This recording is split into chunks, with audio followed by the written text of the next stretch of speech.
Yes. Yes. And boom. I did it. I still haven't figured out how to get both chats combined into one. Out of sheer laziness. But we'll figure that out eventually. Yo, what's up? What's going on, everybody? It's good to be here. Hello, everyone. Hello. That's right. Oh my god. Boah. What's up? How you guys doing? I hope everyone is doing well today. Oh yeah, the music's on. This one, I wish the music would loop. I know not everybody loves looping music, but like the login music just doesn't loop, which is very annoying. But yeah, what's up, everybody? I guess I could be on camera, but I kind of like this like kind of intimate moment we're having where it's just like my voice back here. Everything is going through. You guys can hear me, right?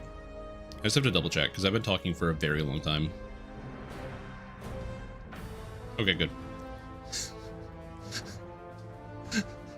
Because no one's responded to any of the weird things I said, so I was like, oh no, is my mic not working? Okay, thanks. Thank you. Am I dreaming? No, it is I who is dreaming. Also, funny you say that, Alaquani, because I had definitely picked my nose on camera. The trick is, you just do it while you're like... You get timed out already? That was fast. You just do it while something is like crazy is happening on screen, so that people are looking at the screen and not at you. It's something that I learned when was it last year? God, I'm old. Anyway, Nero took a short clip of me showing that I'm balding on part of my head, but you would never notice it because it's just like you have to. It was like a very specific turn. You had to specifically be looking at that one part of my head to see it. So no one noticed until he made the clip and then posted the clip everywhere showing that I'm balding. It's very cool. Yeah, I know I'm alive. I guess I can be on camera. Button. Hello, what's up? I haven't changed much. I'm basically the same guy. Still wearing the wrist brace, you know. Oh, the setup is slightly different because I have to... summer is coming, and last year I didn't stream that much in the summer from this location because I didn't have the internet. I didn't get the internet here until like August-ish, so I wasn't able to stream for like June and July, where it gets above like 45 degrees every day in this room. It's horrible. So I'm doing an emergency rearrange to fix everything so that way I can get better airflow. So hopefully that will work. Also, what's up, Clearlease Raiders? What's up? Hello, everybody. Welcome to the stream. What's happening? Oh my god, so many familiar faces. I hope everybody's doing very, very good. Welcome, Kevin Head, Kaiju Hair, Domo, SGBU, Druid's Fire. What's up? How you guys doing? Clearlease, thank you so much for the raid. Hello. Yeah, sorry, I've been gone for a little while. To give you the TLDR about where I have been, which I'm going to have to probably re-explain multiple times. It's a combination of two things. One has been some health problems, which I've been dealing with. And a second was that I've been like, as many of you know, I've been like looking for a job, and I have been, it's not that exciting. Don't worry. I'm still unemployed. Don't worry. I have not joined the League of the Working. Okay. I don't have, desk jail yet, but someday. No, basically what happened to me is I had an opportunity to actually get a job. So I went through like a whole process of like getting a whole bunch of stuff organized, and it kind of just didn't work out in the end. And after going through that process, which is pretty much right around the last time I live streamed in March, I kind of had like a complete and total mental break where I was like, this is what I want. I want to be able to go and do a thing and do a task and then go home and then have my hobbies and my activities be the things that I enjoy doing. That's what I want to do. I want to have a thing that I hate that pays me money, and then I want to have a thing I like that could also pay me money, but doesn't necessarily have to. I can just do it for the love of the game. And turns out that was like really big. So I spent like the past 2 months just really hyper focusing on trying to get a job. I've done all the things. I've physically gone to the locations to like shake hands with people and get faces to names. I've applied for like 100 quadrillion jobs. I've done everything you can think of, and it's gotten me nowhere. So anyway, we're back here again. Also, Kois, welcome back to the stream team. Appreciate the support for 34 months. Hope you have a fantastic day. I hate that the music just goes away. This is why I gotta have like a track. Yeah. It's good. It's very good. But anyways, all is well. So we're back here. So I'm just gonna be hanging out doing stuff. I haven't played DDO in a while. Because I just have been distracted doing other stuff. And so I've also been learning French on the side. So I'm actually getting a lot better. Not today, just because I don't have the mental fortitude to get back to reading 2 different chats at the same time and talking with you guys and trying to be entertaining. But in the future, I will probably like actually let you guys in on some of my French practice, so you guys can see what I've been doing. Because you got a job, but hopefully you get one. Yeah, I know. That's all I want, dude. Then I can just like make my life normal again. Because here's the thing that is really important.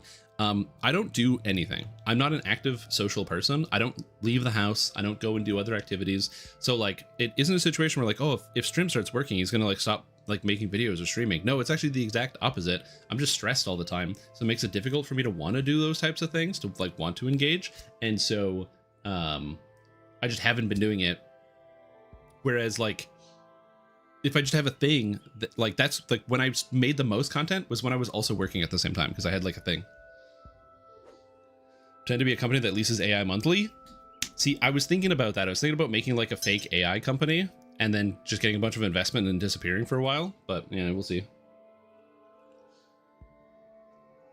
Just wish you instead. Oh yeah, it's a good idea. But yeah, so it's been a little while since I played. I'm gonna do a quick catch up because I don't have anything. A couple of things that are very important. Number one, there is a video that was put out by Fate of the Wild Hunt. It's like this hour-long kind of look at like DDO's history. I want to watch it. I haven't seen it yet.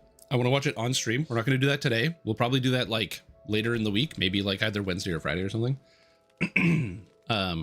So that way there's like a good like, if you guys haven't seen it, I'd love to show it off and kind of give my reaction to all that. I think that could be kind of fun. Also, I have like several patches to read because I haven't read any. I don't know what is going on in the game.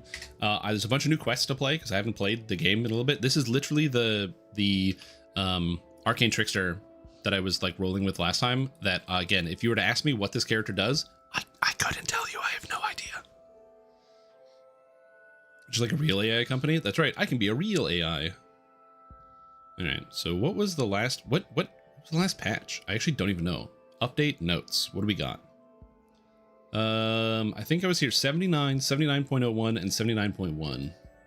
So there's three update notes to look through. So we're gonna look through 3 sets of update notes because I have no idea what's been happening in Dungeons and Dragons Online. Again, I'd like to tell you that I do know, but I actually don't. Is that the right screen? That's everything's good. That's me. Oh my god. Oh yes. Wrist brace. I can't talk anymore. I'm still wearing the wrist brace because I damaged my wrist over a year ago playing Path of Exile, and I never healed it. So I'm probably gonna just have a damaged wrist for the rest of my entire life, or until I stop using my computer all day. One of those 2 things. But until then, wrist brace. Anyways, so new update, and by new update I mean April 7th, which was over a month ago. Yeah, he did. Where we got a new quest pack, the Dragon's Hand. So it features, it's level 10 on Heroic and 36 on Legendary, and contains 5 quests. Oh, that's kind of cool. Level 10 is one of the worst quest ranges in the entire game for quests. Ironically enough, some of the worst level 10 quests are quests featuring and involving dragons, specifically newcomers and Black and Blue, some of the worst quests in the game. So I'm excited to see what is going on here and if they can get past. It's still the worst range. Oh god, there's just been there, done that. Do not recommend. Yeah. But it's okay, as long as I wrap it so I can't physically move my wrist, everything is great. Or I do anything not computer. My wrist is fantastic when I do anything not computer. What did the Shadarkai do when he tripped over a rock? He shadow fell. Oh, Bobby, welcome back for 50 months. Appreciate the support. Oh, that's really funny. That's very entertaining. Thank you for the hearty guffaw. It's not Ravenloft? Okay, well, we'll see. We'll take a look at some of these quests. I don't know when I'm going to do them because they're legendary. And one of the problems with doing quests in legendary on level 36 is, as some of you may know, there's actually a reason why Arcane Trickster feels really, really, really good. If you've been playing, I haven't been like playing the game as much, but I've been, sleuthing. I've been around. I've been talking to people. I've been hearing the word on the street, and I've learned a couple things. Number one is that, and from my own personal experience, Arcane Trickster, the new archetype added to the game, is actually one of the best spellcasters in Dungeons & Dragons Online. And it's because their spell DCs are based off of your disabled device, which means you can actually affect monsters in the endgame, unlike regular spellcasters who can't at all. If you've ever gone into like Chill of Ravenloft on Legendary, and you're like, cool, I have like 120 DC, and then you cast a spell on Elite and it hits nothing. Man. Good times.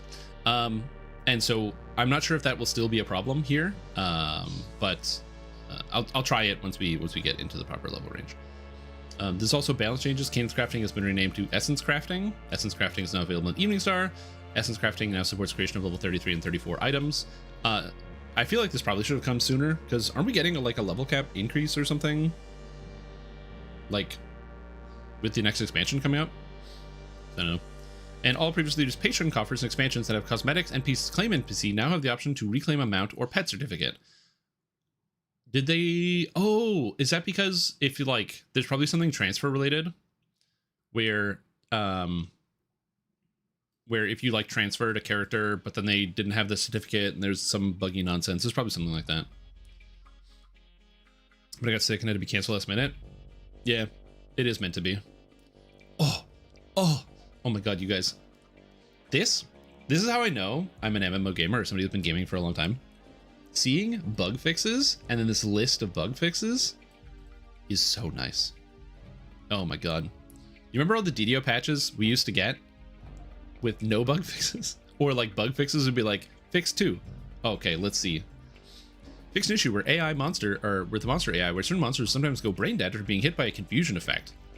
Okay, so this is actually a Giga Warlock nerf, because this is something we used to use on Warlock all the time, because Warlock has the ability to auto confuse at a 10% on Blast, and it is basically like the only good thing out of Tainted Scholar.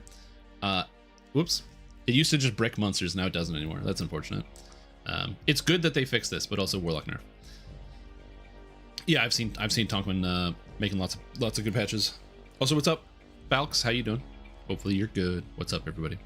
2-Weapon Defense now provides its +1 AC bonus to hand wrap users. It didn't? This is one of those... Okay, this is on me. I should have checked this. I've definitely recommended 2-Weapon Defense before on hand wrap builds, just because sometimes you have extra feats. Like if you play like a human hand wrap user. That's on me. Lieutenant Rava in Strike Back now requires the listed diplomacy DC in her dialogue. Oh, yes, because this was broken. I actually found this bug on stream going through this, so that's funny. Obscuring Mist and Dragon Disciple now lasts its intended duration. Topaz's Spell Pen and melee power now properly drop from random loot. These couldn't drop? How would you even find that bug?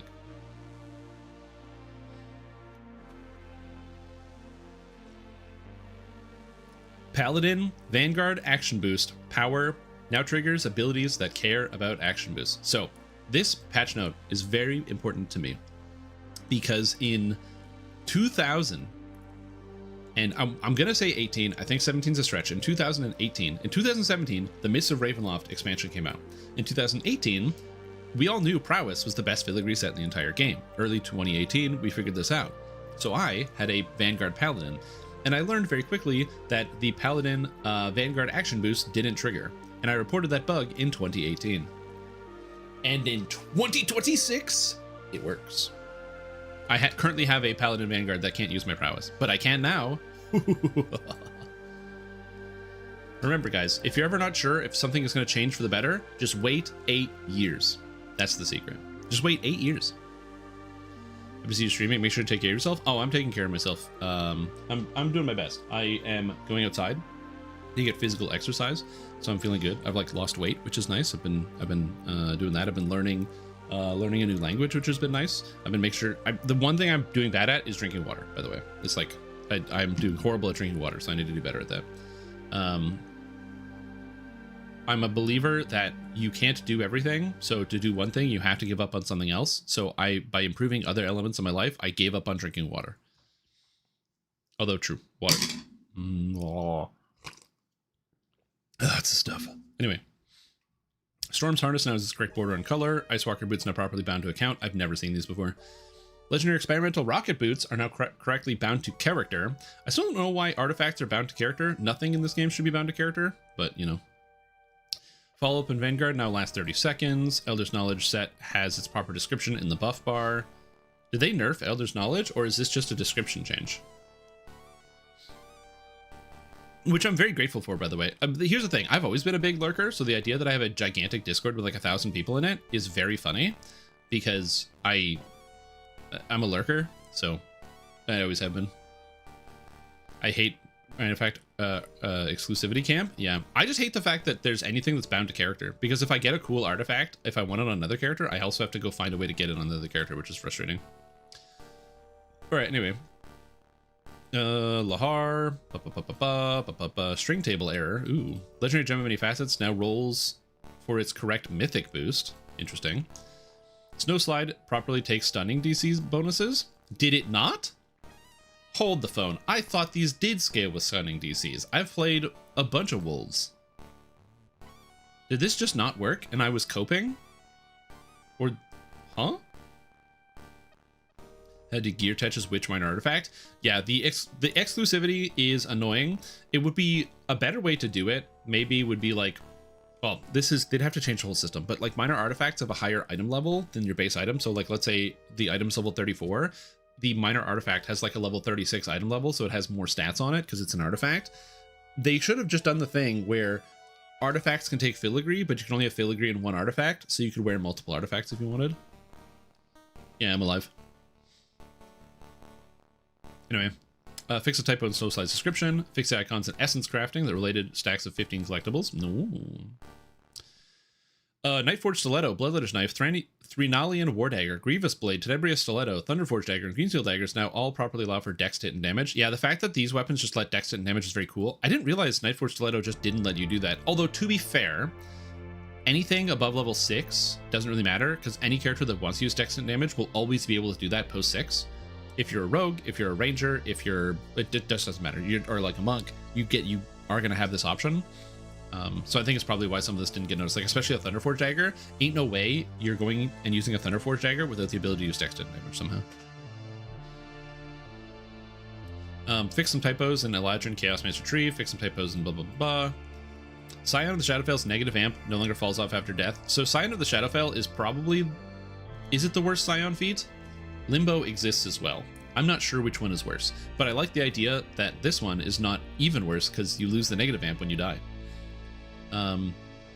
There's another current bug. There's something that you lose in Arcane Trickster when you die. I can't remember what it is. Maybe it got fixed. I don't know if I bug reported it. I'm not sure. Night Shield is a max cast level of 20. This seems like another spell that was had its duration broken because it's a racial thing. Healing Lore now has its proper name mutation for randomly generated items. Okay. Ameliorate now reliably applies its debuff. Oh, Ameliorate works in current year. Let's go. This is the Celestial Warlock ability that allows you to instantly kill undead and debuff non-undead. When it came out, it did neither, and instead it was actually allowing you to instantly kill regular enemies. They fixed that and made it so you could kill undead. But then it didn't have the debuff, and now it has a debuff. Allegedly, I haven't played it yet. For the record, this debuff is nice. It's like minus 10 PRR and MRR. So yeah. Charisma. Yeah, I love playing Charisma to hit damage builds. Oh my god. Oh, it's so beautiful. Ugh. Celestial Warlock is not great because the word Warlock was in that sentence, but this is a really cool ability, and it actually works now. Elemental weapons, great elemental weapons are properly Crimsonite spells. Nice. This is actually good because these are, weirdly enough, these are buffs on your character, not on the item, so they can be dispelled from you. So being Crimsonite means you can get higher cash level from the Crimsonite bonuses, which means they're harder to dispel. That's the only real change. Double dagger buff to offhand strike chance for Vicinity Knife Fighter no longer falls off on death. It did? Wow, I can't believe that took 9 years to patch. That's crazy. Because everybody was playing, since Vistani has come out, everybody's been playing Vistani. That's crazy. Also, what's up, new trial agent? How you doing? Fix a bunch of typos in Ravenloft. Epic Tinder and houses correct augment slots. Magic Missile cast from Wizard Past Life feat does damage again. Sick. Presto will no longer break certain quests of critical monster that is normally immortal is prestoed. Hilarious. Dampier's jewelry color and Asmar's skin reflection color now properly saved through character creation instead of returning to default. Yeah, if you, those of you that didn't know, you would change these things, and then the second you would hit character create, they would just go back to the default. It wouldn't save whatever you did. So yeah. I am alive, Kippard. I am very alive. Oh yeah, did I ever combine the chats because you're allowed to do that now? I should do that. Is that still the case? We're gonna find out today, Hugs Monster. I have no idea. I haven't played DDO in 2 months because I got distracted and I got high and wandered off. All right, entering changes. The class info shown during character creation no longer abbreviates the class name of single or dual class characters above level 20. That's fun. Feats that change with ability score, which ability score contribute to a saving throw, now correctly compute the highest of the available score to use with your saving throw. They weren't doing that? That's madness. By the way, this is not a new patch. This is an old patch, just for the record. Is there a link to these patch notes? Yeah. I would just go here. I'm reading 79, but this is the update notes, and there's like, I'm going to be catching up on them. I haven't played DDO in 2 months, so I'm slowly working my way up. And split set filigree is slotted into 17, 7, and 10 now properly provide their full bonus. This was just a weird bug, so I'm glad they fixed it. 32-bit characters? No, these are not new. I'm old and washed. I'm just washed. Don't worry. Characters in 30-bit game worlds who reincarnate or who are in the... Oh yes, this is the people, because there was a bunch of people who were like, who decided they wanted to reincarnate, didn't reincarnate, and then had their characters ready to reincarnate, and then were stuck on the old worlds. And this was like, we were talking about on stream, there's a bunch of people who were laughing, like, how come they just didn't reincarnate, blah, blah, blah, blah, blah. And like, I kind of agree with you. I in the sense that I have very rarely left a character just in the reincarnation limbo. That being said, I have done it before, so I get it. Watch my smell-o-vision is working. Yeah, I'm currently very clean. Give me like a couple hours and I won't be. The legendary Axe of Severin is missing its returning feature, causing this item to permanently disappear when thrown. This issue will be fixed in the next game update. Do not use this item. Okay, I did know about this one because I found out about this firsthand when Strimtom stream contributor Nerosoth was very excited to use throwing axe for reasons I can't comprehend, farmed out said throwing axe, and experienced despair in real time. So, which I thought was funny. Legendary end chests in the Dragon's Hand Adventure Pack are not properly awarding rare loot nor sun and moon augments. Awesome. Quest bugs and crafting essences sorted under C for Caneth instead of M for magic item essence and various crafting UI elements. Searching for Caneth will discover magic item essences. Ah, they're called magic item essences instead of Caneth now? That's fine. Yeah, doing that, but I can't stop. Yeah. All right. Next patch. Legendary difficulty dungeons now drop sun and moon augments and rare items. Yep. Copies of the legendary axe have returning added to them. Typos. The rune card is no longer described as being the rogue card. These are all... Oh, this is all Dragon's Hand stuff. I don't know any of this. Arcade Trickster enhancement. My favorite bauble now supports throwing daggers with no orb required. And correct an issue where the Life Shaper would train you as a monk instead of a rogue when performing a lesser reincarnation. That'd be so funny. You go to reincarnate and it's like, sorry, you're actually another class now. Anyway, it's not funny for the people who experience that. They probably like lost their mind. And no one would believe them because I've never even heard of this. But that's kind of awesome. All right, in the most recent patch, 79.1, which released on May 13th, which was 2 weeks ago. Backend changes have been implemented. Shardstorm, oh god, don't kill Shardstorm. Enhancement in Prime Laboratory now properly requires the upgrade enhancement in Tier 3 in order to grant its hit point buff. Oh, thank god, they're just fixing the bug. Whew. And Quick Cutter now properly works with hand wraps. It didn't?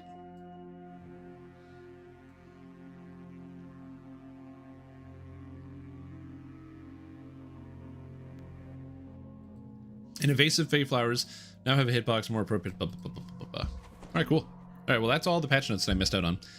As I mentioned, there is also a very interesting video by Fate of the Wild Hunt, which we're gonna watch not now, but as a group, as a collective, we'll sit down and we'll watch it together at some point in the future, because I do want to be able to go through it and see it. I haven't touched it yet, but I want to do it as a collective to see what's going on inside. I also now need to go to the other crafting hall.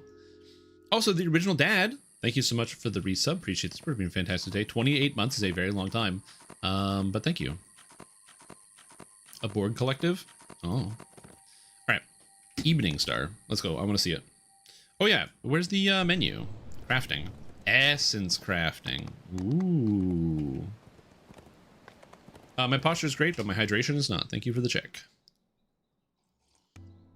Oh, I'm a rogue. Welcome back, Strim. Hope all is well. Thank you so much, Damonson. Appreciate the support. Yeah, things are going, like I said, pretty... It's like a little bit of a mixed bag. I'm still unemployed, which is awesome. But on the other side, I'm on the other side of some of my health problems, which is good. And I'm also come to terms with the fact that I will forever be unemployed. You know, so that's always good. Crafting devices. Is this here? Is this the craft hall? No, that's the road crafting bench. It's in here somewhere. Hold on, don't spoil. I'll figure this out. I'm a smart guy. I know. You need to start craft hall. Oh, did it on my end. After 1 and 3 months, I finally landed a 6-month contract. Started 3 weeks ago. Hopefully, it gets extended. Well, I wish you the best. Need more chai? Did they design this place? It's pretty.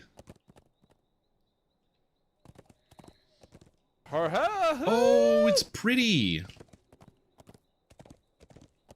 I like that. I don't like the fact that all of the goddamn stations are in goddamn different rooms. Why do I have to go over here to make my shards? And then I have to go over here to make my items. But this place is very pretty. I love the design. It's super pretty. But my god. Also, Wolf Kobold, thank you so much for the resub. Appreciate the support.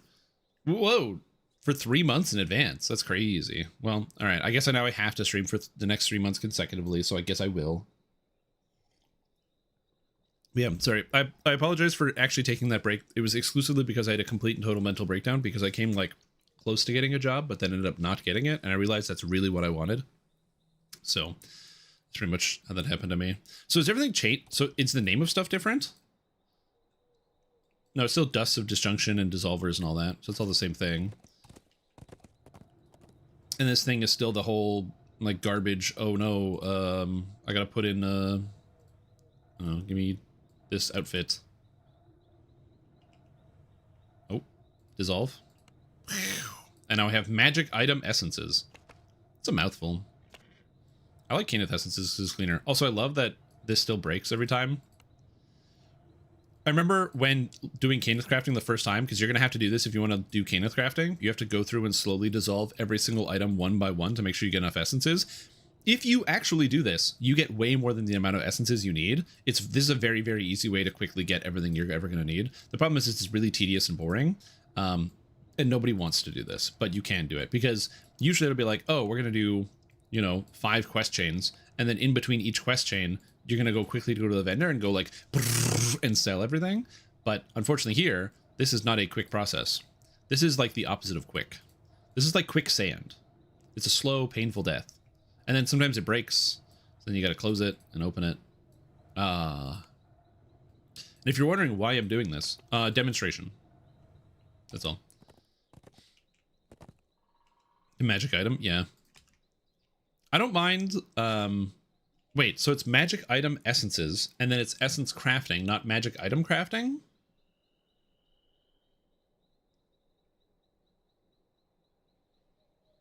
I don't know, man. End of the day, I'm sure it's fine. I'm probably, this is like the nitpick on my part, you know what I mean? This is like me picking the tiniest nit, being like, I don't know about that name. Caneth, because well, again, I'm not against dropping the Caneth. I think it's good just to make it just regular item crafting. Again, as somebody who's been playing D&D for a long time, crafting items through like physically crafting them, so having to like spend experience and do the item crafts and make all your rolls. Magic item crafting, I think, is actually probably what it should have been named from the start. It is very odd that in like pen and paper, crafting magic items is like a big deal. Like the fact that you can go and create the exact item you need when you gather all the materials. It's actually one of the things I really loved about reading in the Dungeon Master's Guide, which I'm not going to go get it, but in the guide where they would have like the specific materials you needed to craft an actual item. So like, for example, to make like an ogre power gauntlet, like you would need to have like specific potions and specific items, and then take the time and the XP and put it all together, which I really like. And then use essence I've collected then. Okay, that's also an option too, yeah. Some people also just do like 10 past lives in a row and then use the essences they built up. Is this a different person? Oh, in the mailbox. Oh, I sold an auction. I sold a Scarab of Spell Absorption. Hell yeah. Good thing that didn't expire. Trying to get Caneth into Forgotten Realms content? I mean, possibly. I still just think it's probably a better way to do it. It's just magic item crafting. It's less confusing. It's like really direct. It's magic item crafting. Except it's called essence crafting in this menu. But don't think about that.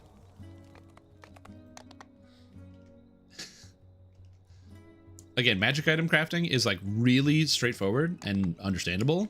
And essence crafting, yeah. Anyways, I haven't played this game in 2 years, so I'm going to have to relearn how to play. If any of you have been wondering what I have been doing in the meantime, let's see. I put another 200 hours into Pathfinder Wrath of the Righteous. Oh, actually, I'll show this off because this is kind of cool.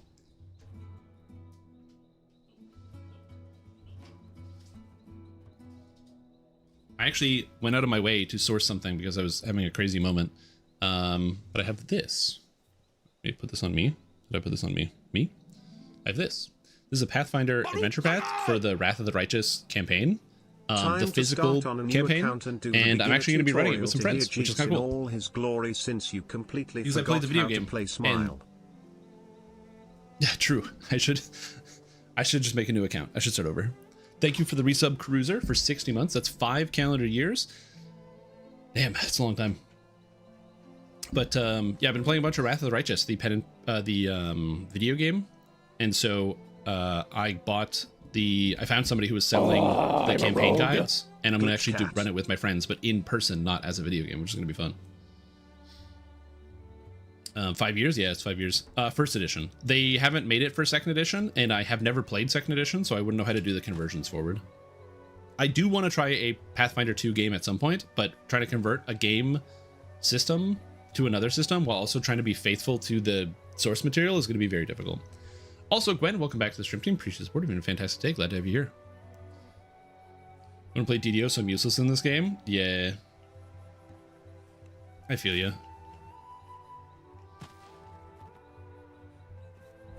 All right. Anyway, what are we doing? How does this character work? What's going on? How do you play Dungeons and Dragons online? Guys, do you guys remember? Has anyone ever played this game before? Yeah. Oh, unrelated. I have a couple videos that I've been working on as well on the side. One of them is a bit more of a longer form video. So that one's going to be coming out. I was going to do it this weekend, but I ended up being unable to sleep. So then it affected my ability to actually get stuff done. So I did not do that, but I've got a longer form video about like Dungeons and Dragons online as a whole. And then I have the backlog of all of the like, solo guided playthrough and things like that. That's actually like already done. I just have to upload it. What is this character? This is I don't know. So we're gonna find out. I'm an arcane trickster. I'm a deep gnome. So that means I use the thing to become a pure arcane trickster. And I think I'm doing only force damage? No, but I'm using greater shout. Quest received. I think I'm testing out Shirati. I don't have a mantle. No, I do have a mantle. I have Mantle of Sound and Fury.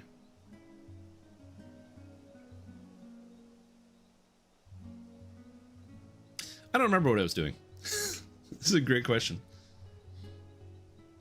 Pathfinder starter kit I bought a while back. Oh yeah, being able to DM for the kids is cool because you can make like a little simple basic adventure for them and teach them to like explore their imagination. That's awesome, dude. I'm like, you should make a paladin tutorial build tutorial instead. I mean, I already do have one, so it's not too bad. I'm actually very happy with the beginner basic series. TR and start over. I can't. I have to get to 30. What was I cooking here? We got the crit. I didn't take this. Imbue dice. I think I was going illusion. I think that's the whole point, was like maxing illusion, because we've got Phantasmal Killer SLA, and then Phantasmal Killer the spell. Is that really only 55? Fourth level spells. Ay ay ay. And then of course there's the hand spells, so like Presto, which has a DC of 100. So you kind of just get to cheat with that one. Yeah, I'm an iconic. I have no idea. So we're just gonna go. We're gonna go join somebody's party and then ruin their day. I can't do that. I can't do that. I can't do this. Well, all right. So that I can't do any of those quests. That's really funny. Okay.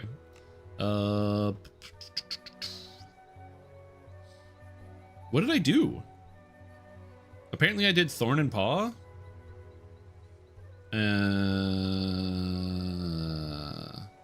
And High Road. Apparently I didn't do any quests in the regular areas of the game. So we're going to go back to Eberron. I didn't do any of the Vaughns or anything like that. I have no idea. R1. It's just let me just get back into it, okay? Let me get back into the video game. I'm learning. It's my first time, okay? Oh, somebody wants to join already. Illusions? That's what we're doing. We're doing illusions. But yeah, I'll be doing some new stuff. So there was a patch that went through that fixed, finally, the Dampier. Whoa! Oh my. Oh my. What the hell? Whoa. This place is really pretty now. It's not just flat brick. I don't love some of these stretch texture. Like, the stretch texture works good here, but then here it just doesn't fit as well because you have, like, block. But I like the square. What the hell? Oh, is this where the new quests are? Oh, these are the new quests. Oh. I didn't know it was here. That's kind of cool. Well, it's because the new quests that just came out are right here. Some other places are also updated. Oh, I can't wait to walk around Stormreach and figure this out. It's kind of cool.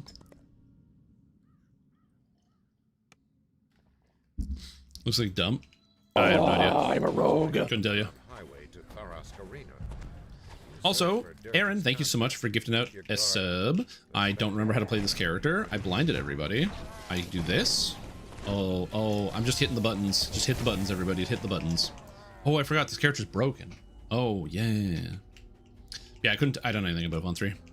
Oh, right. I was using Fey Lights because Fey Lights is a reasonable amount of damage. So I can do this and then Fey Lights people for real damage and then instantly kill that guy somehow. And then, oh, Presto? No, you can't Presto because he's a champ. I'm remembering how to play the video game. Sneak attack damage. Yep. A random Stream Tom stream. Oh, yeah. I didn't realize Quick Cutter didn't work with hand wraps. So when I saw that patch note, I was very confused at first. Oh, what's with these fingers? Oh, what? Oh, I don't love that emote. Yes. Also, if you have not played in a little while and you haven't seen Arcane Trickster and you're not familiar with what this does or how powerful it is, the short answer I can give you on Arcane Trickster and how good it is it's kind of insane and giga cracked. So it's very, very, very good. Have I tried Slay the Spire 2? No, I have not played Slay the Spire 2 yet. Oddly enough, though, I have been playing Slay the Spire 1 because Slay the Spire 1, you can play it in Archipelago. Archipelago is the multi-game randomizer where you can connect like multiple games together and randomize them so the items you find in one game correspond to other games. So it's been fun to like play with friends where like, you know, somebody plays like a Metroid game and somebody else plays a Zelda and you're finding other people's items in each other's game. You can do that with Slay the Spire. And so I've been playing Slay the Spire 1 with some of that, which has been fun. Also, the snapping sound effect that you get from, like, or like the actual hand sound effects are fantastic. I don't use eye poke ever because it's bad, but that's what. So I have been leaving my house a tiny bit, and I've gone to I've been going to Nexus nights, which are if you're familiar with the League of Legends card game Riftbound, it's the physical card game, not the one on the computer that they shut down. There's actually a physical card game that you can play, and that one they have these like at these different card shops, they call them Nexus nights. It's like a $5 buy-in, and they have these little tournaments and whatever. And the first one I went to, I sat across from a guy, and he was like telling me about how much fun he was having playing Slay the Spire 2 multiplayer, and gave me just every detail imaginable.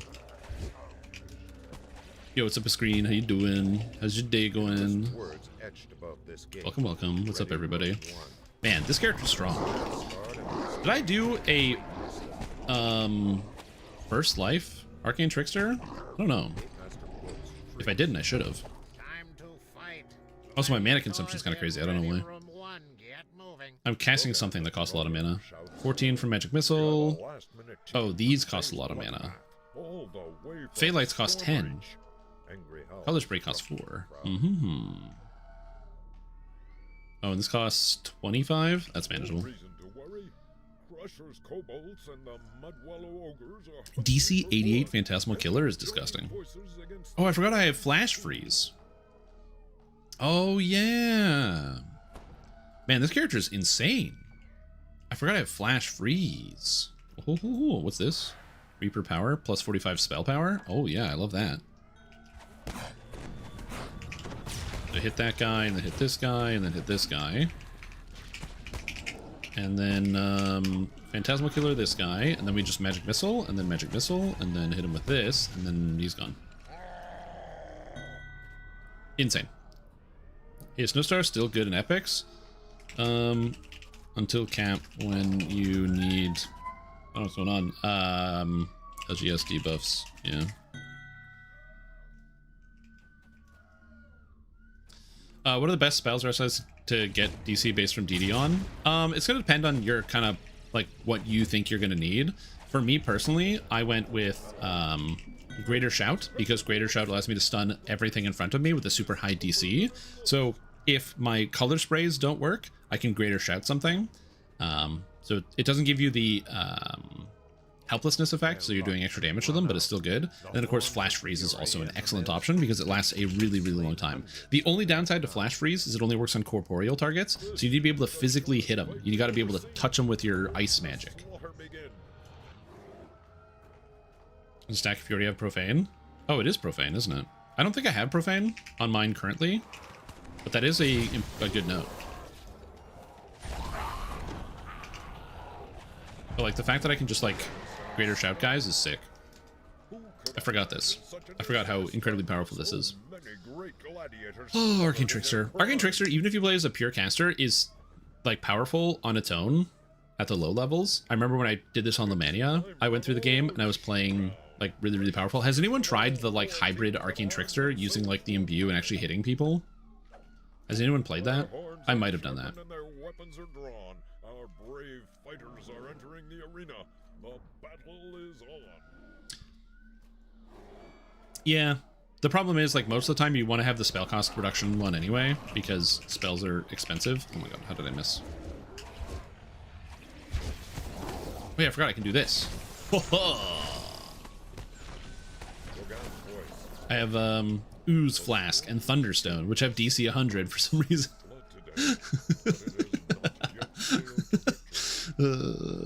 Hell yeah. Oh, so what's up, patient? How you doing? How's your day going? There remains one warrior with the strength and cruelty to avenge the How's my favorite person who started playing Dungeons and Dragons online semi-recently and has become so deeply invested and involved in it, they've eclipsed me in terms of my skill and knowledge. Yeah.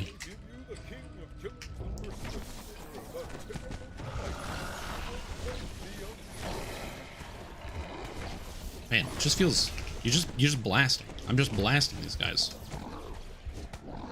Whoop.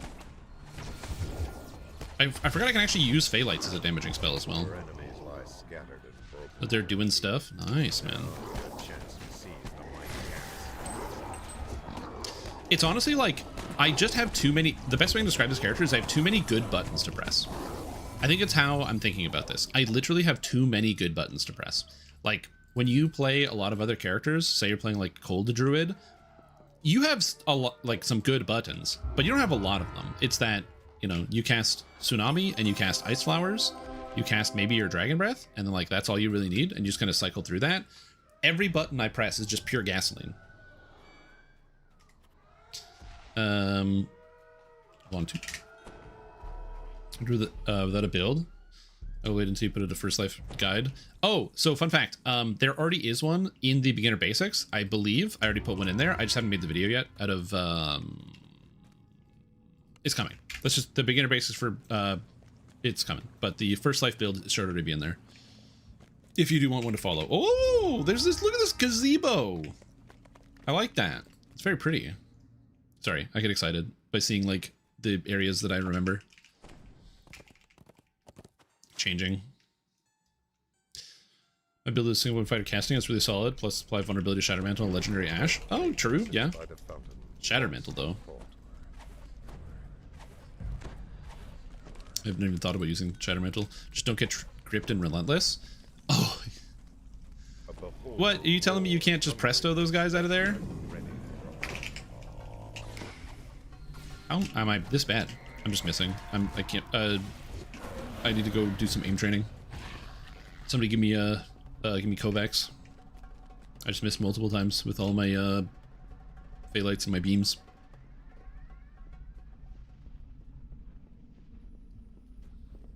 But so fun fact about Shatter Mantle is that Shatter Mantle is supposed to apply like multiple on every hit. So it's supposed to be like, or is it? It's like one of these. Yeah, it applies 1 stack of Shatter Mantle, 3 stacks, and then subsequently adding 1 stack for each subsequent attack. And the reason for that is because that's how DDO handles stacks of things. You can only add 1 stack at a time, with one exception, which is Vacuum. Vacuum is like the only effect in the game that lets you add multiple stacks at once. And I have no idea why. But Shatter Mantle does not let you do it, and a bunch of other sources don't let you do it, but Vacuum does. So every time Vacuum procs, it adds 4 to 7 stacks of vulnerability, which is why if you have a Vacuum weapon, you can apply max stacks of vulnerability in like 2 seconds. You just go boom, boom, boom, boom, boom, and it's done. So it's kind of weird.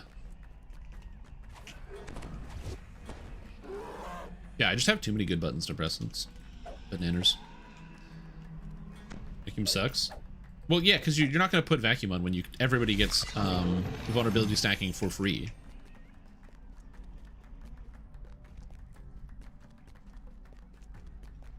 Like, if you have 1 Azamar in your raid, that's max stacks of vulnerability.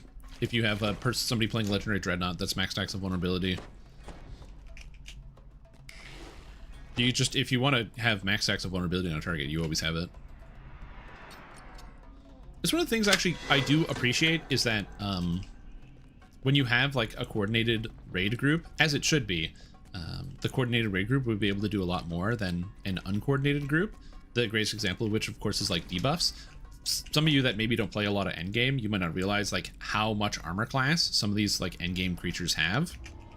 Where like oh, that's there. I missed that. Like some of the raid bosses have well into like 220, 230 armor class sort of range. And the fact that you can just have a Dreadnought hit them, which is minus 15, you can Sunder for 10%, or improve Sunder for 20%, Divine Sunder another 10%, you can get Destruction for another flat 20, you can get so many reductions to armor class really quick if different people have these different effects. Which I really like. See a red name? I don't remember. Nope. Yeah. Seen the year 3 cosmetic outfit yet? No, I haven't. Dude, I'm so far away from year 3 cosmetics because I haven't finished year 2.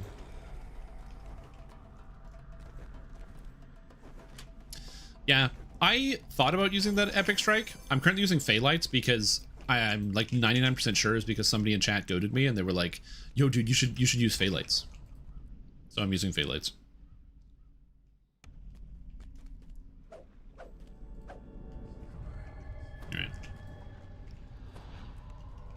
Today's golden locket. Wooden dagger. Enos blossom. Choose hard as some of my friends. Yeah, it did. For sure. That was another thing I figured would probably get brought up. Oh, whoa, whoa, whoa. Everybody wants to fight today. What the heck? Yeah, it did. Some of you might not be aware, but there was a post from Bungie last week saying that they are sunsetting the development of Destiny 2. So the patch that's going to be coming out on June 9th is going to be the last content patch. They'll probably have some like update patches to fix like bugs or other things, but no content anymore. The game is going into maintenance. And while, you know, there's a lot of people on the outside who are like, yeah, I saw this coming. All I heard was bad things about this and blah, blah, blah, blah, blah. For me personally, it's a, I don't know. I've been playing Destiny since 2014 when Destiny 1 first came out. Von 3. And I really like it. I think it's a really, really sick video game. I've had a lot of fun playing Destiny 3 or Destiny 1 and 2 through its entire time. My Warlock that I actually play in Destiny 2 is my Destiny 1 Warlock. They let you transfer the character forward. So I've had the same character for like 12 years. And now that it's actually like finally coming to an end is pretty sad. It's like easily one of the best games I've ever played, one of my favorite games of all time. So it's never like a fun thing to see, even though there were like some things that people didn't enjoy about it or some patches that people didn't like. I will say, for me personally, some of the more recent updates to the game have made it better, and I've spent more time playing Destiny in like the modern era, like even post Final Shape, than before, because I actually really liked a lot of what the portal had to offer. I'm somebody who just kind of likes the treadmill of like having a thing to do. Like one of my favorite things to do in Destiny 1 was just to play Strike playlist, and the fact that I could just do that with the portal was really fun.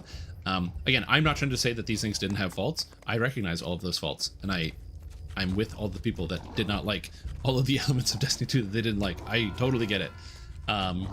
But yeah, it was a really cool game, and it's one of my favorite games, and it's sad that it's going to be shutting down.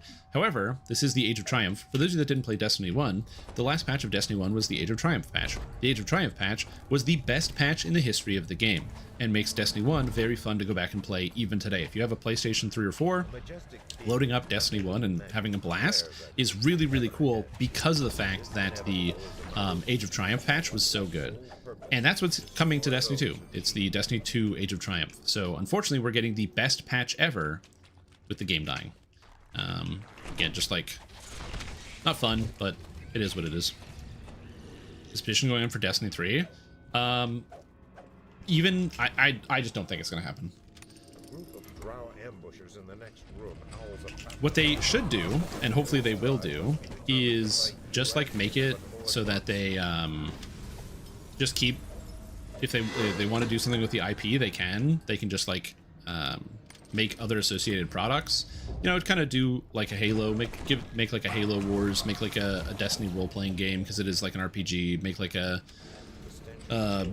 series of novels that expands the story in the universe, and then pick things apart. I don't know what they're gonna do, but anyway, yeah, it's just a sad time, man. It's bittersweet. So I'm going to be playing a bunch of Destiny when it comes out. The new update that will be coming featuring the new Pantheon event, where they're going to be returning a bunch of reprised old raid bosses with new effects and new mechanics and all this other stuff. I'm going to be playing a bunch of that, but yeah, it's sad. Sad time. Also, what's up, Rap Fan? How you doing? Yeah, Force being just shoved into MRR is a very good thing for Force. Also, the fact that they made Magic Missile do way more damage now is nice. It's not a real damage spell, but it's nice.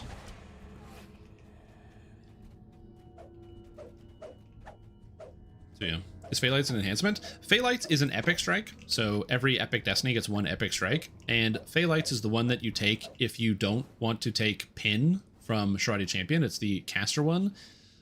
That has a daze, blind, and silence effect, so it's basically color spray without the stun.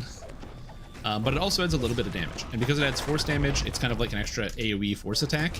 As this character doesn't really have any AoE attacks to speak of, it's just a little bit of added damage. So I wanted to test out and see how just generally how it would feel. Space Marine 2, yeah.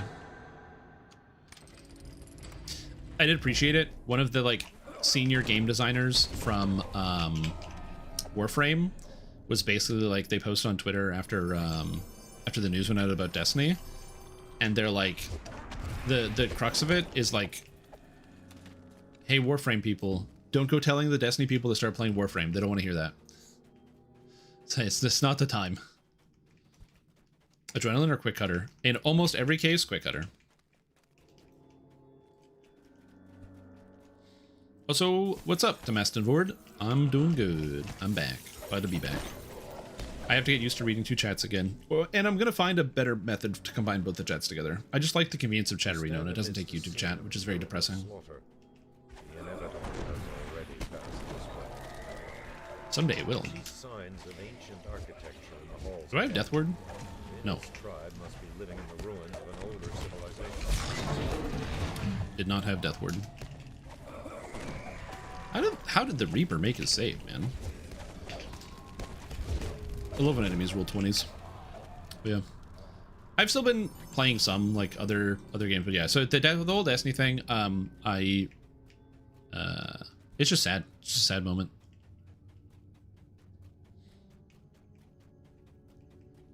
Use Chatterino just for the name.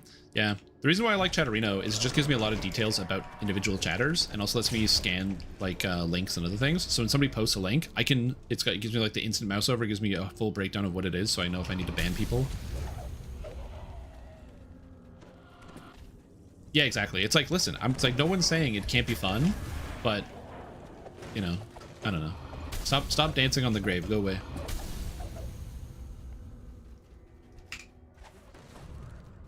And you can use Chatterino too. One of the cool parts about Chatterino as a chatter is you can actually, it can have multiple chats open at the same time, which is nice. So you can easily like track multiple different Twitch chats at the same time. So let's say, for example, you're watching like a streamer, or like you're watching somebody. You can actually combine two different chats together if you want to be able to read. Let's say there's like two people you like that are doing an activity together. You can actually combine the two chats into one.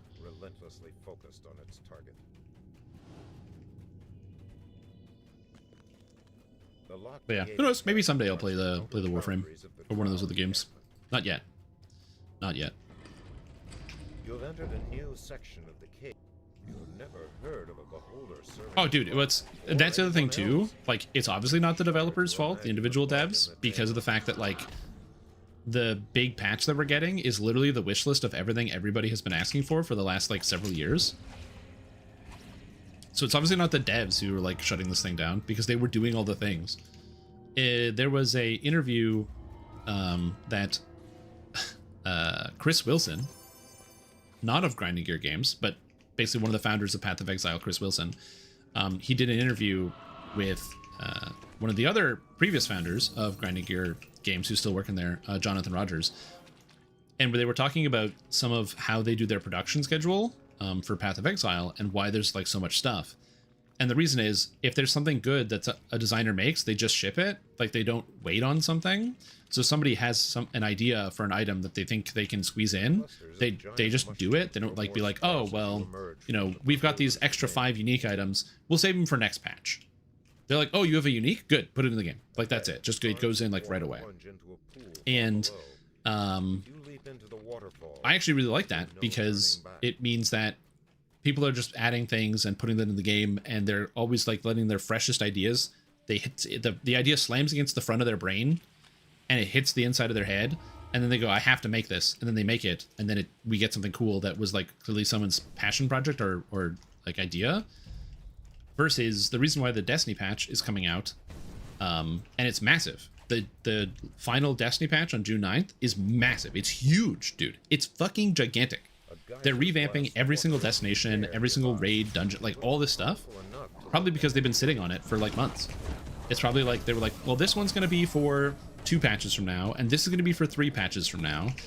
And it's the reason that I always got so frustrated, where they would be like, oh, people want changes to the hunter class. Well, we have hunters slated for 2 seasons from now. So in 2 seasons, you're going to get hunter changes. And the reason they can say that is because there's probably somebody who already made the changes at the company, and then it's just slated for 2 seasons from now, so they can put that as like a future thing to be like, hey, you know, this is the, you know, 2 seasons, you're gonna be able to get this thing, which is just frustrating and stupid and dumb.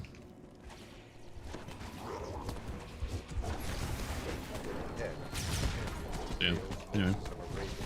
Kidnapped by aliens. Where have you been? How's the journey to the other side of the galaxy? It's been good. Fortunately, not a lot of probing. Some probing, not a lot of probing. It hasn't been too bad. Lost the link for your Dampier. Where can I find it? Oh yeah, Dampier. Did I ever finish that? No, I don't think so. You're looking for the Dark Bargainer. Greg Wing, are you talking about the Paladin or the Warlock? I only have 2 Dampier Dark Bargainer builds I'm currently running. Yeah, Chris Wilson's YouTube channel's amazing. I'm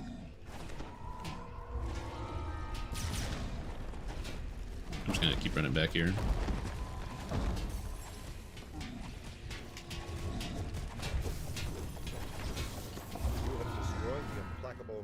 Back from ads. Welcome back. Warlock. All right, I can get you. I can help you out with that.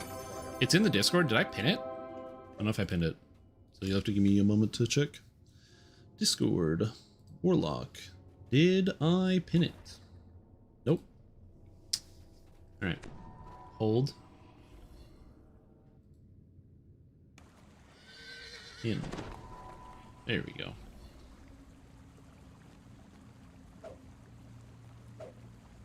There you go. It's in my Discord, is the place you're gonna have to find it. I didn't post it outside the Discord because I didn't make the video, because it takes so goddamn long to get a lot of the raid gear that I want.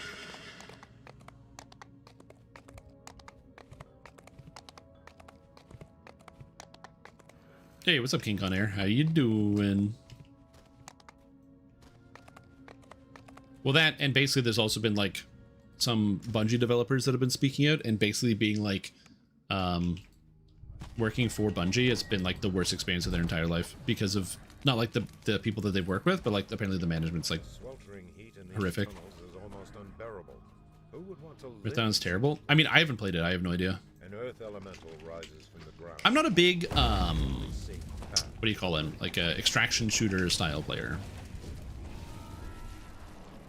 I'm more of a do the thing and then get the thing done. The lever locks into place and the gate opens. You hear the sound of clockwork. Quest completed. 71 months. That's like a long time. Like how long it took for Bloodborne to come to PC. Also RIP Destiny 2. Yeah, RIP Destiny 2. Also, Fairy, welcome back to the stream team. Appreciate the support. 71 months is a very long time to be subscribed to the stream, and I hope you're doing very, very well. The old tier 3 sub. Holy moly. Also, Bloodborne is definitely not on PC, and you definitely shouldn't Google it.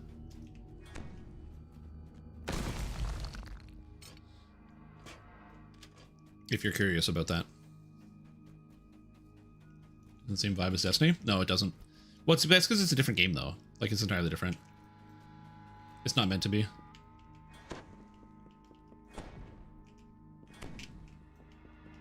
I subscribe to the theory that Pete Parsons basically ransacked the company for his own personal gain, where he propped up a whole bunch of projects so that he could sell Bungie to Sony for $3.6 billion and then super cash out for the rest of his life.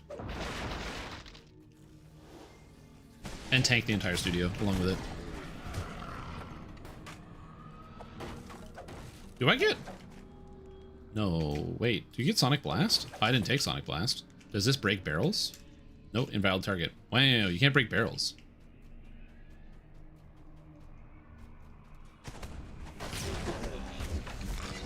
Yeah. The other issue too, though, is always remember these are also console titles, so console matters. I know we're all PC gamers and we like to like always be like PC, but like, just don't forget about the consoles. Console gamers. Sonic Blast wand. I could. To ride the Arc Raider side, just dropped and blew up like a nuke. Yeah. People are still playing Arc Raiders, yeah? I remember when Arc Raiders came out, everyone's like, this is like the best game in the universe. And I don't hear much about it anymore. I assume it's just people are now just playing the game and having fun. Destiny 3 exclusive to PS5? You mean PS6?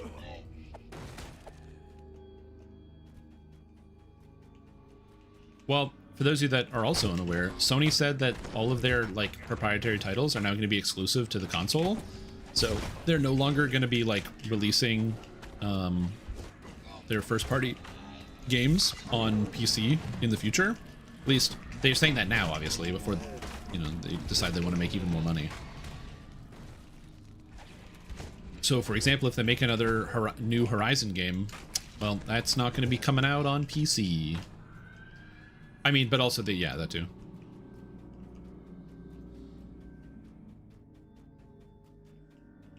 I never played those anyway. Ooh. Although, oddly enough, I actually do have Horizon. I bought Horizon because it was... I do the thing where I just put a bunch of games on Steam on my wish list for whenever they go on sale. And then Horizon Zero Dawn was like $8 or something, so I bought it. And then I haven't played it. But my girlfriend's in the Steam family with me. So... it's already done. Nice. She's in like the Steam family with me. So she has the desire to actually play the video game. So she's played it a whole bunch. So she plays it on her Steam Deck. Also, I didn't realize how great the Steam family feature is, where you can just like, if they're in your Steam family, they can just play whatever games that you own. It's great. Latin word of the day, Infergentius, tiefling. Is that a new word or is that an old word? I'm going to ask a very stupid sounding question, Canicus, but maybe you can explain this to me. Do people make Latin? Are there new Latin words? I assume there are some people who are adding to Latin at some point. Prices on the consoles, nobody's going to keep buying them? Well, yeah.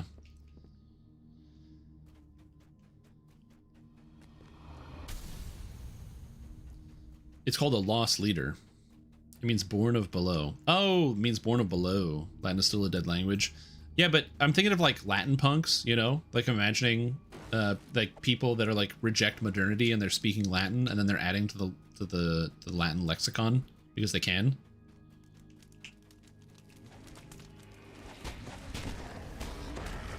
You know, how do I say pog in Latin?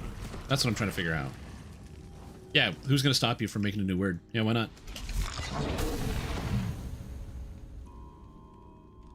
But how do I say email in Latin?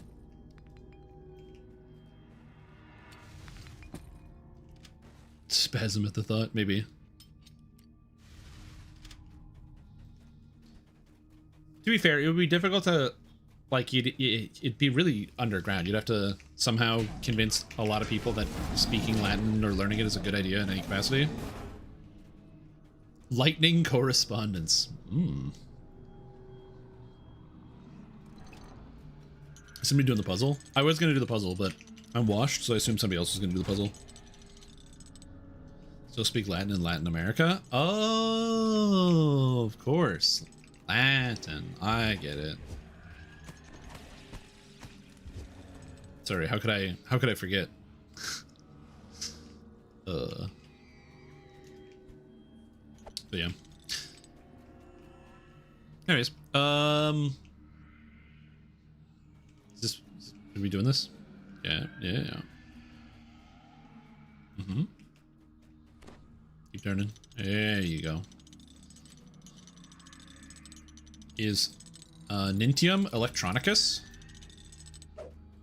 They have electronics? Well, I guess there has to be a word for that. Well, no, electronic has to be a new word. Electronicus? You know what? Is that the root of electronics? No, it's got to be French. French is the root is Latin. Man, you know what? I'm going to be honest. I don't know anything. Nintium Electronicus. Thank you for teaching me. I can focus the spider university presence nom de guerre. That's funny.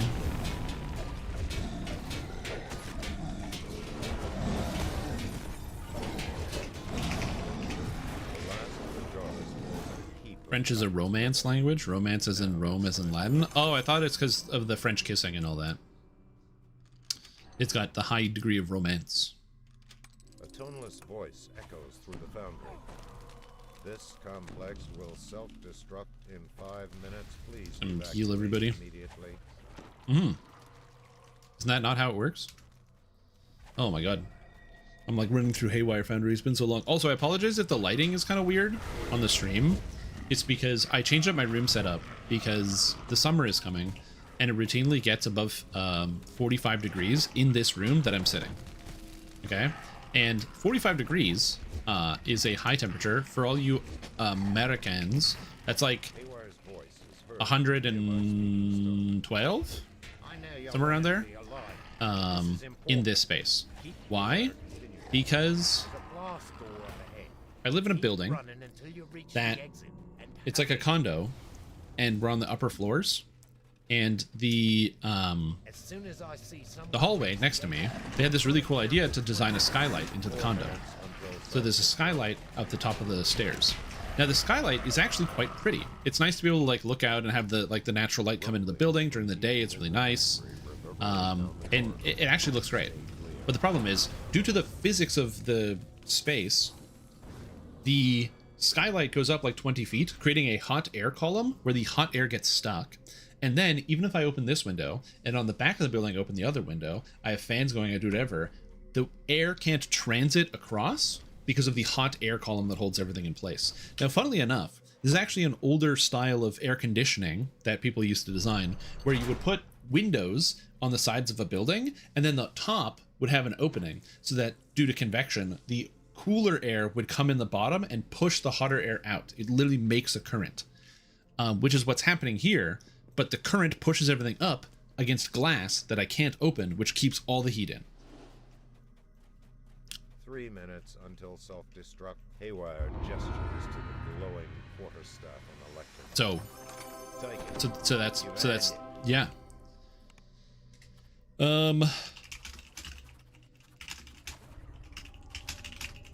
It's a convection oven, correct.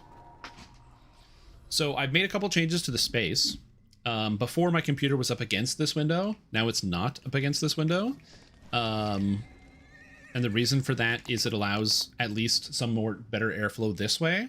I've got a fan set up here, another fan set up here that can move some of the thing. Do you not have conventional air conditioning in Canada? We do have conventional air conditioning. It's just expensive.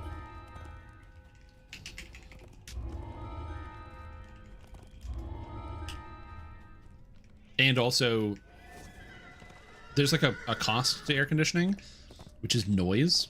So I am, red fan. I am in a room that is relatively small.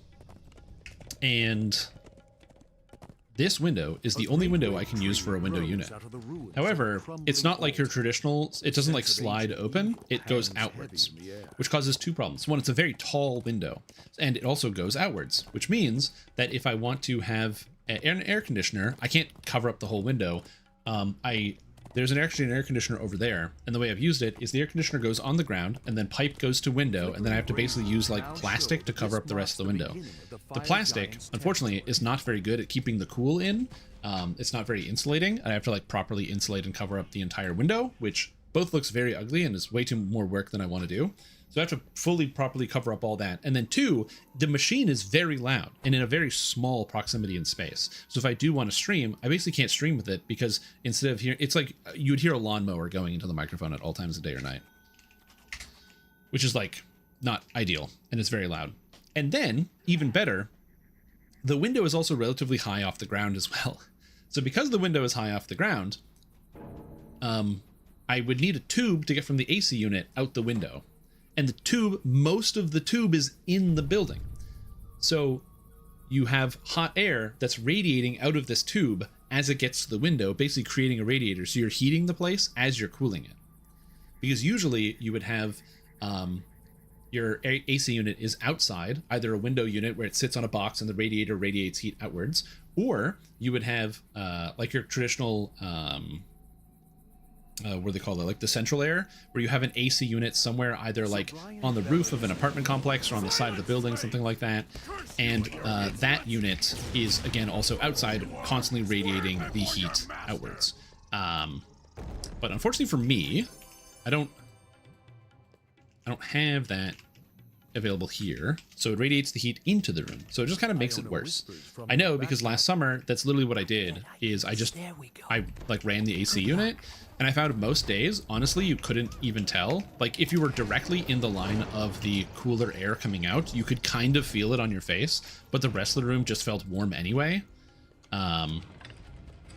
So my solution currently is better airflow.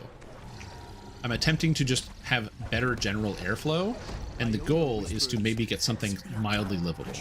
So we'll see how it goes. Oh.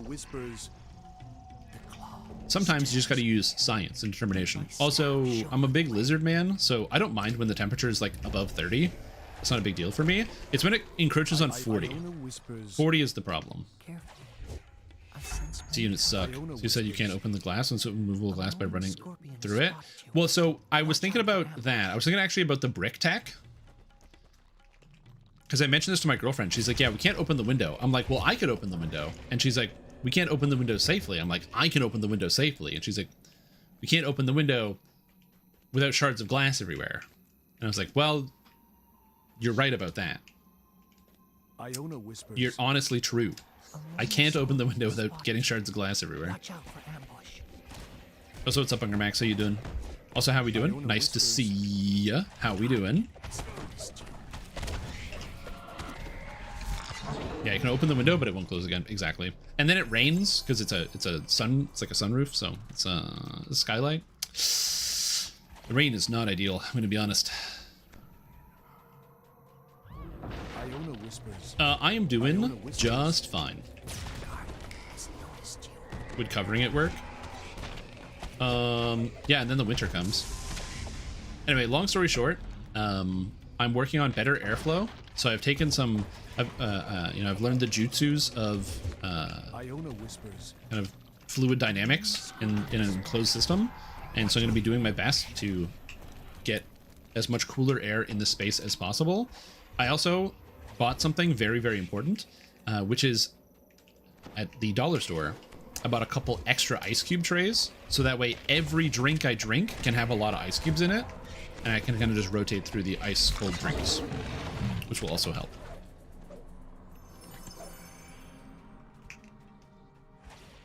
But we actually do have proper AC in this house. We have I can't remember what the name of it is, but it's like the wall-mounted AC unit. So name is escaping me as of right now. I could look it up. I could do a thing. What do we call this?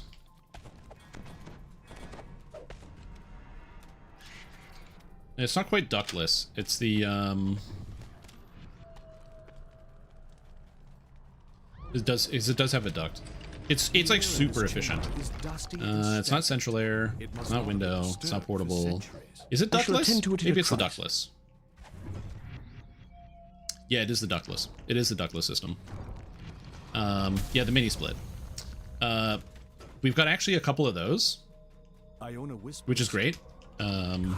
And so there's one in the bedroom, and then there's one downstairs where, like, either if we have people over, like where my girlfriend spends most of her time, because obviously this is her house and that's where she lives. There just isn't one in this room. Iona whispers. There it is. We've done it. Behold the claw of Volkur. But yeah, my understanding of the mini split system is that they're like a little bit more like efficient than your regular machine, just based on how some of them are designed. But then also they are just good because they're only cooling the one space that you're in. Something I didn't realize, I don't know why I thought this, but I was like, oh, if you're getting a bigger system like a central air has to be more efficient because you're using like a bigger machine to cool more things, which means you can make the thing more efficient, blah, blah, blah. Central air is way less efficient for two obvious reasons. Reason number one, a bigger machine is not more efficient just because it's bigger. That's not how that works. And number two, as it turns out, cooling the whole house when you only want to cool one room takes more energy than cooling one room. The toadstools have grown to a gigantic size. It's like feeding on the rich swamp soil. It's like energy, right? So if a wheel is already moving, it's easier to keep the wheel moving than to get it started from not moving, right? An object in motion would prefer to stay in motion. An object at rest would prefer to stay at rest. It's like classic physics, very standard stuff. And then you apply it to energy, and that is not how energy works. So in the example of like, if the house is already cold, then it's easier to keep the house cold than it is to keep the house warm. Like if I run the central air, so the whole house is at 20 degrees, it's easier to keep the house at 20 degrees if it's 40 outside because the house is already at 20. And that's not how it works because it takes energy to shove the temperature down to 20 the entire time. And the further you get from the ambient temperature, the more energy it takes. So the hotter it is outside, the more energy it takes to keep it at 20. So turning off the air conditioning and then turning it on when you need it is dramatically more air efficient. You're using way more energy to keep it cold all the time when you don't need to. Which is just one of those things that, like, once you think about it for 1 second, it intuitively makes sense. Or another way to think about it is like firewood. Like, is your firewood going to last longer if you start the fire when you need it and then damp the fire out when you don't need it? Or if you let the fire burn all the time? And the answer is, if you let the fire burn all the time, you're going to run out of wood.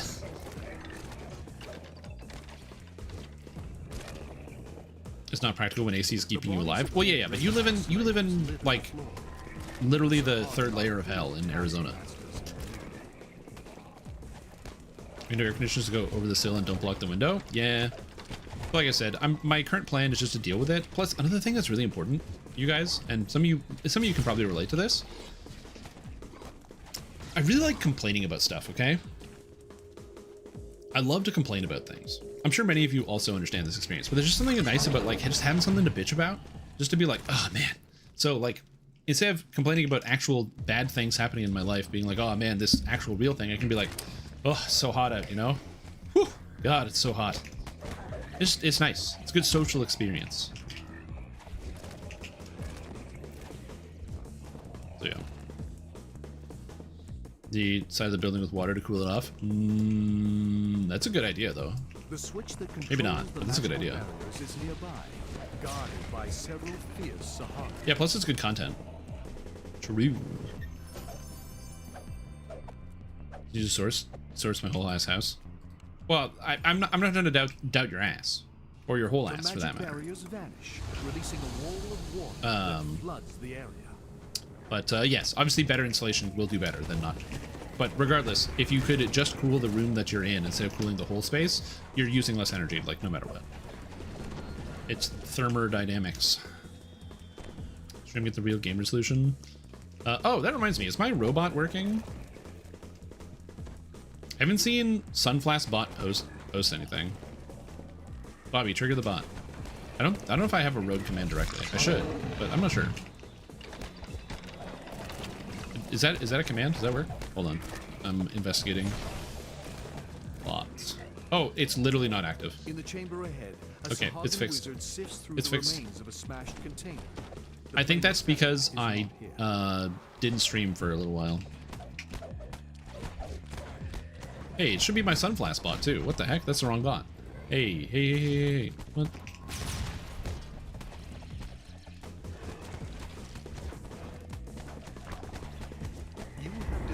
It is here. I don't have a commands button. You'd think I have a commands button, but I don't have a commands button. You were unable to retrieve the planar feather, and the Sahagin have taken the magical device back to the. Well, at least it's responding, which is good.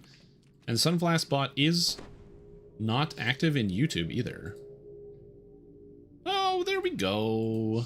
Okay, there we go. The bot's alive. It's gonna start spamming the YouTube chat now, which is perfect. Sahagin guard the top of the ziggurat. I think it's because it was just asleep for so long. People are trying to find something inside the ancient structure. Spies. Into TTT.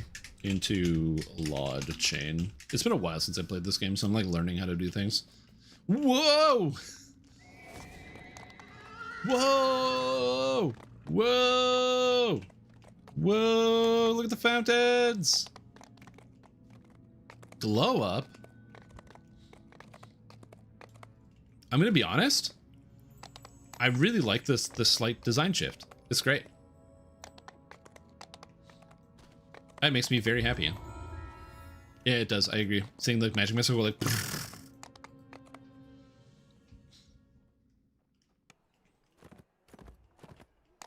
But yeah. Anyway, long story short, I'm just gonna melt because it's fun to melt, and I like melting. And I'm gonna complain about how hot it is, and that's just how it's gonna work for the rest of the entire summer. If you're like, wow, Stream, you're really not gonna do anything to help yourself out of the situation. You're not gonna make any changes. You're not gonna really try to like get that air conditioner. No.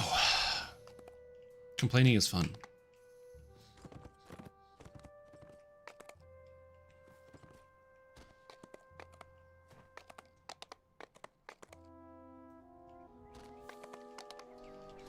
Okay, so I feel like I should probably, since I'm going to be using, I think the plan was to get cut the strings. I have no idea. I have no idea what the plan was. I'm going to be totally honest with you guys. Does this up the damage? No. Does this up the damage? No. Yeah,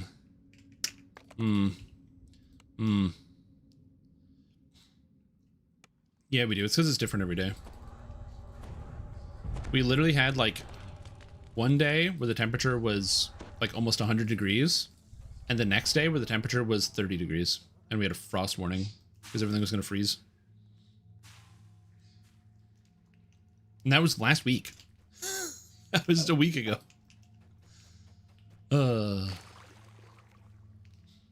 Good times. Oh, I have swim. Oh. The Arcane Trickster's got everything. And we're splitting up the traps. The old trap split. It's been a while since I played like a solid trapper.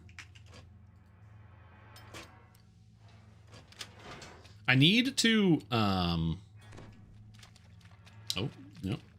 I need to figure out, oh wait, didn't I make a giant list of characters I want to play? At some point I have to do the rogue. The rogue is going to be coming. I kind of want to do it sooner rather than later, which is the Dampier Instant Killer, which is the idea of playing a rogue that uses like all the entire Dampier tree to do some shenanigans. I want to try that. Walking up to traps? Absolutely, I love walking up to traps. Oh, right. I can disable traps at range. How do I do that? There's a keybind for that, right?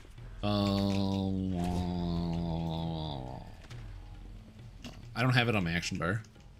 See, the problem is I'm old. Okay, guys, I'm old and I can't learn new tricks. All you young people, you can like learn new things and get new skills, but I can't. So magical disable device. Oh, I do have it. It's right here. It's shift 4. Shift 4 is to disable device at range. Okay. All right. We can do this. I can learn a new trick. I'm an old dog, but I can learn a new trick. My brain just wants to go and hit the button. Just how it works.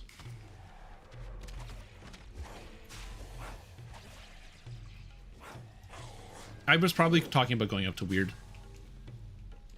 You hear a prisoner's voice. Thorax runs off across the bridge. No, I don't have feather fall. Okay, so we do this, right? And then I don't need to go up to that control panel. Like that. Oh god. I don't have freedom of movement. I can wait. Where have I been? Oh, I've been around. Specifically, I have been, is that even more oil? Oh, good. I got it. Boom.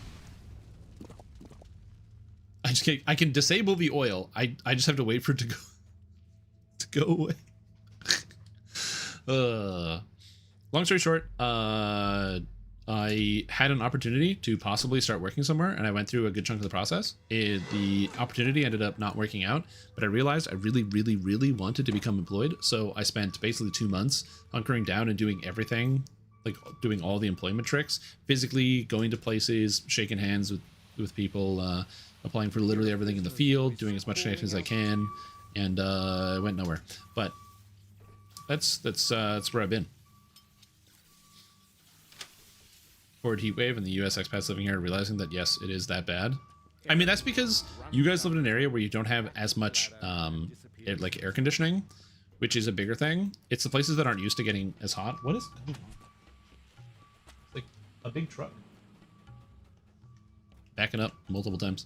Anyway, I think it's because you guys don't, or like a lot of places, they don't have the same infrastructure because they might not be used to getting as strong heat waves. It's even worse because the heat hits you, but you don't have a lot of the physical materials to be able to resist the heat. Trash collection? No. Destiny any longer updated? It's sad. I'm very sad about that. Again, Destiny is easily one of my favorite game series of all time. I have like thousands of hours in that series. And I have my Destiny 1 Warlock that I made in vanilla Destiny 1 that carried me all the way through Destiny 1, all the expansions, and all the way through Destiny 2. That is going to be stuck in Destiny 2 forever. I don't be able to play with it that much anymore. which is sad. So I'm sad. It's bittersweet because the update, the Moment of Triumph, is going to be the greatest Destiny 2 update in the history of the game. At the end of it. I'm gonna stream exclusive Destiny for like the next month instead of ESO. Yeah. I haven't played as ESO as much as I've wanted to, mostly because I don't have the money to buy a sub, and I find ESO really hard to play without a sub because I really like the crafting bag. Crafting bag.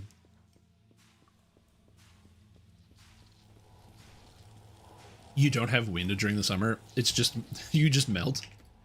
Oh no. See you more now? Yeah, I'm back to streaming.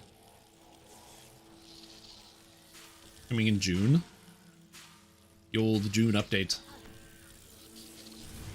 ESO night market thing? I have not tried it. Yeah, I'll be around. Yeah, I've played. It's the my experience with ESO is I'm one of the people that played ESO in the beta and was like, ooh, I'm excited to play this. And then I've played it since the game had come out, like, pretty religiously. But when they added the multi-classing into the game, I was like, ooh, I'm going to be playing this a lot. I ended up not playing up nearly as much as I thought I was going to be playing. So I have a bunch of like multi-class characters, and I've had some fun. But without the crafting bag, I like picking up all the resources, and I can't convince myself not to do it. So not actually having the crafting bag makes it difficult. I must pick up everything. I must use crafting bag.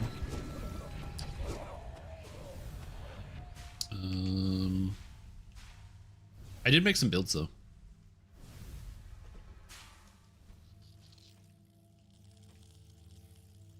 Ooh. I keep walking up to it. Oh my god.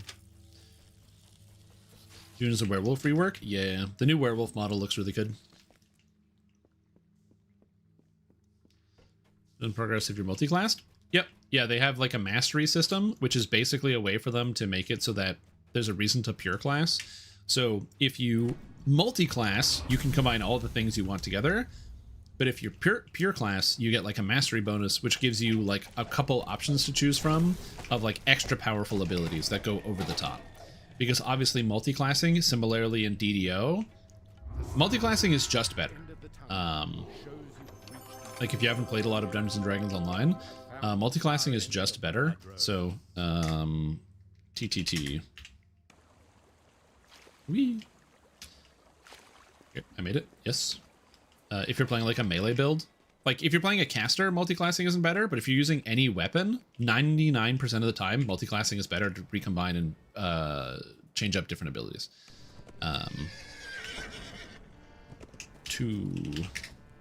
Oh wow, there's only one quest.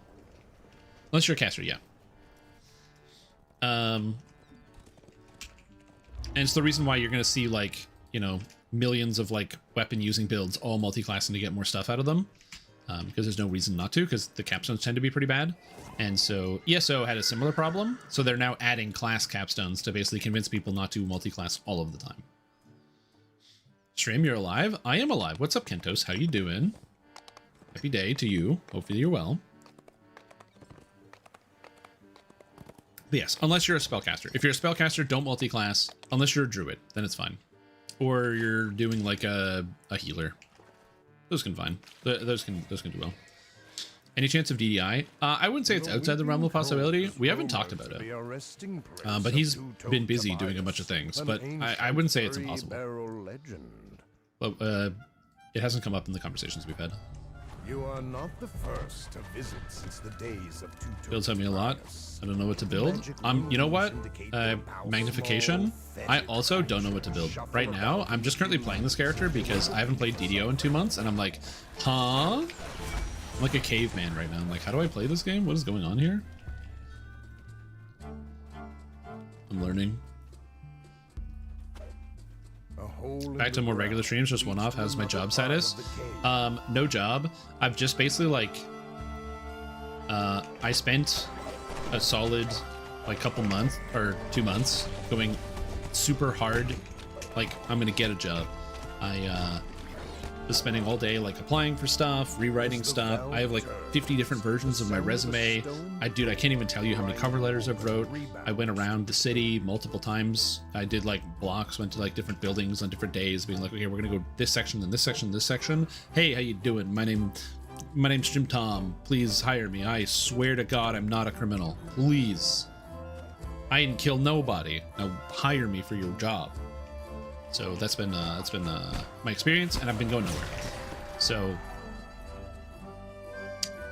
I'm here now. I love my do DDO videos. You know what? Honestly, true. I should be like, yo, you know Dungeons and Dragons? Yeah, I don't know anything about that. But there's like a video game that's kind of about Dungeons and Dragons, and I can help you. I can tell you all about that. I'm like very good at it. The wind from the east That's fine. dwindles and dies. Looking at Grand Bridge Pass lives in the base Inquisitive build. Any other recommendations? Inquisitive splits. Oh, you want to like grind through past lives? So my recommendation to you, Ye Smart, is no matter what builds you decide to go with, don't do the same build twice in a row. Because you're going to burn out.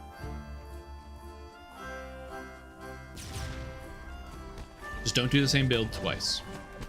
So if you want to do it, let's say you want to have like an Inquisitive and a Caster, so you want to like, maybe you run an Arcane Trickster Caster, and then you run an Inquisitive, and then maybe you run like a Dragon Disciple Melee, and maybe you run something else. Just don't do it twice in a row. Have like a rotating schedule of like 4 or 5 builds, and then kind of like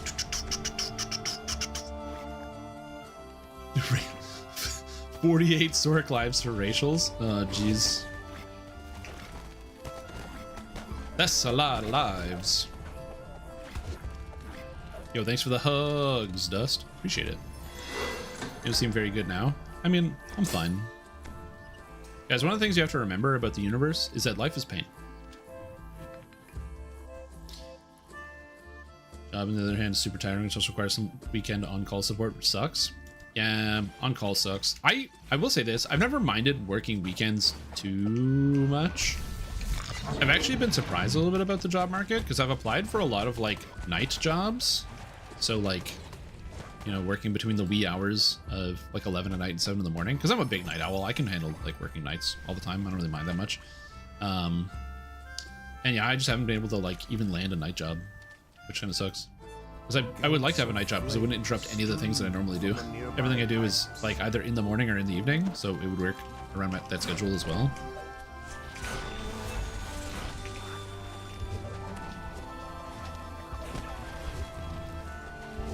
Another air sorc? Ah, that's fine. Just wait for him to release the conductor sorc. I have to meet up with friends? Yeah. Well, that's the trick, is you just have to get rid of your entire social life. You have those people that you see in person and you spend time with, and who you love and care about. Just like forget all of that and work on call. Like, you know, does that make it easier? Is there a racial past life rotation list somewhere? I've never done one. I do it at random. In fact, I'm going to upset a lot of the people in chat who like order and they like structure. Okay. So, warning, trigger warning, past lives, racials. I have 1 Azamar, 1 Dampier, 3 Dragonborn, 3 Drow Elf, 1 Eladrin, 2 Elf, 2 Halfling. Look at how many racial points I could have had by this point. 1 Human, 2 Shifter, 2 Tiefling, and 2 Warforged. I could be like 6 higher racial points if I just did it in order. But I just don't care. So I'm like the worst person to follow for this. Jack Jibbers has beaten you to Yeah, I forgot so hard about my remnant rolls in April. I didn't log in April and do my the like VIP login either. Oops. I didn't do a jib prediction. That's okay, there's no jib. It never happens. No jib. No jib. Never happens. I forgot about gambling. Ah, it's okay, that's what the mods are for. Okay, Laud Chain next. Gonna sell. VIP? Yeah, I'm VIP. The Weeping Cove is rumored to be arrested. You know, I could teleport out of here, but whatever. Tobias, an ancient 3-barrel legend. Alright, coffee's done. I mean, you didn't stream to remind me.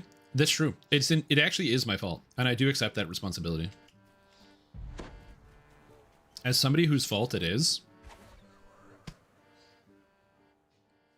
I take the blame. I accept it. Then replay it, auto-grind the others. Let the machine do its job. I mean, yeah, do it. Hell yeah. Have the machine grind the past lives. The problem is, though, then what do you do with the past lives? This might sound really dumb, but, like, that when I get to the cap and I have my character, like, I have a character that has racial completionist, I just don't play it because I don't care. That's my main problem. Like, I don't care about racial completionist, so I don't play it. The fun part is, like, the process, the path. Once I get to the end, I'm just not interested anymore.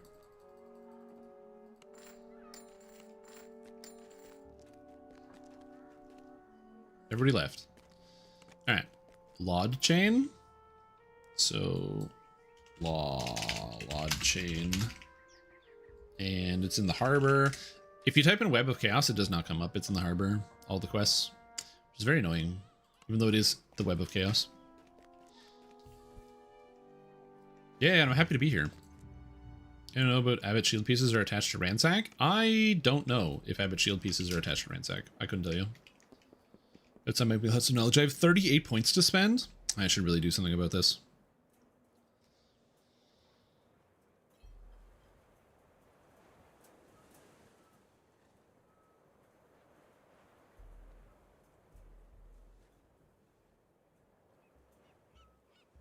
Nah, I don't need it.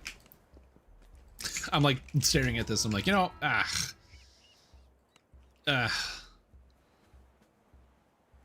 think the Shirati mantle is probably better than the Fatesinger mantle because I don't need the passive healing and the AoE doesn't really matter. So I probably should just take Prism because I have so much AoE anyway. And then I can go up here and grab this.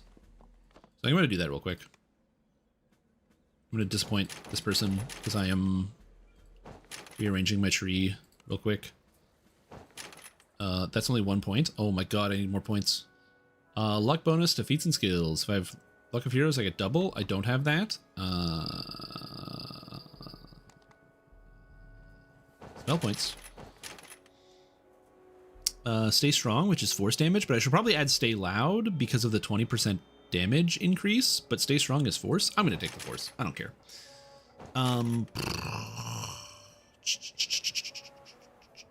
Illusion Focus? No, I'm going to take Illusion Focus out of here.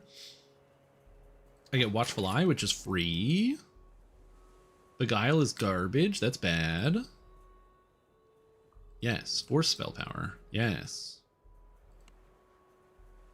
Incorporeality? I mean, it's better than a kick in the teeth. I'm going to be honest. I'm making bad decisions, but don't worry about it, guys. Don't worry about it. All right. Is Arcane Trickster? I forgot it exists. Yeah, it's Arcane Trickster. I'm having the exact same feeling as you, Kentos, where I'm like, I logged in and I was like, I was doing something. I remember logging in. What am I doing for AoE? Phaelites. So Phaelites does a d6 plus 3 force damage, which is the damage of Fireball. But don't think about that. At level cap. And I also cast Greater Shout. So I go Phaelites, and then Greater Shout. And, oh, another thing that's good for AoE is the rogue abilities that scale off sneak attack dice. Because they scale off of sneak attack dice, which is funny.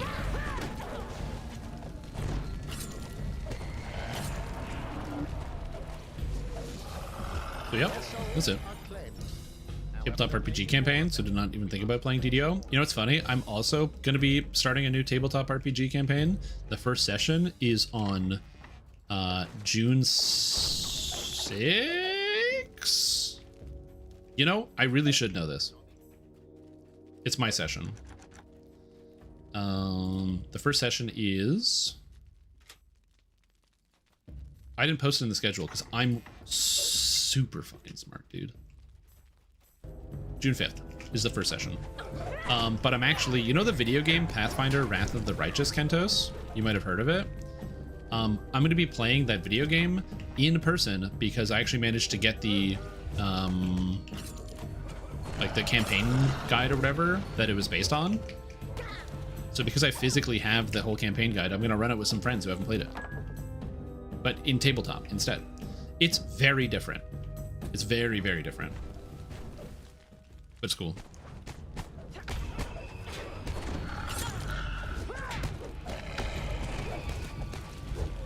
Yeah.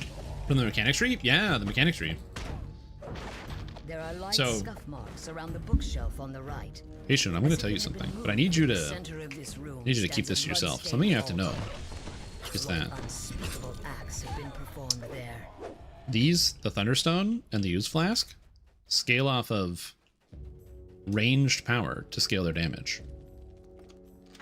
And spell The power. novice who accompanied And they Melvin multiply. lies on the ground in Why the do they hallway multiply? ahead. Listen. I don't know. But they do. So I should be able to get about 20k damage out of each of them when all is said and done.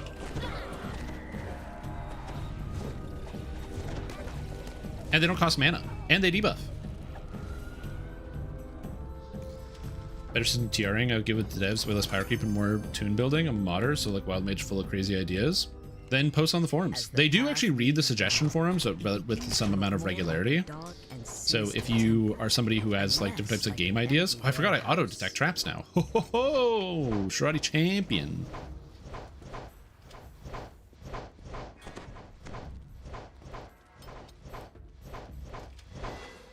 A dank Easy. chill Just DDO pervades things? the Mhm. lower level.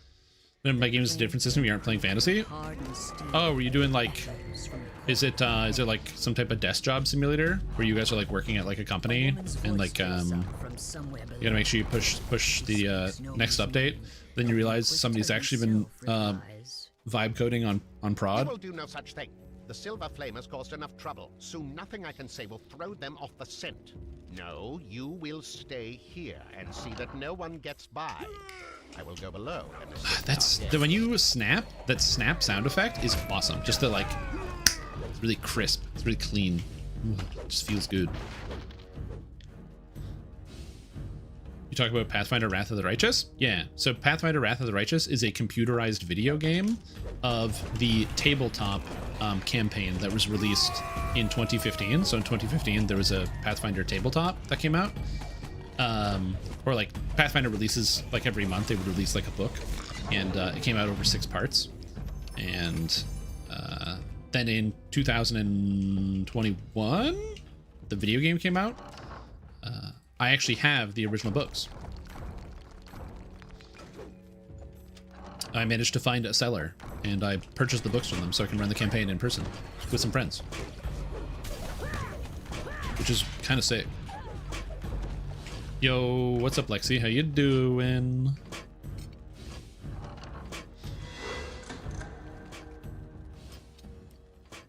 I'm excited to be back on DDO. It's just weird. I haven't played on this in a while. We doing sous vide today? No, actually. So another issue I was having with streaming is I really hated walking away to produce food, because as a contractual obligation, that's a joke, but as a obligation towards wanting to make sure I'm not just like leeching everything in this house, I try to make sure I do like all the housework, all the cleaning, all the tidying, all the things, and I also do all the cooking so that my girlfriend doesn't have to worry about it, because you know she does the thing with the job and the buying things. I mean, I pay for stuff, but They seem to be finishing some she does elaborate, slightly more, and so I'm like, I'll just take care of all that. But I really hate having to walk away and do the cooking. So I've realized something. If I get up earlier in the day, I can just cook in the morning, and then all the food is ready for later. So now I don't have to step away to cook, because I actually did it all morning. So I spent a good chunk of today, like this morning, I was like stir frying up some stuff, and it was a good time. Flame is powerless to stop it. So pray. That up with heroic fantasy, way too much of it for your liking. Oh yeah, I mean, it depends on the type of game you really want to run. Give yourselves, my children. Give to the glory of our Something I haven't done in a while is made like a black and white fantasy, or played a black and white fantasy, where like you are the good guys and the bad guys are the bad guys, and you're just trying to beat the bad guys. I spent so much of my time, especially as like a young adult, being like, you know what's cool? Nuance. I love nuance. I love when my characters have like some depth to them that makes them morally ambiguous. And are you really doing the right thing by cutting this person's head off? You have to think about that one. But sometimes I imagine it must be nice when you just get to play a game where it's like you are unequivocally the morally righteous character against the moral evil, and you're doing the thing. Just don't want to run it? Yeah.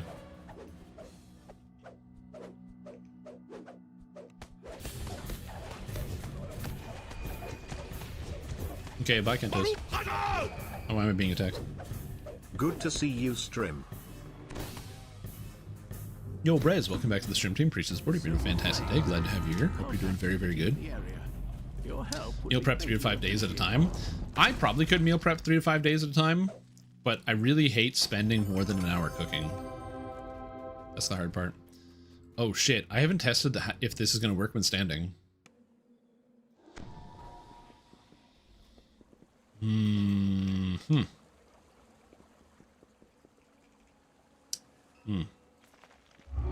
Alright. But if everything breaks, I rearranged my desk recently. We're gonna find out. Don't break.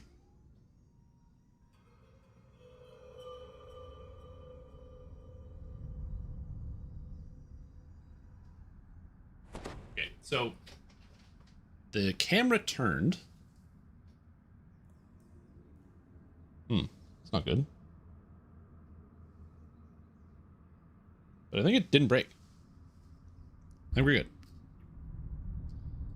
I'm much closer to a light source now, unfortunately. Also, I'm like not centered anymore. Let's move that there. There we go. The lighting's really off because of the sun, so I apologize for that one. You have entered the nether realm of Kyber. A magical I pull his PC off the wall. Yeah, my PC is no longer on the wall. So on the other side of this is actually a bed. So there's a bed right there, and then there's me here, and then there's like a wall here. It's like empty. I actually have a bunch of stuff. I have a poster. I have this that I want to put on the wall. So I have this one. It's got the slam, you know, it's got the slam. So I want to put that on the wall back there, but I haven't done that yet. I'm gonna do that eventually. Also, thank you for saving me, team. Because I'm just like showing off the picture. You gonna run the new PoE 2 patch? Absolutely. So I know I'm here to stream Dungeons & Dragons Online, talk about Dungeons & Dragons Online, make Dungeons & Dragons Online style content. You guys like talking about DDO. I like talking about DDO. We all play DDO. That's the namesake of my entire channel. That's what they call me, DDO guy. This Friday is a new PoE 2 league, so I will be doing PoE 2 this Friday. Sorry, not sorry.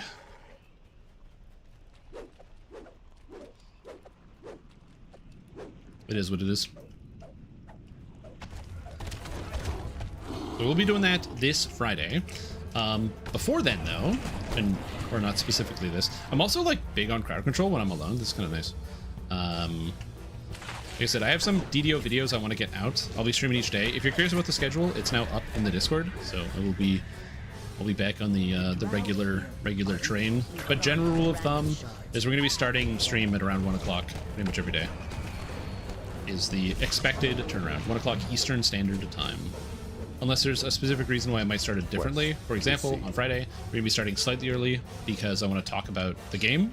So, and a couple other things. So we'll be starting actually slightly earlier than it would be expected.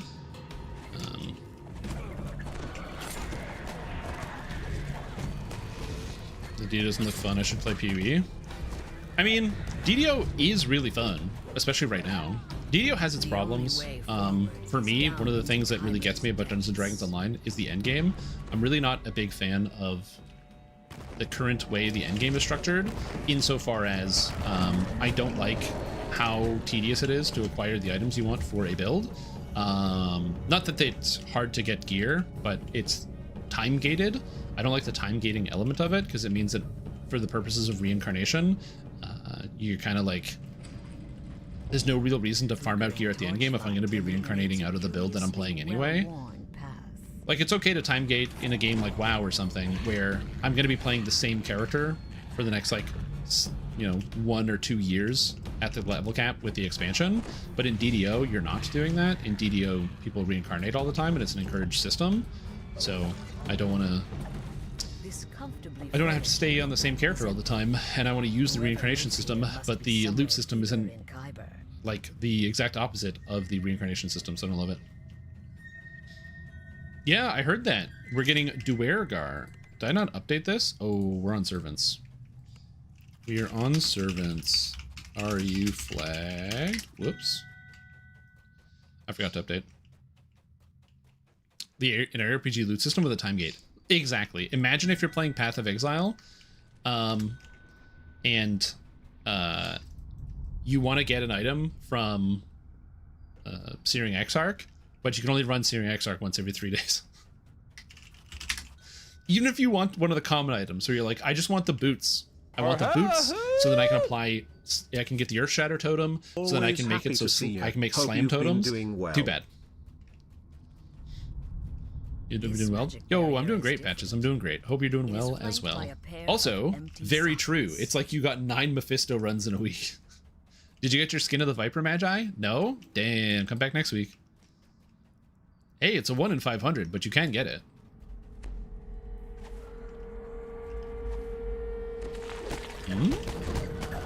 I shall attend to it. For me, that's pretty much the main reason why I am. I don't do a lot of DDO endgame. It's just tedious. So instead, I like to be enamored by the people who do take the time to like crunch their way through it, more than doing it myself. Also, Quintoxic, welcome back to the stream team.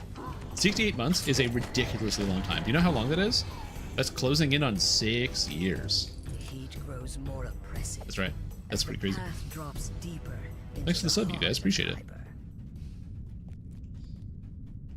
How's job search going? Well, I'm here, aren't I?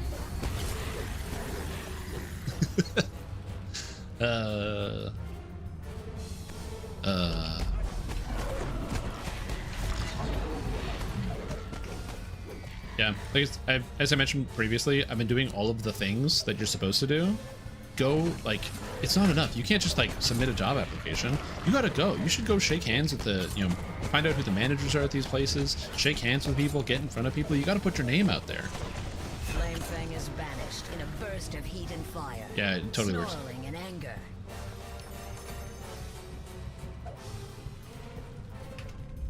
Oh my god. So, I was at the grocery store the other day, and I was in the self-checkout, and there was a girl who was maybe like 17 with her mom, and they were talking to the manager, or a manager who was like on duty at the time, and the mom was arguing with the manager because the manager is like, no, we don't handle any of the applications in store. You just have to apply online. If there's no jobs, we're not hiring, but you just have to apply online. And the mom is like, no, but I you know, you should know my daughter, so that way when she applies, you whatever. And he's like, yeah, we don't do that. That's not how it works anymore. And she's like, no, she's coming here into, like, she couldn't wrap her mind around the fact that like coming into the store does not help you get a job. It's all RNG. Like that's just like, that's not how it works in the corporate world. Like you go to a big store or like a big location and everything's apply online. And it was just very interesting to watch this like lady in her like 50s try to tell the store manager and be like, no, you're wrong. That's not how it works. Back in my day, you just walked in and said, I would like a job, please, and you got one. That's how it works.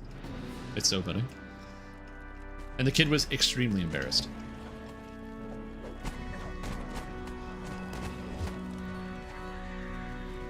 Yo, what's up, Joaquin? How you doing? Taking some of the break myself? Yeah, but now it's time to get back. We got a new patch. I believe it's somebody was saying it's like the pre-expansion Lemania is coming up, so yeah. Apply for Google? True! They already know everything about me. And all the things I didn't want to tell them.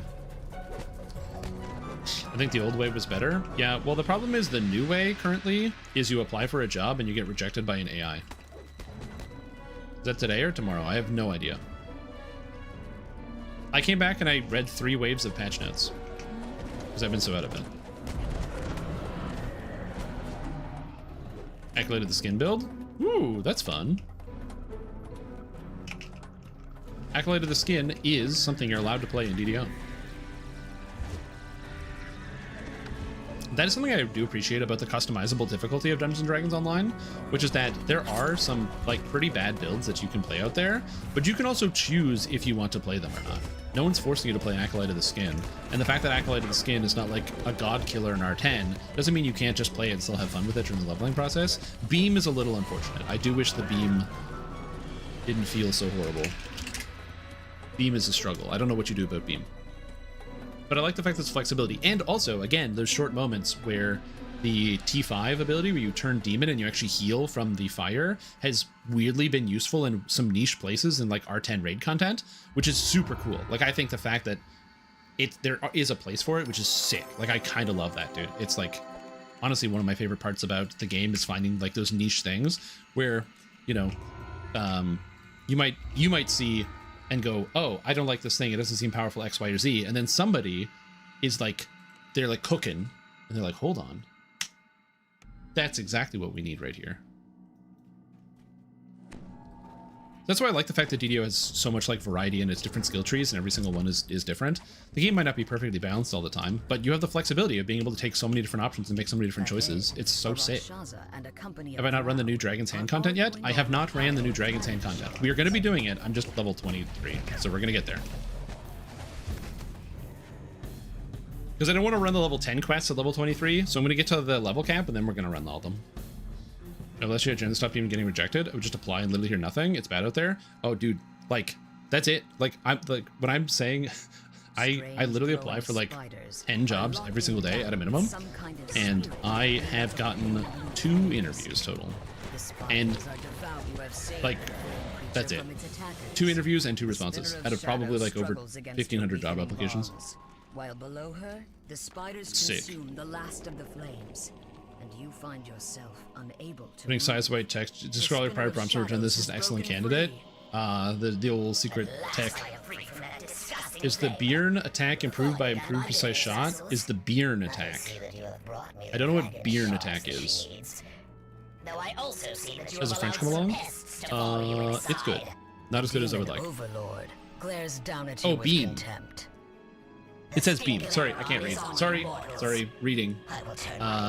Beam is a Warlock Eldritch Blast. The problem with beam is that what you think it's going to do is you shoot a beam out of your hand that penetrates through monsters, but because the beam is actually slow, if a monster is moving while you shoot it, the beam doesn't hit the monster you're shooting at. So if a monster is like moving to the side and then you shoot the beam at them, the beam doesn't hit the target, and then even in the off chance that it does hit the target, the dream of beam is that it goes through multiple targets at the same time. But the problem is, if there's like a step here, if there's a slight elevation difference between you and the monster, or if the monster has a higher or lower center, so let's say, for example, I'm playing as a gnome, if I'm in close range, every monster has a higher center than me, so I shoot for the center, which means the beam goes up and it doesn't go through multiple targets either. So beam has a lot of like conditional problems that just make it infinitely worse than everything else. It also doesn't do more damage. It's a really cool concept. I love the concept of beam, but the like waviness is not there. Dragon and going rogue is like a million. Oh, good. Well, I can do 1,000,000 damage. It's fine. The Twitch scattered into French government. Yeah. She will be imprisoned once more. But it's still worth pursuing. Oh, dude, it's 100% worth pursuing. I spend an hour every day learning the French. I see your game now. Yeah, I'm still alive. The rumors of my demise have been greatly exaggerated. Actually, there's been no rumors. I just haven't said anything. I've always been a major lurker. I will say, also, thank you to every single person who's just decided to tune in and just check out what's going on. Obviously, I hope I can be entertaining and be worth your time, so I can provide you with some amount of actual measurable sense of value during your day. But yeah, so I've just been stressed out and panicking a lot, and stressing and panicking a lot, and being stressed and being stressed. That's what you've been missing. That, and also, have I really been doing anything else? No, that's pretty much it. Just been stressing a lot. It's been good. You can start some rumors? Yeah, if you want. I'm never in any type of drama because I don't really do anything. I think for the most part I don't say things that are pretty egregious. So, it's very rare that I get caught up in drama. Again, the last time I got caught up in any type of drama is when the DDO servers were down, unrelated to me, and so I decided to read the DDO forums because the servers were down and I had nothing else to do. And then the drama happened because I was not being very charitable or nice to the people that were saying very dumb things on the computer in a public place.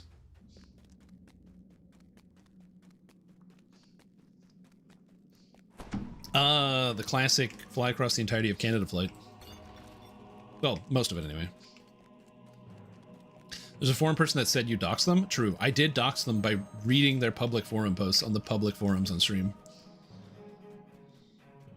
You hate most on Thrain? Who do I hate most on Thrain? You guys know Minolith? Have you ever played with that person? Oh.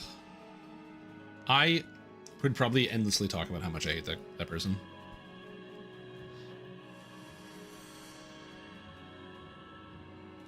News, the iceberg made its way down to Cove. It's melted, and since now it's just the berg. Oh, not the iceberg. Oh, I'm sorry to hear that. You're on Shadowdale? No, I'm on Thrain. Or, as the computer-generated voice likes to say, Trana. Dread overwhelms you, as if Thank you for the darkness content. has entered your Best to jump at very any company would be soul. well served hiring you. The See, I spinner of also think that, shadows Joaquin, has returned to the but battle. you know, it is what it is. One of the interviews I got was actually from somebody who it went really well, and they were basically like, they're like, you seem great, you seem smart, you seem whatever. We just need somebody who can, like, it was for a job that required a physical technical skill I did not have, and they were like, we don't have enough time for what we're trying to do to like train somebody right now. Like literally, I didn't have a qualification, so they were like. So why did I get the interview? I honestly couldn't tell you. I think they were just desperate. They were like, yeah, you seem great. Good luck. And I'm like, fucking son of a bitch. Don't you dare give me the good luck as you stand before me, holding the job in your hands. My empty bowl of job porridge. Please, sir. As bad as the dating scene? I had way better luck with the dating scene. The spinner of shadows decides to change tactics. Kenneth, and this is the only person I'm holding the quest with. We're just staying stealth the entire time. What happened? Did anybody knows what happened to the guy? There's a guy on Argo. I don't know if he's still around or still playing or what server he went to. But there was a guy on Argo, and he basically had this like complete and utter refusal to work with the team or do things that other people wanted them to do. So if you gave them an idea, if you're like, hey, can you do this, or gave them a suggestion, they would vigorously do the opposite in as great a capacity as they possibly could. This was the guy that did like they raided sometimes, but this is also somebody who this is the fist cleric guy, where he was playing punch cleric and refused to help.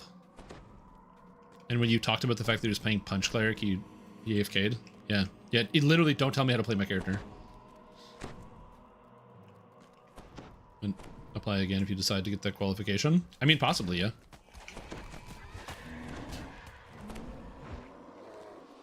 School for phlebotomy. Phlebotomy. Well, technically it's medical laboratory technician, which means I can actually work in a lot of places. There's been a lot of really interesting jobs that I'm qualified for that I've applied. Although, because summer is coming, there's actually been even more like jobs popping up that are in the field, but not directly like poking people with needles. Although I can also do that. I'm pretty good at it. In the shadows. An amusing game, mortals. I will say, I also understand why some people don't, like, you get that visceral feeling of like, don't tell me how to play my character. I know how to play my character. I do 100% get that. So I empathize with all the people out there who have, like, on occasion been told, like, hey, you should do this or you should do this. And you're like, hey, man, listen, I'm a big grown-up. I'm playing my own character. You don't have to tell me how to play. Again, so I empathize with all those people. That being said, turn off defensive stance when you're in the raid. If you're in the raid, you have to turn off defensive stance. That's it. Just turn off defensive stance. I don't care about anything else. Just turn off your defensive stance. Thank you. Thank you, please. Thank you. Make a good game dev. You got good ideas. It depends. So the problem with, like, game dev is a lot more than just having ideas. I have a lot of respect for people that like work in any amount of game development, because there's a lot more than just like, hey, I think this would be cool. It's the, hey, I think this would be cool. It's the, then you have to kind of like get redlined by people to basically be like, hey, you think you have a good idea or an interesting idea, and then you now have to defend it, and you have to like prove that it's good, and you also have to like make it functional. So you have to like, you know, do like either the programming, the coding, and all the follow through, and make everything go into it, and also understand the greater structures and the planning that goes into it. A lot of people sometimes forget that a feature or a thing that you might like. So I'm going to use Dungeons and Dragons Online as an example. There might be an idea that maybe you think is cool and you would love to see added in the game, but would cause something destructive somewhere else, because maybe you're not looking at the macro picture. There's a lot that goes into game dev, on top of the just immense amount of hard work that a lot of people do. I'm super grateful for the people that work at SSG that continue to make DDO and make it the game that it is, which is sick. So as much as I think like, yeah, game dev is like a cool idea, I'm not a programmer as of right now. I know like a little bit of scripting. I've been doing some stuff, but yeah. Is my career affected by AI? Insofar as my career is affected by AI, I think a lot of people that are using like a lot of these platforms to hire people are just using AI to screen like resumes and stuff. I'm gonna play pure Rogue Inquisitive, and everyone said don't do that. I mean, it's just dumb. Of course, yeah, don't play pure Rogue Inquisitive. After 13 Rogue, you get literally nothing. And also, the Inquisitive tree lets you multi-class. It's just free. But you're allowed to. A voice of vast power booms from inside the breach. There you are. Mod what? What are you mod? What are you modding? What are you making? What you producing? I have, replies the spinner of shadows. The drow brought them to me. The drow brought them to me. What shall I do with these? I forgot all these voice lines. Leave them. Oh, job training is a rapidly dying process. Yeah, the death of I've heard a lot of people writing about the death of apprenticeship, where like it's much more difficult for people to actually be able to learn on the job because companies don't want to pay for apprentices. Loth's voice fades They just away. want seniors. And then you run out of seniors because there's no apprentices. 10 years from now? Not even that, like 5 years from now is going to be brutal. We're not there yet.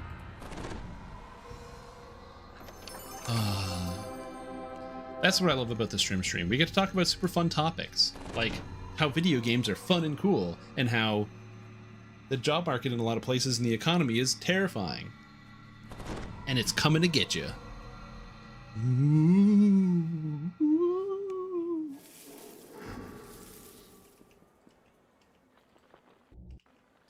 In the summer with devs, EQ and StarCraft Warcraft, those are super different games. Is this like a combo wombo? Wait a minute. EverQuest with StarCraft Warcraft? Isn't that just League of Legends again? Or Dota?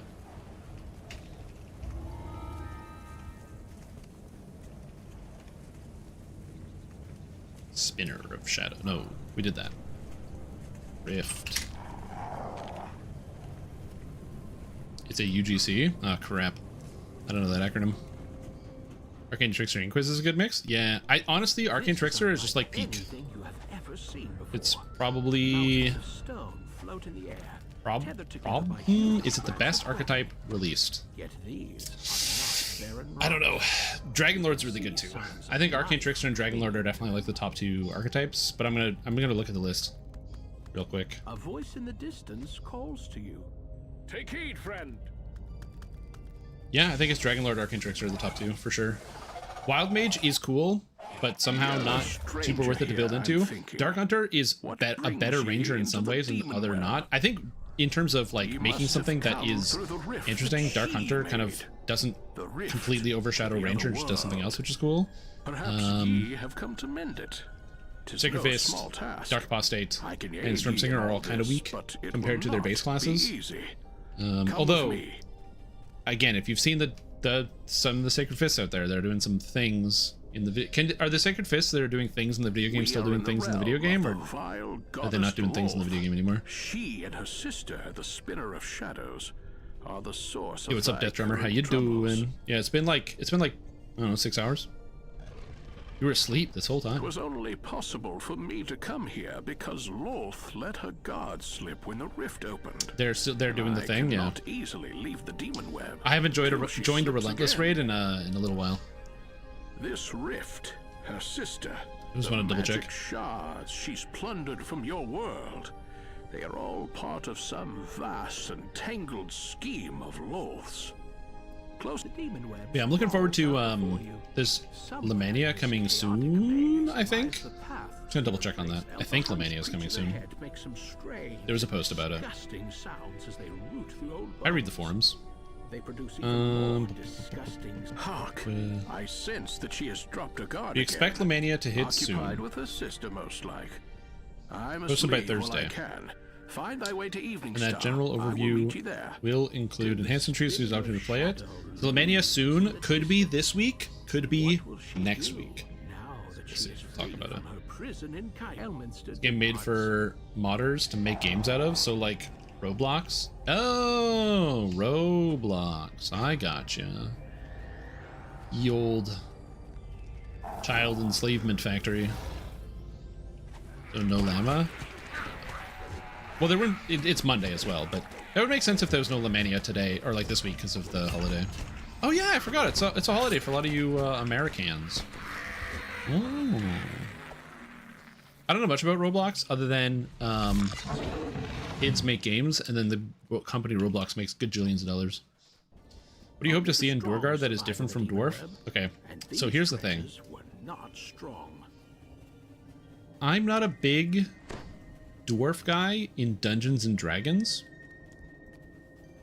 I really like the Lord of the Rings dwarves. I think they're very, very cool, and I like dwarves in some other games. But for some reason, in D&D, I've never been a big dwarf player. So in DDO, dwarf is easily one of my least favorite races. So I hope that Duergar is cool and makes me want to play a dwarf. Will it be a Duergar without enlarge? I assume Duergar will be able to enlarge. They do it in the game. And we literally have like, you can enlarge. There's like the epic Destiny thing from Unyielding Sentinel that lets you enlarge.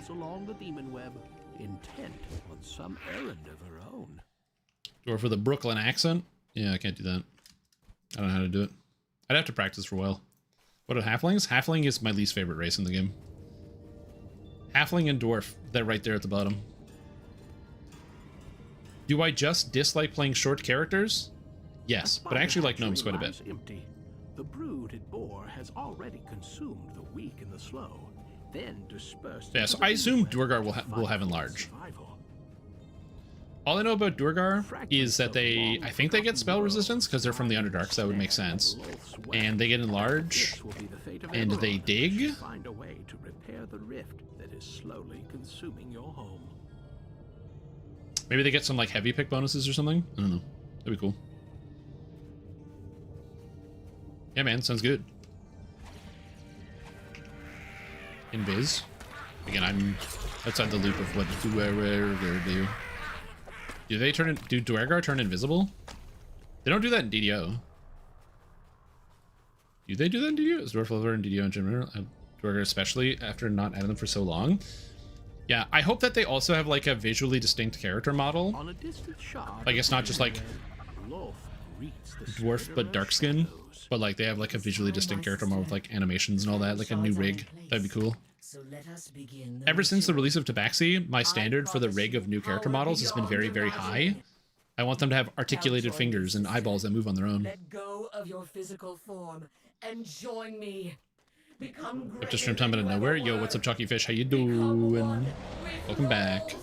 If you had to try R4 to R6 endgame content solo as a first character, what build would you feel most confident with? If I had to pick one thing to do R4 to 6 endgame solo, honestly, Arcane Trickster is a pretty good choice. As one of the newest names. And then also the 1631, the Dragon Lord chain build is also quite good. Those are both pretty free if I had to pick them. Or just straight Alchemist is also a good option. Also, what's up, Unger Max Raiders? dwarves. What's up, everybody? Hope you guys are doing good. Welcome back to the stream. I'm your host, Stream Tom, and I hope everybody is doing wonderful out there. Thank you so much for tuning in, and welcome. What's up? Hello. Missed in years. I don't expect bad quality. Well, that's what I'm saying. I have reasonable expectations. So I think Duergar is going to look cool. I don't know anything about Duergar. It's one of those, like, when people ask me, like, oh, what area do you want to see them explore in Faerun next? And I'm like, I don't care. I want to go to Eberron. Sure, man. Let's go to... just explore more Underdark, I guess. I don't know. I shall attend to it in a trice. Oh, and Spellsinger Bard is also a good option. I did forget about Spellsinger. Yeah, true. You can even play it as a me sing songs. There are Duergar in the mine and Ataraxia, but those are just like recolored dwarves. Maybe when Duergar comes out, would they get a visual update? I don't think they get a visual update. But yes, sorry, I did not meant for that to be like a dig at the art team of like, oh, I think they're going to give us a dwarf like recolor. I'm sure they're going to do something distinct or interesting, but it's more of just a like, you know, I hope like the goal would be to see at a distance that somebody is in fact a Duergar and not a regular dwarf. Kobold and Goliath at this. You want a Goliath Kobold race? I mean, that'd be kind of interesting. Isn't that basically just Dragonborn? Also, Nero, thank you so much for getting out a sub. Welcome to the stream team, Ab Horson, and Nero, thank you so much for giving out a sub. That's really kind of you. Duergar Battle Rager. Okay, so again, this is me not knowing Faerun lore. All the Battle Ragers that we experience in the game are dead because they're all the cool darges, like they're the undead Battle Ragers. Can the dwarves be Battle Ragers while they're alive? Avalon. Isn't that a game? It's like Avalon Fall of Man or something like that? Or am I thinking of a different one? There's some other game I saw Horse playing. It was something like that. Oh. And you. I saw you playing as well, Nero. The skeletons can't exactly rage. Oh, it's Fall of Avalon. Oh, I gotcha. Battle Rager would be really hot. You know what? Honestly, listen. I know SSG is probably like knee deep in development. Actually, they're probably like neck deep in development, given that we're gonna get Lemania soon. But they should just full pivot and give us undead Battle Ragers. So instead of you have Duergar, and then the iconic is just the undead Battle Rager. It will take you closer to the surface.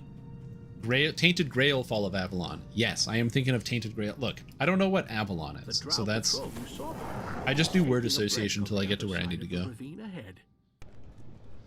Heavy armored potion drinking dwarves.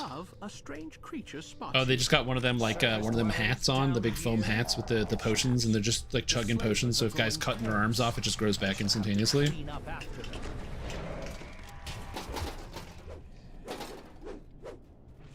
I kind of like the idea.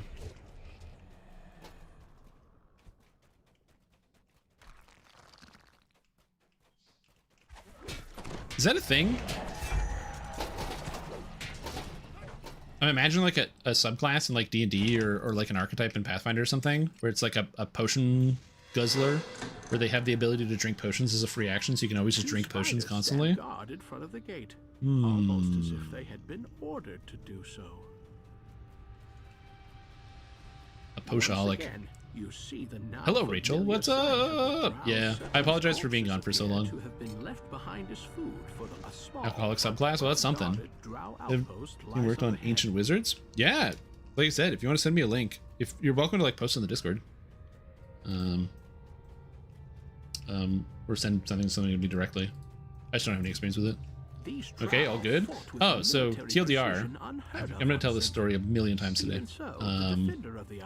Yeah, I basically had an opportunity where I could possibly have gotten a job, and then I did not end up getting that job. And it made me realize that that's really what I wanted more than anything else, was to be gainfully employed, to do a menial task as a 9 to 5, so that way I can come home and go, man, I had such a tough day. God, I hate my job. But then actually do other things, and I really wanted that. So I spent 2 months doing all the classic things, you know, pounding the pavement, meeting up people, doing the applying for like you know, 25 jobs every single day, going out, going to physical places, shaking hands. Hey, how you doing? My name's Strim Tom. You know, and anyway, 2 months of that, and it went nowhere. So we're here again. So I'm just gonna keep being patient. There are potion flask spammer classes? No. There's literally the alchemist, but there's nothing that lets you just drink potions for free. On X? Oh my god, I don't know the last time I actually opened Twitter. It was really bad. When I got to do the stream with SSG, where I got to be at PAX, or got to do like the virtual kind of show up at PAX, they were like, okay, cool. Like, you know, we're happy you're going to work on this. We're doing this thing together. Like, we want you to promote this. So can you give me like your socials, like, you know, other places you promote and do all your stuff? Like, yeah, like your X and your Blue Sky and whatever. And I was like, yes, I am social media. Again, I'm a giga lurker. I don't post anywhere. It's a huge problem.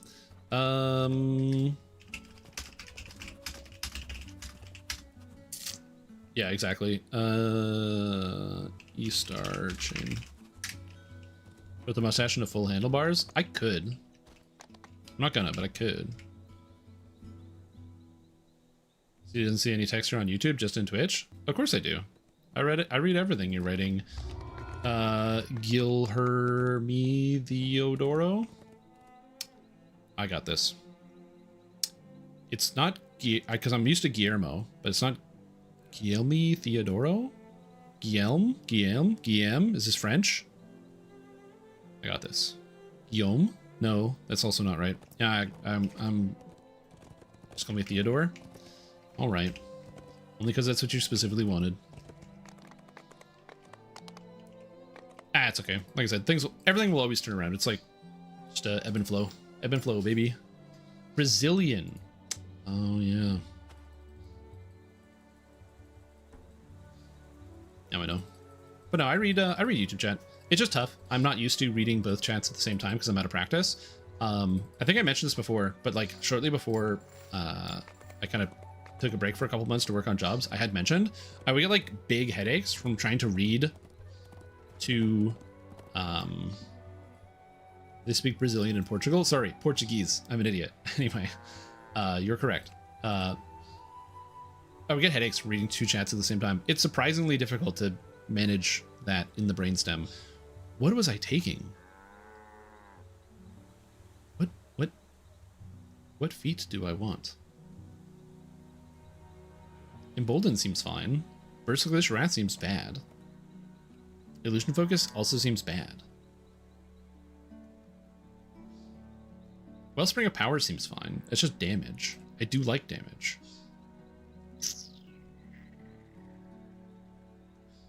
Oh, the meta. Do these count? Does Intensify count? Good question.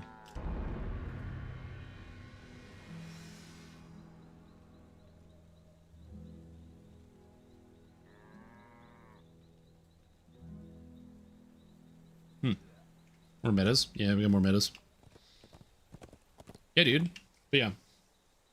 No, like I said, I do read both chats. It's just sometimes, especially if I'm like focusing on doing a thing, I'm not always reading everything all the time, but I'm going to be combining both the chats at some point soon because you're allowed to do that now on Twitch. So I did check on this. It's actually a rule change. So you can have all the chats showing up in one channel.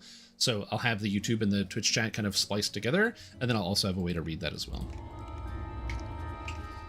All right, I'm going to use the washroom. I'll be back in just a minute. So hang out here, entertain yourselves. I will return shortly.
How's the lighting now?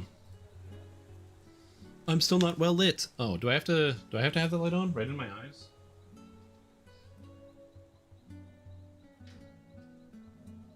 Ah, yes, I have to have the light in my eye sockets. That's great. It is what it is. All right, I'm back. Had to check the eye sockets. It's good to get up, stretch the old legs. I mean, I say stretch the legs as I'm literally standing because I was told to stand earlier, but it's fine. Okay, I'm back. Let's go. Double checking to make sure I don't want to have this up. Diabetic Union incoming? Whoa, whoa, whoa, whoa, whoa, whoa. That's crazy. I forgot about that. That is a thing, isn't it? There was a Twitch chat suggestion. +1 sneak attack dice for every metamagic feat you've trained. Yeah, that was a Twitch chat suggestion. Great idea, by the way. I can't remember specifically who said that first, but you're genius. And I'm happy that SSG ended up running with it.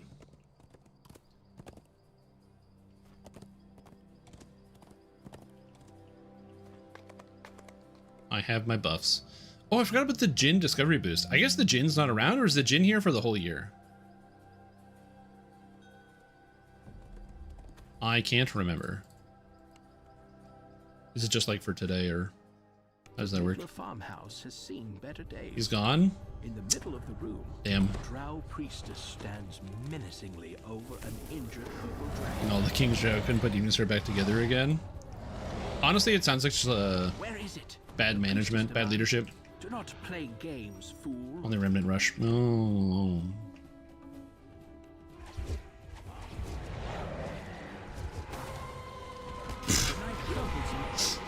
Send back to the farm. No. You know what they should do? They should leave the Jin in the game and also make it so the Jin gives you a 66% loot boost instead of a 10%. That's what they should do. How do you guys feel? How would you guys feel about that if they just made it so the Jin if they did that instead? Yay or nay, you know? Would you rate that 5 stars? You have caught the priestess's eye. Not tortured cry. Yeah. Tortured cry. Yeah. So on elite difficulty, your loot drop rate's 100%.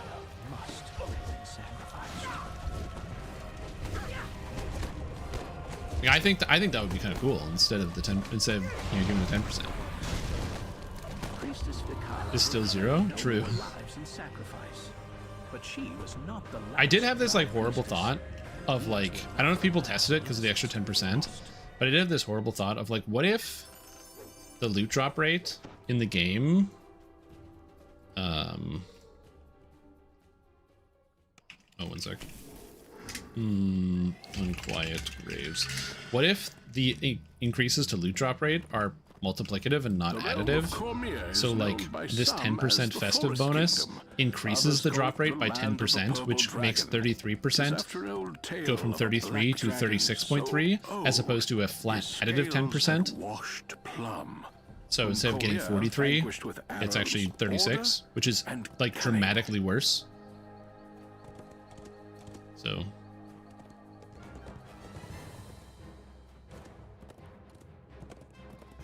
I don't know if anyone's tested that yet, but I wouldn't be surprised if that was the case somehow. Yeah. Listen, it's my first day back streaming DDO every day, so I don't want to get into the loot drop rate feel bad discussion yet. We'll get there later. That'll be like the main course. That's the dinner. That's the, you know? See, it's 10% increase, not 10% more. Hey, I know that terminology. Should eventually the section of character finding. Oh, is there? Treasure finding. Named loot drop rate boost, 11%. But we still don't know if that's additive or multiplicative. Exactly. I'm also under the impression that it's multiplicative. I mean, I can bump this up. I have potions. I have discovery potions somewhere. I don't know where, but I have like 1 million of them. Also, if you guys didn't see it, what's this? Ooh, Sharn Ultimate. Why do I have this? Anyway. We're in here. Oh. Wait, did I not buy the things? Oh, I must have put them away. No, they're consumables? Yeah, raid timers. Raid timers are 30% off. Call to action for PoE2 stream Friday. Oh, I'm going to be streaming PoE2 on Friday, yeah. I just don't know what type of blood mage. The abandoned village is very quiet. There's a good bonus in the Sharn box. An unnatural What bonus is there in the Sharn box that I could possibly want? Drow seems uninterested by your presence. Sharn boxes supposed to get their Sharn boxes? Oh. They're kind of gutting Leech? No. They're making Leech so you can only apply one at a time. But as somebody who's who played Blood Mage without Leech last league at all, because last league I did, actually that's not true. I used a lot of Leech last league. It was the league before that with a Hollow Palm technique. I played Hollow Palm Blood Mage, which has no Leech at all. You just use the Remnants, and it's giga broken. The Remnants are silly. It's very strong. It's shards or something? Don't recall. Second dimensional augment bag. Oh, wait. It's a fresh one? You're talking like a second Sharn box, but like a first time opening Sharn box. Oh, dimensional augment bag. Has been defeated. Dude, I've bought so many goddamn augment bags.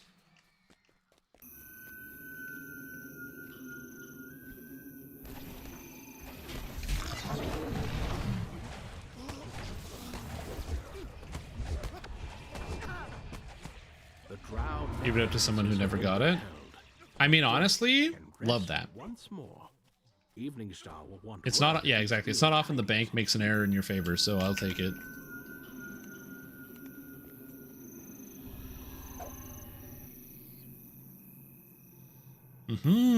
Okay, that's cool. I'll crack it open later then and check it out. I did not know that was a thing.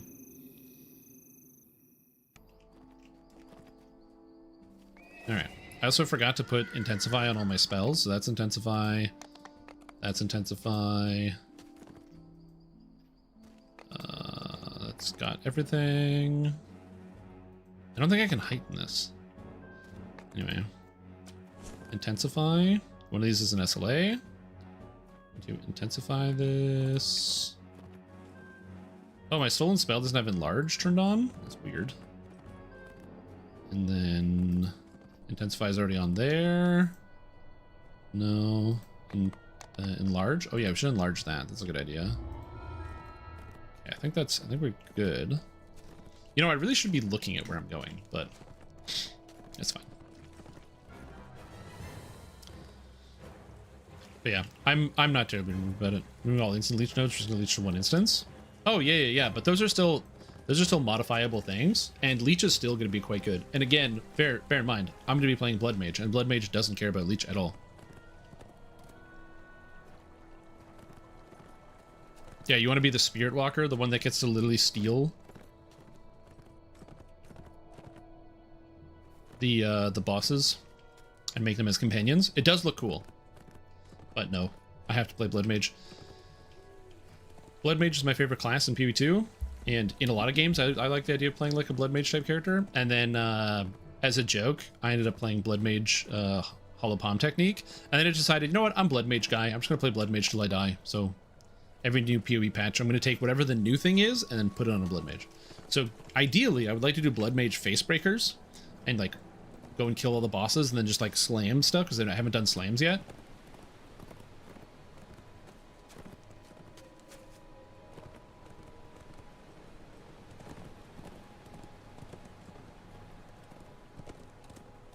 But at some point, then he slams. Face breakers count as maces with their own custom animation set in Path of Exile 2.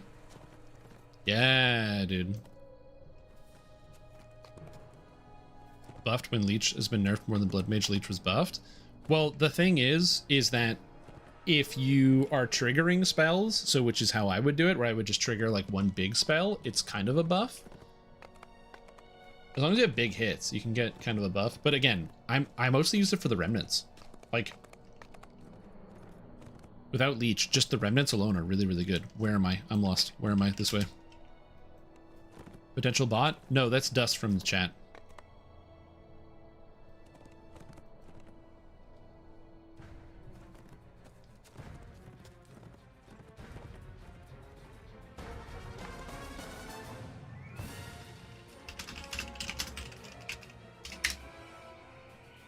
Just saw a new person dropping a link. Yeah.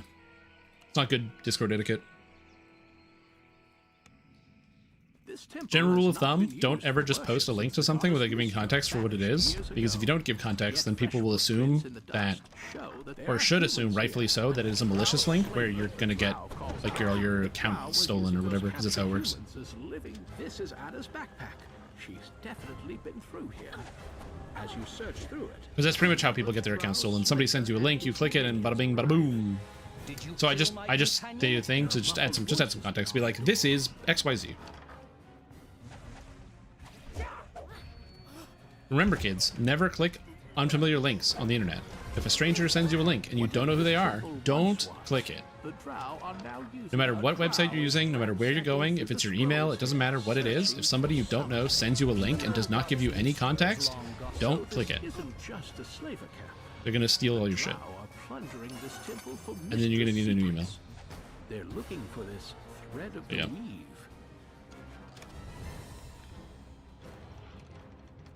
I know these changes actually kill comment trigger.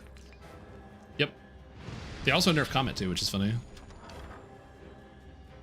Oh my god, is that Cult of the Ocelot resubscribing for 38 months? Yo, welcome back to the stream team, dude. Appreciate the support. I hope you're having a fantastic day. Glad to have you back again.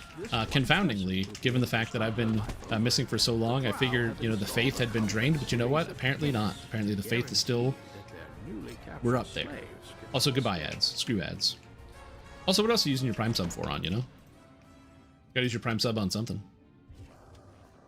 Yes, even if you do know them, if somebody sends you a link that you don't recognize, so like if somebody sends you a YouTube link and it's a friend and you know, especially that's the reason why embeds are a thing, where the video will get embedded, because what will happen is if they don't, if the video doesn't embed, then you don't actually know what you're going to see.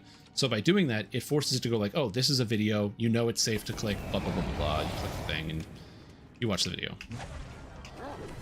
You made a save? Get out of here, dude. Alright. And 5, 6. That's how a lot of people get got, is a friend will send them a link and they'll be like, oh, it's fine, but the friend has already been compromised, so they'll get a link to something, you click it, and then bazinga. So if I give context of being a Nigerian prince and provide a link, that's okay? Yeah, because you give somebody context, because now they know. But yeah, just no matter where you are on the computer, if there's a contextless link and you don't understand what it's for, or if it's a friend sending you something that seems out of character, careful. There's Anna. Gotcha. No more of your tricks. Now tell me. Asking you to play Minecraft with them with a mod pack, or if they're asking you to try out a game they're developing, you're probably dealing with stolen count with the guy's Turkish. That's very specific, but maybe. No matter. You and your magic belong to me. I am using Mage Hand Disable. I used it like a bunch of times. Okay? Oh my god, this is like need more chai coming at me and being like watching me not monk recall and just typing 0 to 10 every time. Like, it's fair, but like, geez, Louise, man. News? Not for a hard time finding reasons, but happy to see you watch the stream. Yeah, like I said, I have some videos and stuff coming out too as well. I've been some things I've been working on. Oh my god! And then Cult of the Ocelot just had to give you 5 subs. Well, first of all, thank you so much, dude. That's very kind of you to do that. But what you failed to realize is it's a ruse. I streamed today, and I won't be streaming ever again for the rest of the entire year, so your 5 gifted subs are gonna go to the ether. I'm just kidding. That's a I shall joke. I'm attend to really it in a grateful. Thank you so trice. much for the support. I have the schedule posted up in Discord. You're going to see me a lot more, unfortunately, whether you like it or not. You stepped into the stream, so we're here now. But welcome to the stream team: the Shy Guy, 213, Drew, Orbalis, Magnification, and Shield Wolf 60. Welcome, welcome, welcome. Hope you're all doing very good. And again, thank you so much for the gifted sub, Cult of the Ocelot. I hope you're doing very, very good. What's up, Logan? How are you? You're saying the link to your OnlyFans you sent me last night was fake? No, no, no. There are things on the OnlyFans that are fake, but not me. The drow who ambushed us. Do you think Elminster might help me control it? I'll be sure to ask him if we make it out of here. Turin thought we might find the. And Ashcorp had his Discord account stolen recently, and a VTuber that had him added to it turned. If it were here, they'd have found it in another. Oh, that's wild! What a story! If we get separated, let's meet back here. I'm learning so much. To watch the horse eat a Miracle Whip and homemade peanut butter sandwich? That's crazy. I can't believe that happened last night. After there was the mention of peanut butter and Miracle Whip sandwich, Horse went to the store and bought Miracle Whip because he didn't have any and made a Miracle Whip and peanut butter sandwich. And according to him, it was fine. At the back of the ruined banquet hall stands a Also, Tyrbior, welcome back to the stream team. For 16 months, appreciate the support. I hope you're doing very, very well. Glad to have you here. Hope everything is going well for you and yours. Welcome back. There's a stream of the Tom that streams? Sometimes. Not all the time, though. You always gotta be careful. Not the Furious Rider.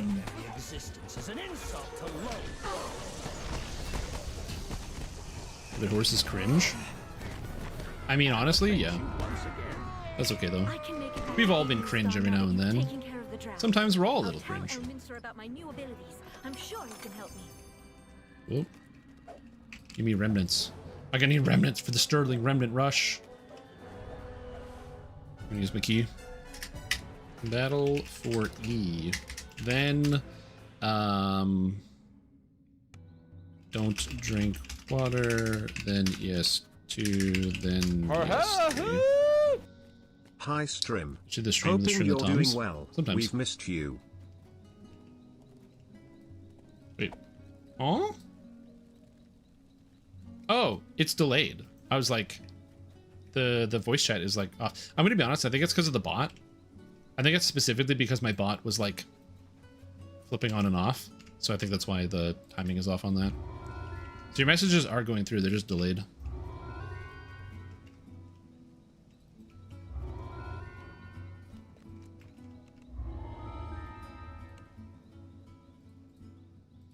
Streams that Tom's? Oh my god, you guys are confusing me. I'm weak-willed. I don't have the same mental fortitude you guys have.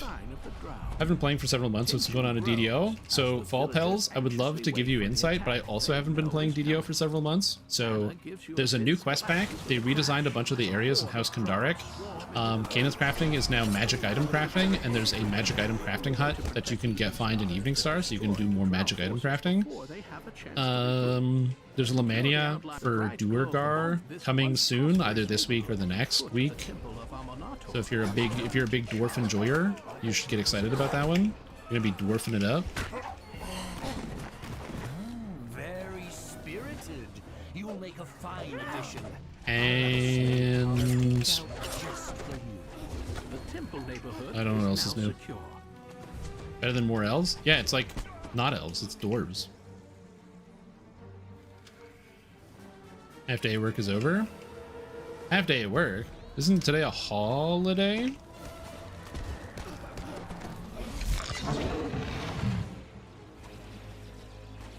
Oh my god, the magic missile's just coming in from downtown. Just.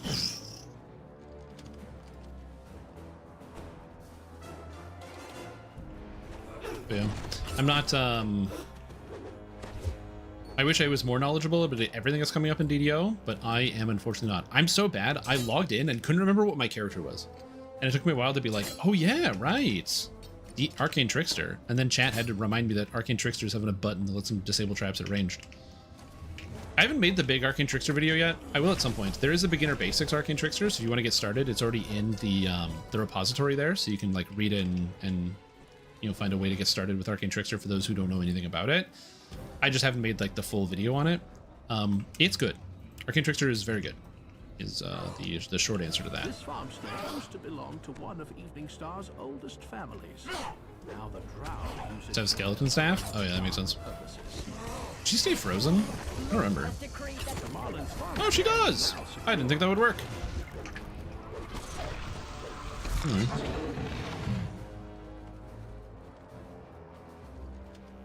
Is somebody at the granary?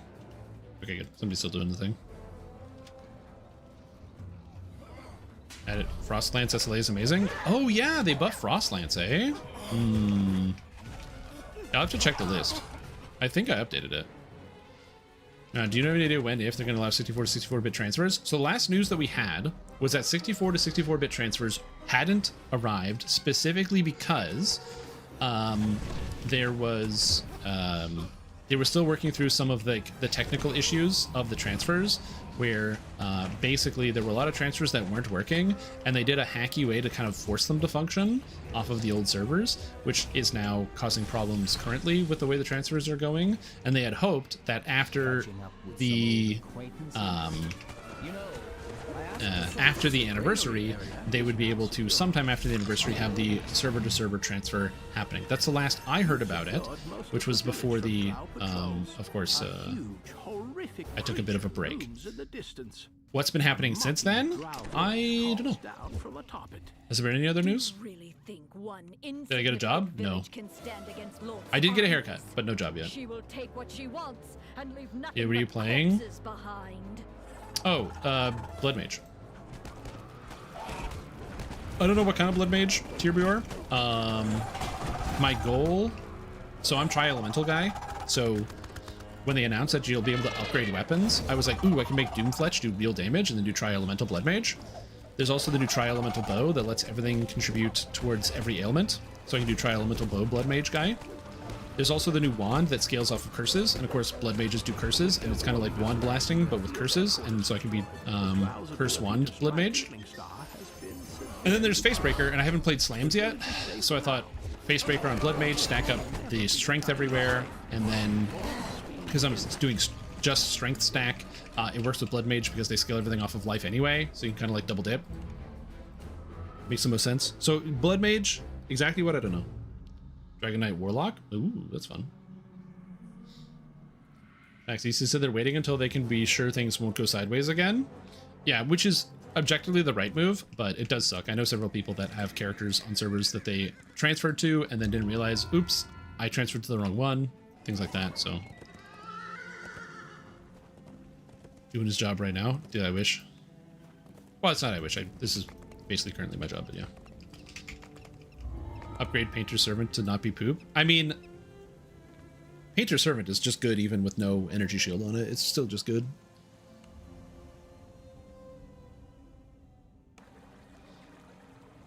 Yeah. Alright, so this is the new Monk Ascendancy. The new Monk Ascendancy does seem kind of good. After a surprisingly long climb down the well, you find yourself just like make your own Vol Earthquake at home. You can see that the well water it's too hard to decide. Yeah, for me, man, I'm just eating good.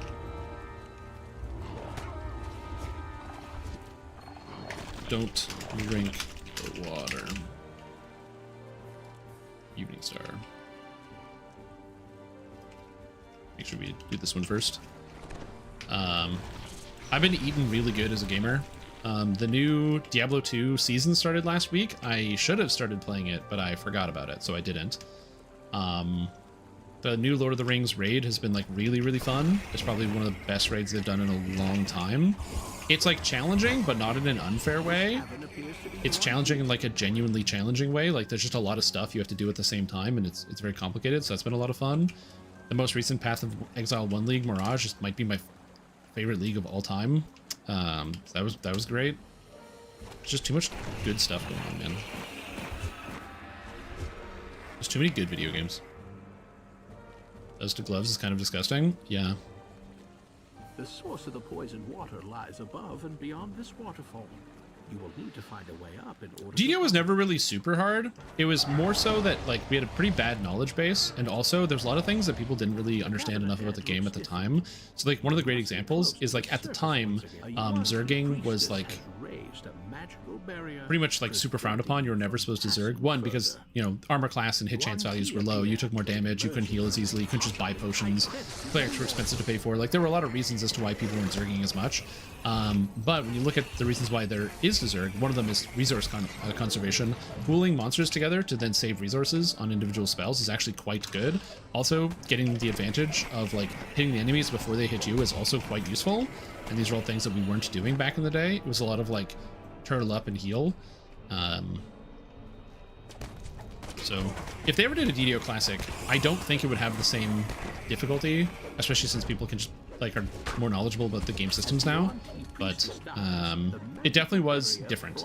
It was harder in a way because it was more punishing. Like, the fact that, not punishing, but just, like, slower. Like, now the first chest you loot has magical items in it, where before you could get to level 5 and not have a single magical item equipped on your character, other than, like, a couple quest items. It was wild. Oh, yeah. People approach DDO much more like pen and paper. Which is good. It's kind of unfortunate that DDO is not really like pen and paper at this point in its lifespan. Like, the idea of putting a bunch of points into a bunch of different trees is actually quite, like, bad.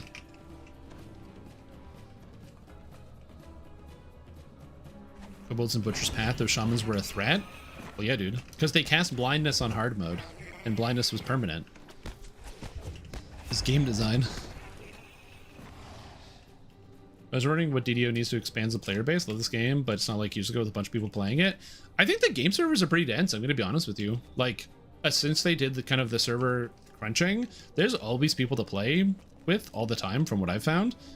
Your mileage may vary depending on which region you live in the world. I live in North America, Eastern time, so, like,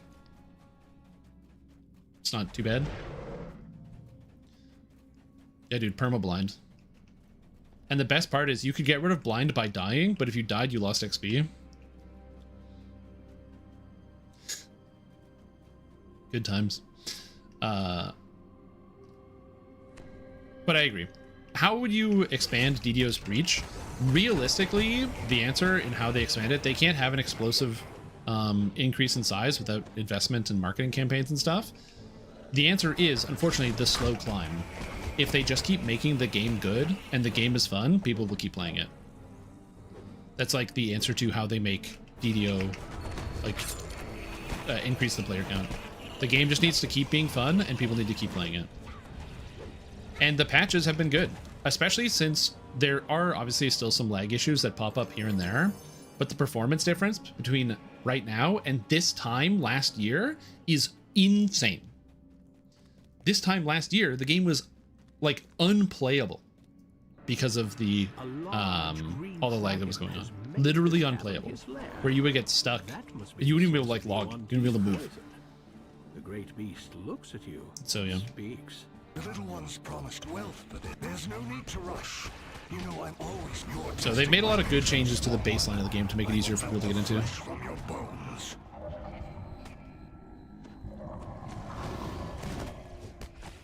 And like I said, there still are some performance problems going on right now, and they're still addressing them, fortunately. But the way that they described it is, it's like, you know, they got rid of a lot of the lags, so now they can see what things are still causing other problems, and then go at a case-by-case basis. So, yeah. Should you open Elite right away? Isn't I quit the game before? I agree. I actually totally agree with this. One of the things that they should do, in my personal opinion, is I actually don't think they should let you open Elite right away, and I have a reason for this. Okay, to Shindilrin. I actually don't think that SSG should make it so the players can open Elite right away. I think that normal and hard should be available right away, with Elite requiring you to complete hard first. And I have two reasons for this. Which, again, this might frustrate some of you guys, but let me hear me out. Reason number one is that when you start a new video game, there is a good, powerful feeling of playing the game on, like, normal mode, or choosing, you know what, I want to play on hard. I can handle it. I'm good. When I start a new game, I usually play on hard. I don't play on easy. Or I don't play on normal. I usually click the difficulty up to hard. So you have already a mental win of telling people, oh yeah, they can play on hard. Hard, for those of you that play DDO regularly, is not challenging. Hard is actually very easy by comparison to normal mode, to elite difficulty. So it's not really difficult at all, but you get the psychological win. But because hard is also not that much harder than normal mode, it means that people who play normal, who decide they want to try going to hard mode, instead can start playing on hard and be like, oh, I'm actually getting better at this. I'm good enough to play on hard mode. They can, like, again, it's that psychological win. And then this other reason why I think that you should have to play hard before you play elite is traps. On elite difficulty, if you're a first-time player, the first time you play through the game, you die in one hit to every trap. You just die in one hit to every single trap. That's just what traps do. They kill you in one hit. And so having a way for people to at least force to do the quest one time to get a sense of where the traps are once, and then they go on elite, they know, oh, like, they're going to have that happen. They're going to do a quest on hard, walk through a trap, blah, blah, blah. They're going to go in elite, get obliterated by a trap, and go, oh, I got to remember where these are. And then when they play the quest on hard before they go to elite, they're going to remember where those traps are, because those traps destroyed them. No. Don't roll a 1. Bad game. Can I disable this ward? There we go.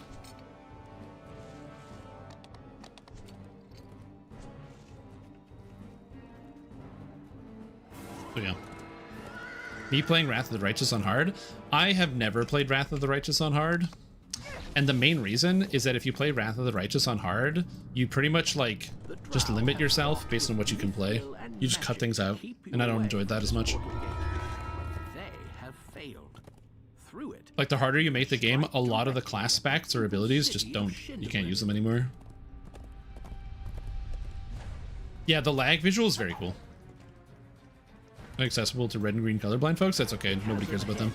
Deeper and deeper into the Underdark, down into places that even the Drow fear to tread. Falling into its depth. Get to use the bad stuff with some good stuff. Gestalt mode? Oh, is that like a mod? The guardhouse ahead received. It's not a fun experience. I agree. Now here's the thing. I do wish there was a way to just let people play, like free-to-play players, open on elite instantaneously. My worry is that new players will go to elite and get obliterated and not have as much fun, and it kind of ruins the experience. Instead of saying elite is the more aspirational thing, it's elite is the highest difficulty you just can't do. Again, people will slam themselves into the wall and go, wow, this is too hard, and then quit, versus doing the hard mode and realizing, oh, this is the next step up. It's like, it gives you the story as to why you have to work to the next thing, which is why I think it would actually work better to let hard mode be the base difficulty for new players. Yeah, I'm gonna stream. This grand courtyard. It's Blessed Forever, but only better progression. Oh, sick! That's kind of cool. Yeah, then you could play all the cool things. According to your sources, Gestalt mode. If your sources are correct, plaid shirt. This is not a plaid shirt. Should be through the open doorway to the west. I do own a plaid shirt. This is not a plaid shirt. Like, not denying the Canadian allegations, but like, this is a floral shirt. It's got like flowers. This is like a one of them Hawaiian shirts. Hawaiian inspired, I would say, maybe. You have found a box of flash stones. You put unlocks to be account wide would work pretty well. Yeah, that could be fun.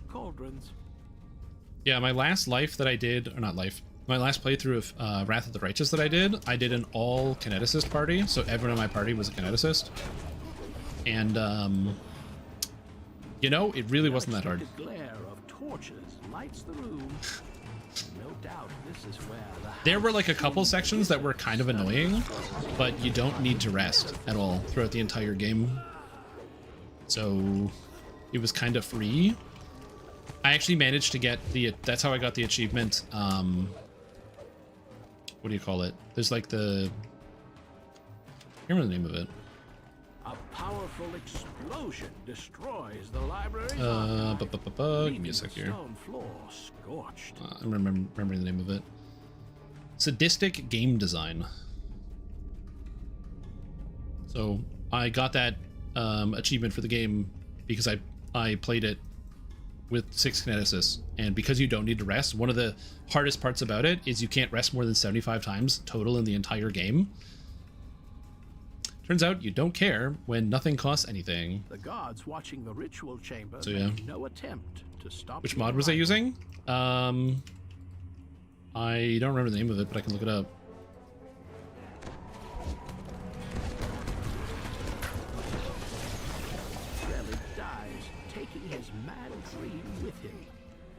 But it is also one of the best mods ever. Can recommend.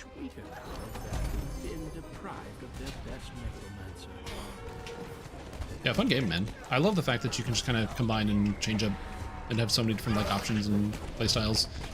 The only downside is that like obviously it's really hard to resist doing the things that are obviously insanely good, much like in DDO. It's like you could, if you're playing a melee character, you could take a capstone. But what if instead of taking a capstone, you took a level of favorite soul and then you got the ability to have a trance and you could blow everybody up by getting charisma as a secondary stat? And that earworm's in your head when you play other games, because you play a game like Pathfinder Wrath of the Righteous and you're like, my melee could be a pure melee. Or I could take 1 level of Vivisectionist to get access to a sneak attack dice and the mutagen. And I could also take a level of Demon Slayer Ranger to get +2 to hit and damage on basically everything. I'm in the dark. Why are people following me? Also, what's up, King Super Smacks? I can't remember the name of it offhand, but I can tell you in like 2 seconds. Whoop. This is one of the gateways for which it's called has become known as the City of Portals. It leads to the further through the bars of this portcullis shines. Combat Relief is the name of it. Combat Relief. It's easily one of the top mods on Nexus if you look it up. What's up, Smacks? How you doing? How's your day going? How you living? What's going on in BC? Not in totality, just specifically you. I read the news. Sometimes. I'll try not to. It can be depressing. 6th Arcane Trickster. Spell does its work. The Dunrobar guards I mean, I will say, Arcane Trickster is quite good. And it's very fun to play. The only downside to Arcane Trickster is that it shines a light on a lot of the problems in the DC system, which is that Arcane Tricksters can affect monsters with DCs because it's based off of a skill, and spellcasters don't. A bear shit on your house? Damn, man. That's crazy. The same stream, Tom.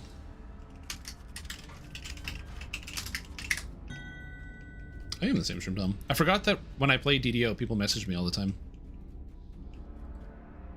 Does Arcane Trickster work better as a melee or a caster? Caster by a gigantic margin.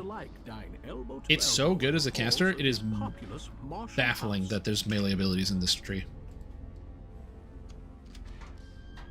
In this game, too much of a bard at heart, I just love build crafting. Yeah, but that's like one of the best parts, is just being like, what if I do this and a little bit of this? The only downside is if you do play as a spellcaster, you kind of have to pure class it. But unless you're playing Druid. Druid's the one time where you get to kind of skip. I shall attend to it in a trice. Welcome back. What's up, Officer Skeleton? How are you doing? I must message you in game to ask if you were okay. I only logged in, I think, once, and that was like a couple days ago to just like make sure my character was still functioning. The bell reverberates in the courtyard. Also, Nox, welcome back to the, or not welcome back, welcome to the stream team. Appreciate this support. You're having a good day. Welcome. Who are you? Mixed Magic was a feat anyone could take. It is cool. Mixed Magic is very cool. You get the cash levels. What? Nothing to say for yourself? Is it a single non-buff spell, melee for life?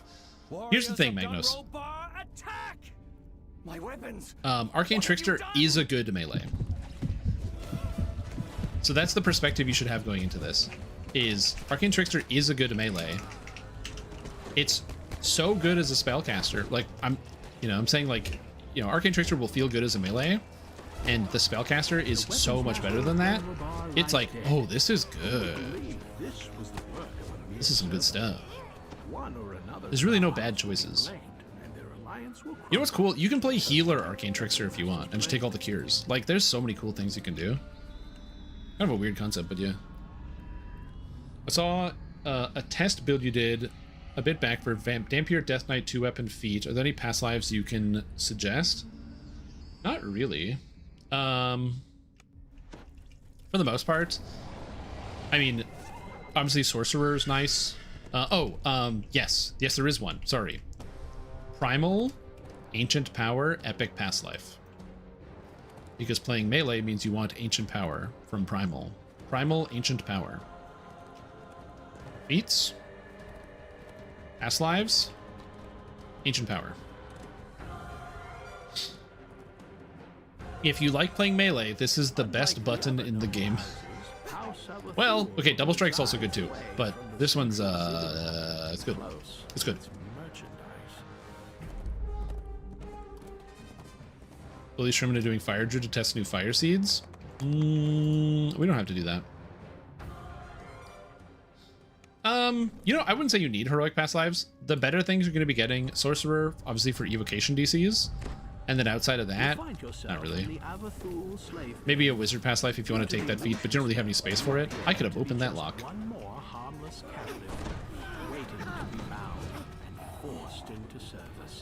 Yeah, for melees, you don't really need a lot of past lives. Like, obviously there's the ones that'll help. So like, you know, Dragon Disciple or Fighter giving you extra hit chance is like always good.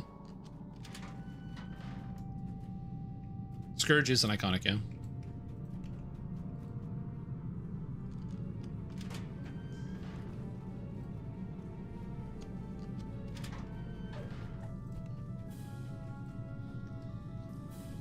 Doing past lives, there's some self healing which are they miss for regular rogues. Well, that's what I've wanted to try is Thief Acrobat Arcane Trickster, but then using the Thief Acrobat tree for the majority of the stuff, but then using Arcane Trickster specifically because you can take all of the heals during the leveling process.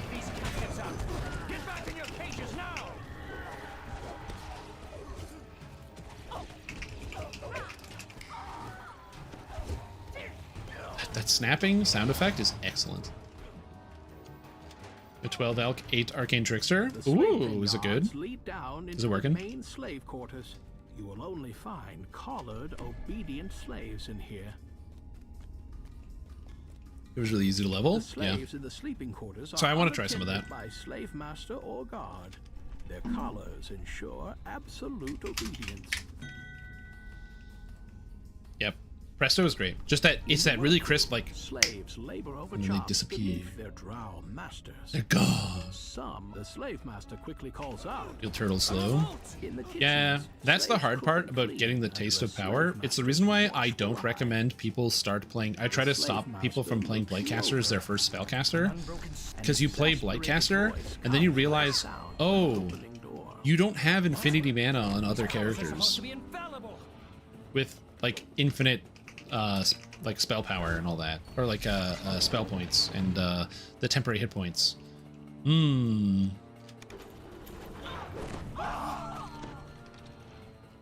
It's button done. Yeah. It's funny too because I remember initially the design was like, oh, what they're gonna do is make it, or like it was a really slow cast. If you guys don't remember, the mage hand abilities were super slow casting, and Torque was talking about how he wants to speed them up, but he wasn't sure how. And so the trade-off was they're no longer spells; they're instant cast abilities, but they can't be affected by meta magic feats. And there were people that complained and were like, "But it's a nerf! It's a nerf! It's a nerf!" Clean that up, slaves. It's no nerf. If your fingers are bleeding, it is no nerf. Lives mean nothing. New captives await me as we speak. How's the questing going? Dude, it's going great. I forgot how to play this video game in its entirety, so yeah. Couldn't wait to give yourself to how. What are you waiting for? Slaves, get them! Plus also it's like boom, presto, Phantasmal Killer, another Phantasmal Killer. I don't have another Phantasmal Killer, I only have 3. Or 2 Phantasmal Killers in the Presto.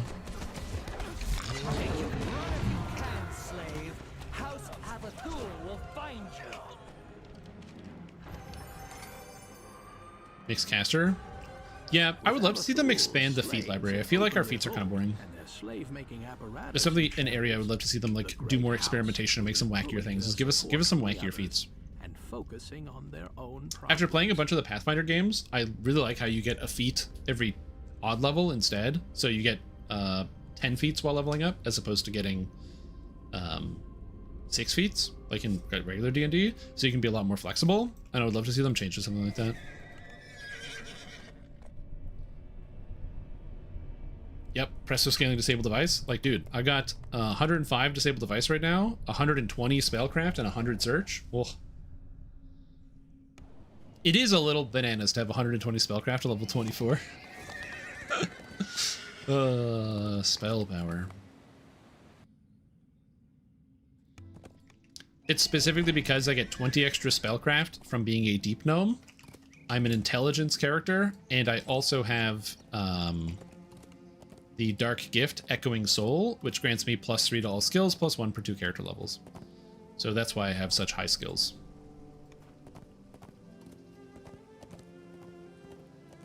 An LGS skill item is a caster item? I mean, yeah, basically. Is there speedy to get past lives that don't use a +1 heart? So I'm personally a big fan of just Tempest Ranger, just straight up equip some heavy maces and go to town, or whatever weapons you really want to do. But I'm a big fan of just Tempest Ranger. I don't know, just melee. You could do like a Dragon Disciple, or just go monk and take henshin and just slam, or not even henshin. Go monk, go like Shintao with quarterstaff and just slam people. You got a lot of flexibility there. Happen. By the way, great spell selection. Yeah. Backstab, Imbue Dice, and Burning Ambition. Man, does Multivile proc it 4 times? I guess it would, yeah. Oh, and Warlock Dilettante. Oh, that actually sounds like a really fun build to play. The only problem with that build is it comes online at 20.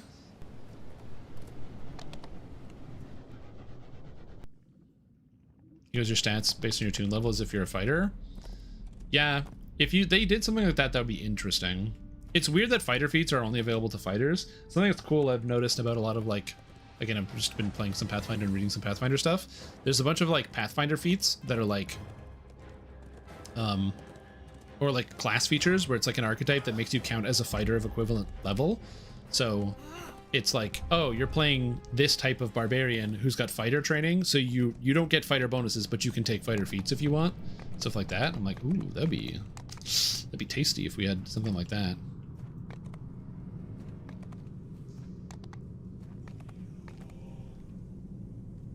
Oh no, not that it wouldn't be hard to do, Joaquin. Like the leveling would be bad. It's more so like the cool stuff doesn't happen until you get 20, when all of it kind of comes together.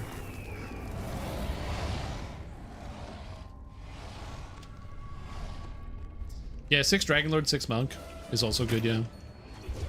Dude, Dragonlord is so amazing.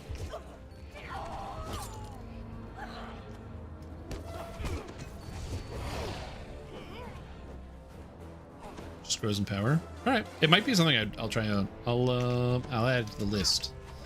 And then what I'm gonna do is after I add it to the list, I'm gonna play it, and then I'm gonna be like, yeah. And this build is the craziest build I've ever played. It's so fun, and it was all my ideas, guys. All my idea. That's right. Subscribe to StrimTom for more build ideas that are entirely mine.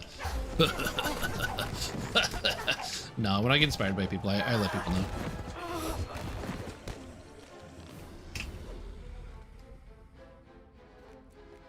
No, but I do. I would much rather, like... This is gonna sound weird. I want to shove the work off onto other people as much as I can, because like as much as I enjoy making builds and doing things, I want other people to also get recognition for when they make builds, and I want other build creators to get more popular and to be able to do stuff. So that way there's just more stuff for people to play with. I mean, realistically, that's how you end up growing the game. Like people, there's the question about how does SSG like make DDO bigger? And the answer is a community that is also producing lots of outward-facing content does help make the game bigger. So like myself posting videos or other people posting videos does make the game bigger because it reaches a wider audience and also shows it's an organic community.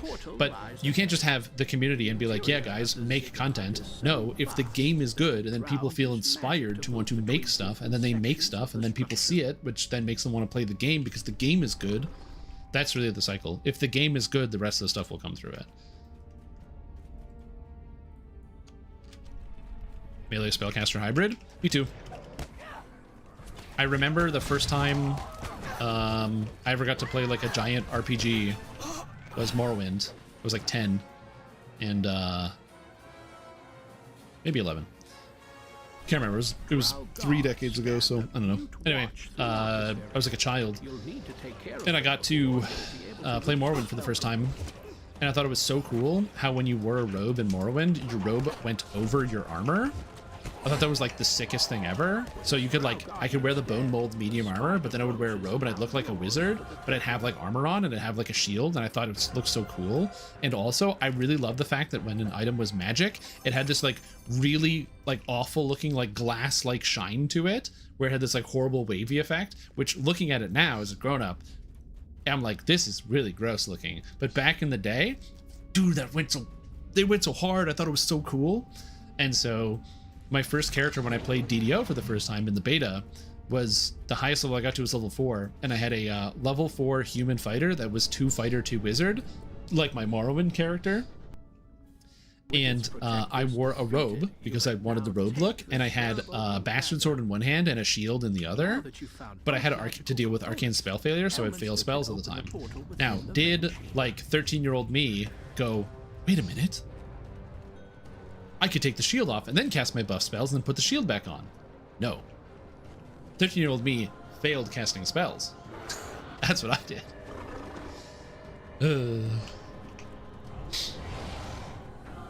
Oh, I'm a rogue. Yep. 50 months. That's 5 Canadian metric years. It is. Hartman, welcome back to the stream team. Appreciate the support. Thank you so much for doing the due diligence to do conversions for a simpleton like myself. I appreciate it. And welcome back to the stream team for 50 months, which is a long time. The Temple of Loth lies Thanks, dude. before you. Preeminent in its position. Yeah, Smax, I have seen what people are doing with Arcane Trickster right now. It is if you like big numbers, there's some big numbers you can get. Good game. They look like ship. The systems are super innovative. Yeah, it's really hard to go back to Daggerfall. There's some mods you can do that like streamline a lot of the system, but even being somebody that grew up with a lot of those like early games, it's very hard to go back to Daggerfall. Loth, the thread of the weave is my gift to you. Arcane Trickster's the full max's lot. It is. I'm not saying take it away. Just for the record, I'm not saying take it away. I'm saying like if you haven't seen it before, there's some stuff. There's some things that people are doing. Kill the surface dwellers. I command you in the name of the spider queen. Dark eminence. That's all. Bless your servant as I'm like general. This is like my general personal opinion. I kind of don't really care about whatever the most powerful thing is, unless it's like so powerful and so oppressive it eliminates all need for anything else to exist. That's when you have to ask the question of like, okay, is it time to actually decide if this thing is too good or not? So like the thing about Arcane Trickster is it's not AoE. So even though it is very, very, very, very, very, very, very good, especially when built properly and with all the right gear, it's not AoE. So if you're in a group with one, you're still participating in the quest and doing activities, even if somebody is dramatically more powerful than you are.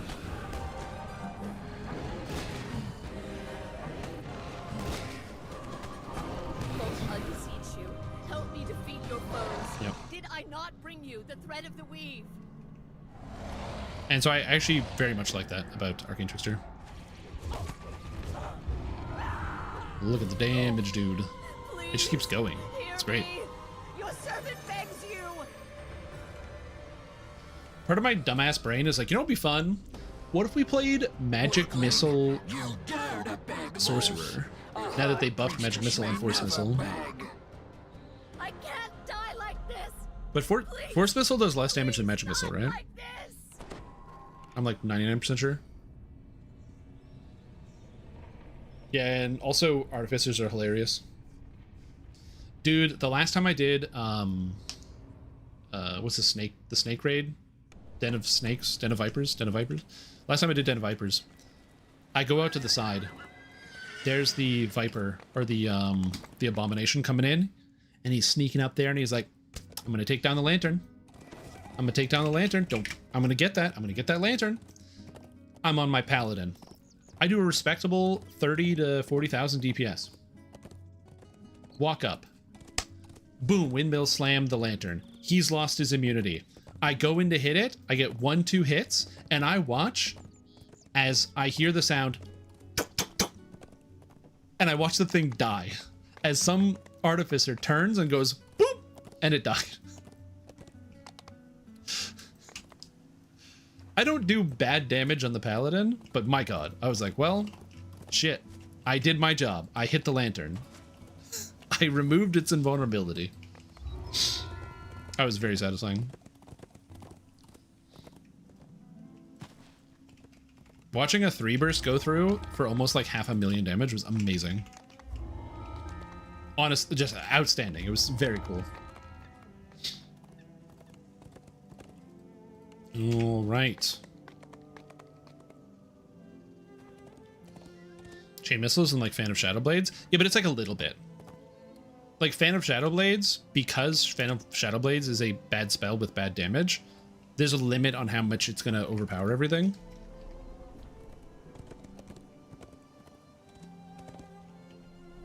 And Chain Missile has really weird AoE targeting. It's wonky. It doesn't do exactly what you think it does. But made of magic? Yeah.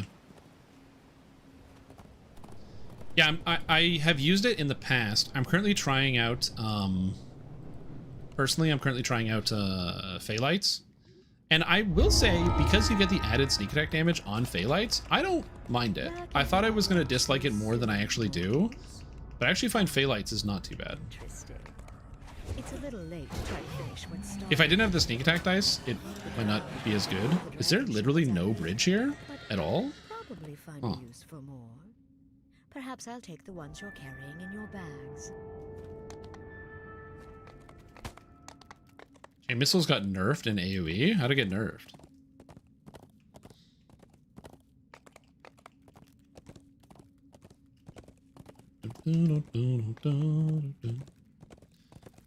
I will also say learning how to traverse the demon web has helped my questing out here tremendously.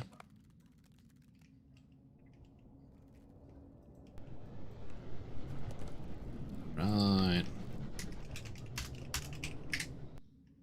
Shadow Dancer Strike is AoE, but it's like a line. It's like a lightning bolt. A huge bestial form looms in the distance. It seems a booming voice shakes you. It moves whiff? Yeah. Mortals here in my domain. In my domain. Yeah, but look, Phalites. It almost killed them. I made their save though. It's unfortunate. So we got this. And then we're gonna do the classic. Open up another tab and type in Shroud Solver. Like a lot of things, a lot of the projectiles in DDO just need to be a little bit faster. Oh my god, I'm getting captured on the Shroud Solver website? That's crazy.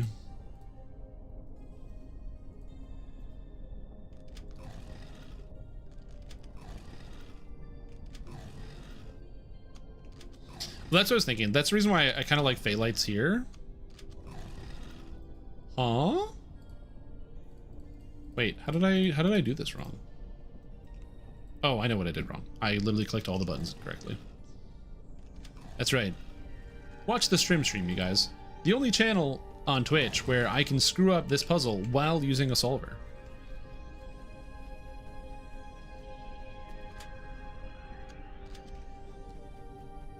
Yeah, flash freeze is super satisfying with this.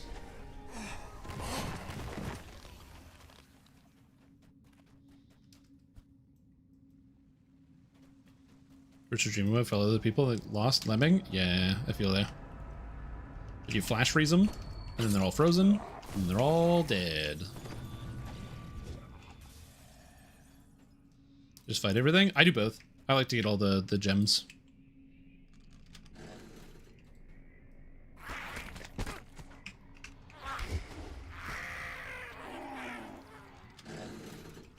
Because there's an optional. You get more XP if you do it all. And if you split up the work, it doesn't take that long. Because somebody can just like keep running through the thing, just grab the gem, and then do all the combat, and I just do all the puzzles. Yeah. I also really hate the bolt spells at level 1. I actually am totally in agreement. I hate those spells. I think they're all bad. Oh, that's why I was going up Fate Singer, because I wanted Greatest Shout. Or like, very, very vocal. And it gives the heal. That's why I was going Fate Singer. Oh, man. Thank you, Troggy Trog. I was trying to figure out why I was running Fate Singer. Now I know.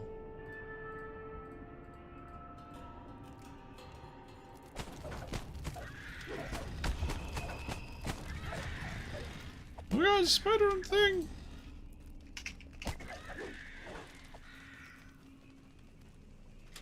Get the gem. Oh my god, they didn't get the gem. Ree!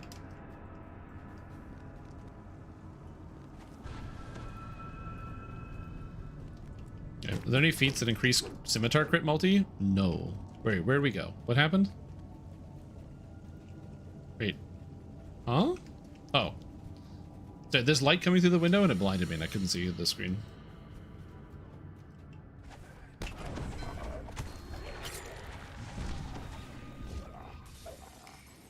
Oh, that's every time I hear that snap, just that. Oh, it's so nice. I do love when games have some like super crisp sound design. A game that does an excellent job of this is there's the Link's Awakening remake by Grezzo that came out on Nintendo Switch that looks like a diorama. Like it looks like you're like kind of leaning over a toy set watching all the toys move around. Some people didn't love the art style and the way the game looked, and also it's really hard to justify spending $80 for a Nintendo Game Boy game that they didn't change in any realistic way. It just looks different. But man, the sound design in that game, everything sounds so good. You can literally just sit, like, as you're walking around, the rustling of all the leaves, and every time you hit a guy, the feedback when you get, just sounds great. Nice sound, man. Honestly, when I used to play shooters a lot more, so like I used to play like Call of Duty and other games like that, the weapons I would choose, it was 99% based on the gun sound. When you delete someone from the forums.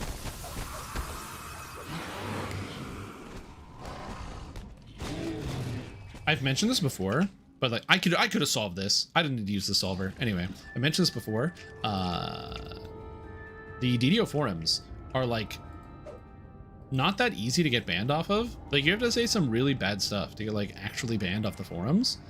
So anyone that is like proud of having a forum ban, just so you know, is not worth your time.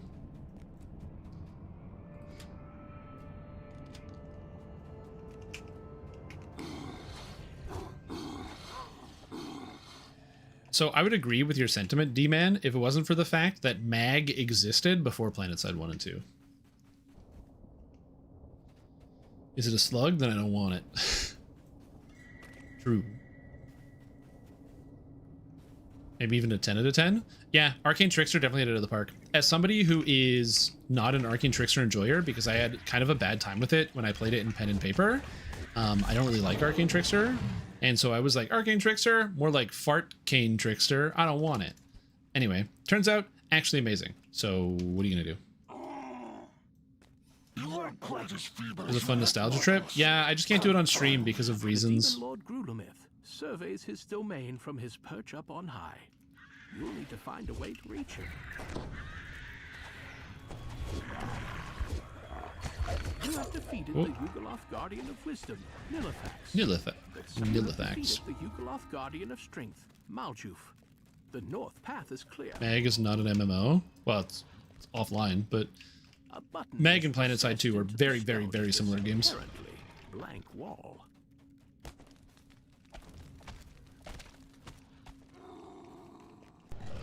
I like Planetside. It's just the reliance on vehicles and the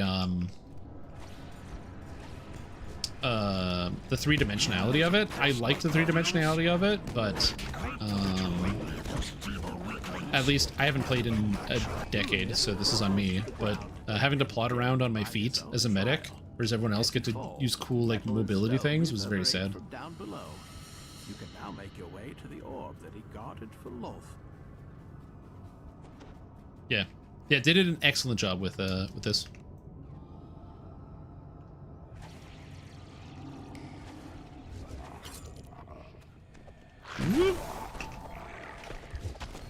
Feeling about D2 shutdown? I'm sad. Like many others. Destiny 2 is definitely, or like the Destiny series 1 and 2, are like in my personal top 5 for games I've ever played. And so the game shutting down is just a sad time. Again, it's bittersweet because the patch that's coming on June 9th looks like it's going to be the best patch in the history of the game, because they're adding in all the stuff they've been holding for the past like 2 years, and also a bunch of like wish list stuff that people have wanted to add into the game forever, like Sparrow Racing, things like that. So it's going to be a really good patch, but bittersweet.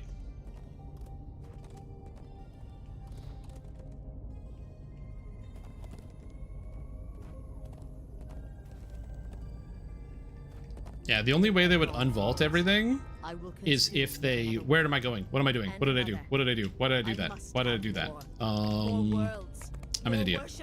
I have no idea what I was doing. I was talking. I'm sure they probably would love to do that as well, but they have to fit it onto a PlayStation 4. There we go.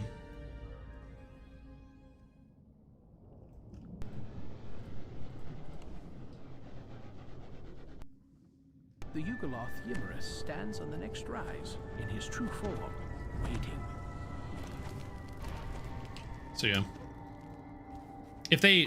I also don't even know if it would be technically feasible for them to add all that stuff in. It would be good to complete the story. One of the main issues that I think Destiny has had is the amount of disposable content, where like, after the year of the final shape came out, they added the episodes, and the episodes were 3 like really solid stories with events, activities, and campaigns you could play through.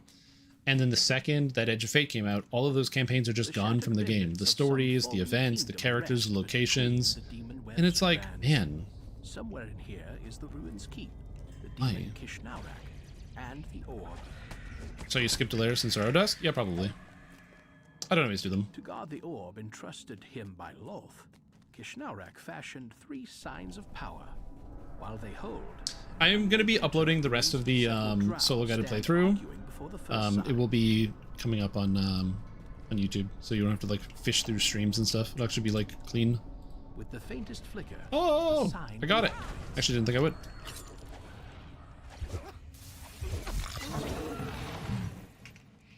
Oh my god.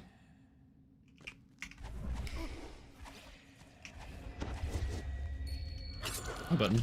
Slap and then kill. Killing. Yeah, I think that's what I wanted. I wanted this. I want this. I want this. I want The second side floats just at the edge of the promontory. I don't know how many points you get. I don't think I get 70 points though. Although to be fair, the Shadow Dancer tier 5 is bad. So I don't have to spend that many points. I'm thinking about how I would spend points in this character. I think I am going to use this character to run the new quests when I get to level 34. So I need to think about how I actually am going to use this for the endgame. Fortunately, I don't think I need to wear that much gear, thanks to all of the passive stat boosts I'll be getting. My DCs should hopefully be high enough. It'll be like 130-ish. So hopefully that'll be high enough, but, you know, strength. The sign trembles and then is still.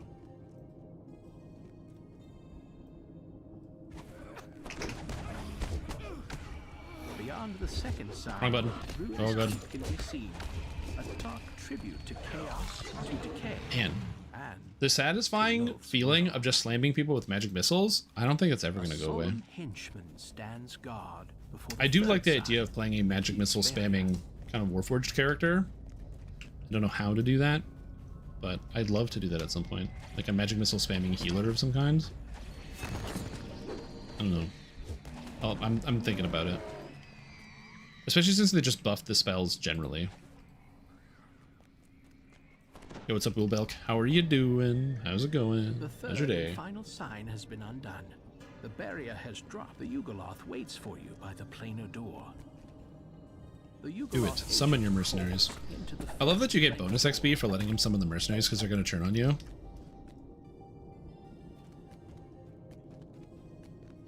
It kind of foreshadows what's going to happen because you're like, why would I not want him to summon the mercenaries? Huh?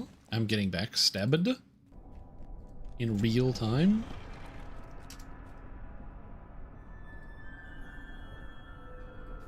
The demon Kishnaurak, champion of Loth, holds court in the Hello, Kishnaurak, champion of Loth. Yeah, what's up, Blue Belk? How you doing? How is your day going? Oh yeah, dude, I love Soundburst. Especially since they buffed Soundburst. So Soundburst is now a real comparable damage spell. It used to just do a D8 plus 1 up to a D8 plus 5 at cash level 5. And now it's actually like a D8 or a D6 plus 1 per level. Or is it D6 plus 2 per level? Like it's a real damage spell. And it stuns. It's great. I haven't seen you on Twitch. You haven't seen me on Twitch. And that's because I was doing Giga Job Hunt for 2 months straight. So I just wanted to put all of my focus into Job Hunt. And it went nowhere. But on the plus side,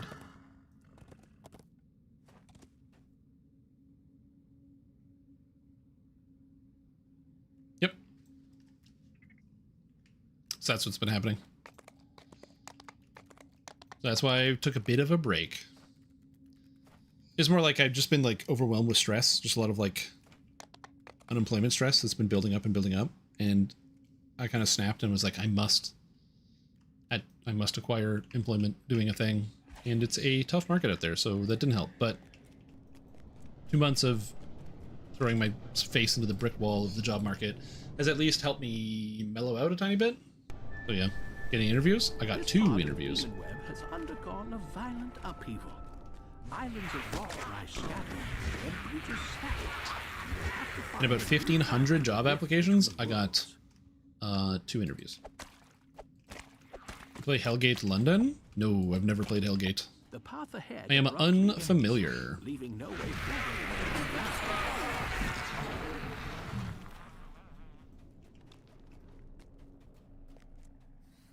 Another ambush. Yeah, so it's a rough one. Yeah, not ideal right now. Like I said, it's like anything else, pendulum swing, just difficult time. Times will turn. The table shall turn. But for now, I'm going to continue to bide my time. Vegas versus Montreal, Stanley Cup. The Las Vegas Knights versus the Montreal Canadiens. That's crazy. I'd be lying if I told you I knew anything about hockey. I know I look Canadian and I sound Canadian and I say I'm from Canada. My hockey knowledge leaves a lot to be desired, unfortunately. What, like 3 years? Yeah. But it's okay. Life is good. Yeah, unfortunately, I am not a hockeyer. A magical barrier suddenly appears. I've never really been a big sports guy. It's hard for me to get into sports. A voice comes from a buddy of mine said that when does the Major League Baseball start? He said I should get into baseball, and he was going to show me how to do baseball when the season starts. I just don't remember. You cannot stop it. But since you are here, I will try in combat. If you survive my tests, I will fight you myself. Baseball is happening. The season started? What the hell? As he lowers his head to summon more, well, some of your life force fuses into the I'll have to figure this one out. It grows stiller and more solid. He's like, I think you'd really like baseball. I'm like, all right. Peak third monitor sport? Yeah, that's what I was thinking. I have the third monitor. That's what it's for. I got monitor 1, monitor 2, and then monitor 3. So it's definitely something that I could use in my life as a third monitor activity. He barks. Keep fighting!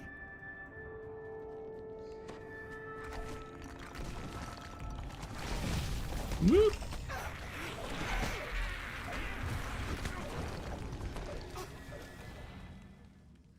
Yeah, I know the hantavirus stuff is like really spooky. There's some people who are like, oh my god, this is gonna happen again? Coronavirus? But it's very, very different. The Dragloth concedes. Hantavirus is super dangerous, but like we know what it is, so it's like we've got like treatments and preventatives, and realistically the answer is literally just wash your hands and you'll be fine. And the rift now Even if you come into contact with people you don't know. The other issue as well is the transmissibility. It's a very, very different thing. But it is super dangerous, so don't get it. Don't catch them. Oh yeah, and Ebola. Yeah, I forgot about the Ebola.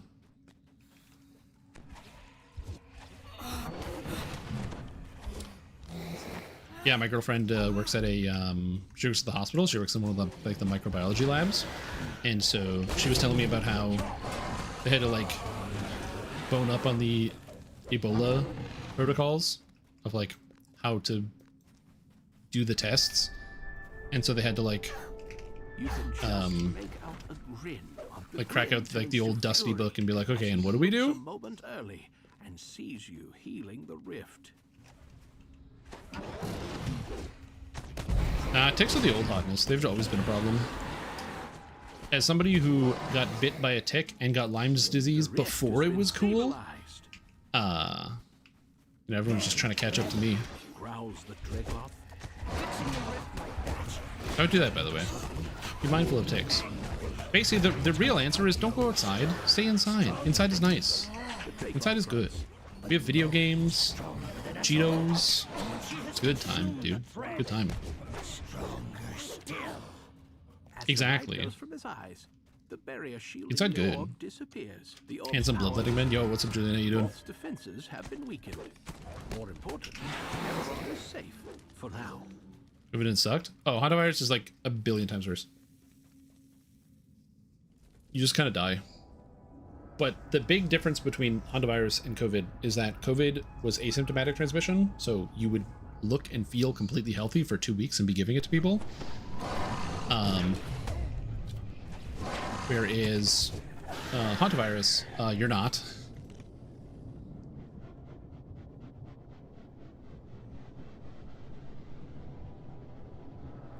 We've got Cheetos and Vigigame? Exactly. Yeah, definitely. The first time I got the old coronavirus was like the worst sickness I ever felt in my entire life. It was brutal. It just wouldn't let go, man. Just wouldn't let go. It was like, give up. Cease your hold upon me. And it was like, no.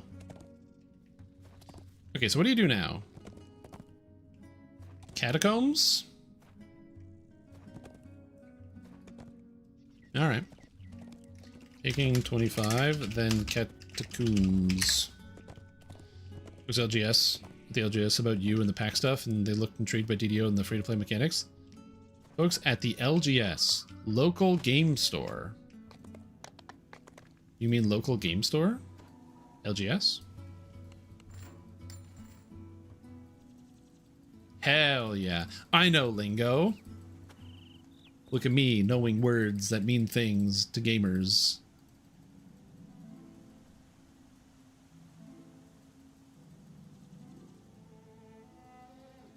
I have been to the local game store a few times playing card game. I'm old too, it's okay. Yeah. I don't know how it's gonna come through, but I have a box. And inside the box is a bunch of cards that I can't get out of the box. But inside the box, cards. I have been playing the League of Legends card game, Riftbound, and I've been going to the local game store to do it. So, I don't know if it was easy to see, but I've been playing. Oh, the light doesn't do it. It's Ivern. Look at him. He's like, you can't, it's not going to focus on the thing. Yeah, I've been playing a bunch of the League of Legends card game, which has been kind of fun. The best thing I can say about Riftbound, the League of Legends card game, is that if you squint, it is indistinguishable from Magic.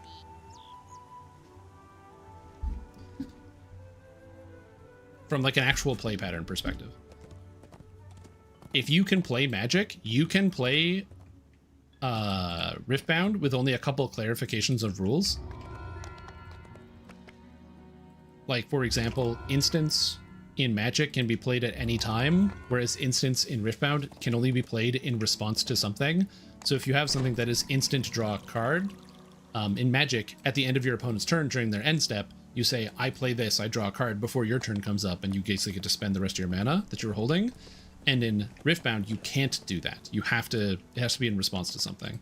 So they still have instant draw a card, but you have to like gamble on spending the thing, which makes it slightly different. What do I want here? Epic Spell Power Force? I think I already took Epic Spell Power Force. I kind of like Crush Weakness. I don't want Hellball. You guys can't convince me to take Hellball. Oh, First Blood. Lets me deal extra damage on the first hit, right? Does that scale with spell power? I don't know. I'm gonna take it anyway.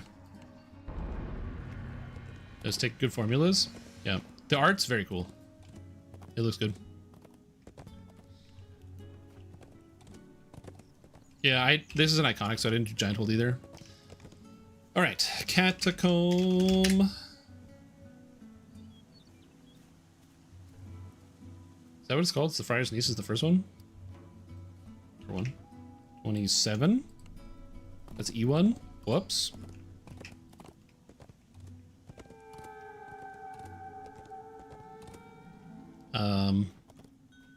Yeah, I will say it's been fun to play. I've been playing with like my cousins and my brother, so it's been like a family activity we've been doing together. Been, you know, reconnecting, hanging out, playing some cards.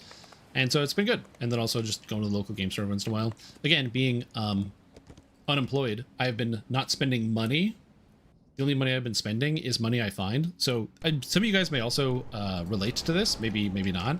But like, I don't have a lot of use for physical money in the sense of, if you go to like a place, you just like use your card to pay for a thing.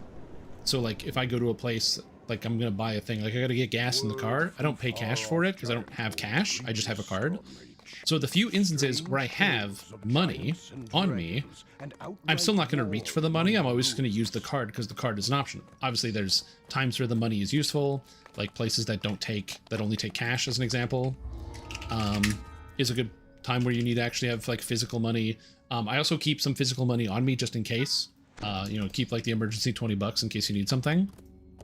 But like for the most part, I don't really have any use for physical money. So oftentimes when I'll get home, if I have physical money, it'll like come out of my pocket and then just go somewhere. So like it goes in like into my desk and then it's just gone. And so I did a room clean and I found like $60 worth of physical money. And I was like, ah, sick. This is garbage. I'm never going to use this. Just random fives and stuff here and there. You know, checking pockets or looking through things.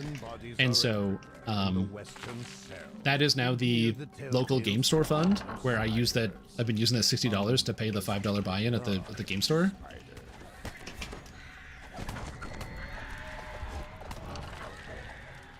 I'm gonna save money. Just get McDonald's. Just redeem the points if you have them.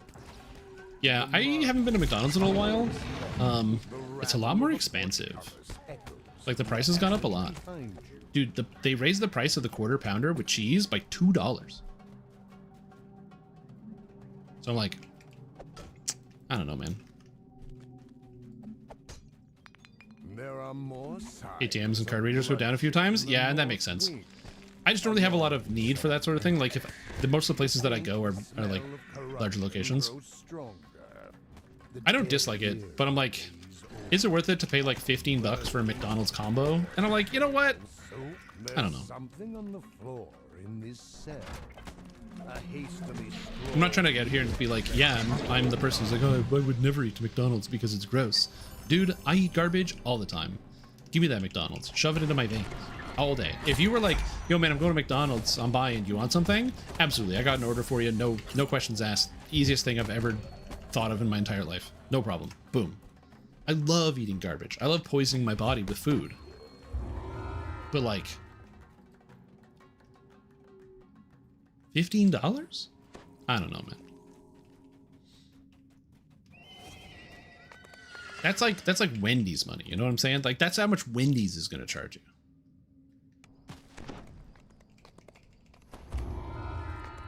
And if I'm spending $15, I'd rather get some Wendy's, you know. Like what would you rather eat? Quarter pounder with cheese or a spicy chicken sandwich? Right? Oh, it just occurred to me that I went in here on Reaper, which is going to lock people out because I'm an idiot. It's probably fine.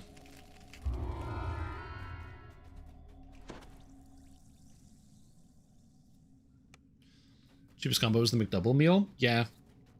But like, eh.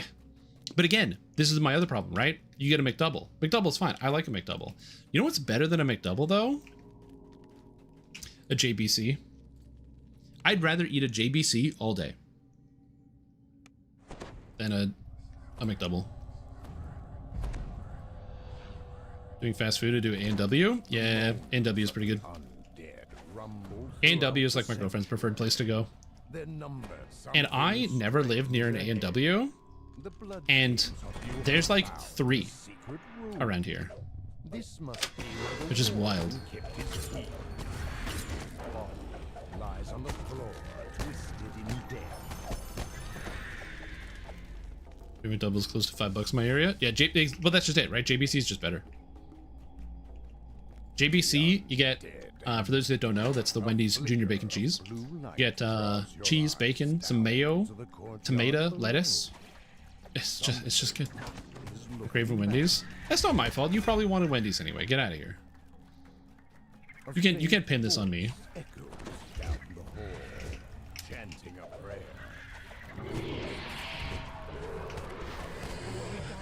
Let's get extra pickles. Down hot dogs today. Oh, the Five Guys hot dog. Now we're cooking. The flamethrower from Dairy Queen. You know what? The Dairy Queen food is surprisingly good. It's not like good. I'm gonna be honest. I don't love the Dairy Queen food, but it's like surprisingly good insofar as like, you know, it's not bad. Welcome. We are on part 2. We're just slamming through all these parts. Should probably update that. Oh, find the lever? Are we finding the lever? Yeah, we're finding the lever. Okay, good. I'm standing. My posture is excellent. Isn't the spicy chicken sandwich? But the value. South wing. The value. This way you hear the rattle of iron and low metallic growling. Bam. This lever. Open the way. The exit gate grinds open. I gotta go. And then talk to Thaddeus Greylight. And then talk to Thaddeus Greylight again. And then talk to Thaddeus Greylight again. I don't remember how many times you have to talk to Thaddeus Greylight. I find this quest is much harder to navigate now. You used to just go talk to Dryden every single time, which is like annoying and silly, but at least I knew how to do it. Ken is getting Dunkin' Donuts. I mean, sure. This place is filled with dust and the musty. Pretty much the only reason I ever go to McDonald's or Tim Hortons anymore is just for coffee. If I'm on the road and I would like to get a cup of coffee and I want to go through a drive-thru, because it's like $2, and then you get a cup of coffee, and you're in the car, so you can just keep going.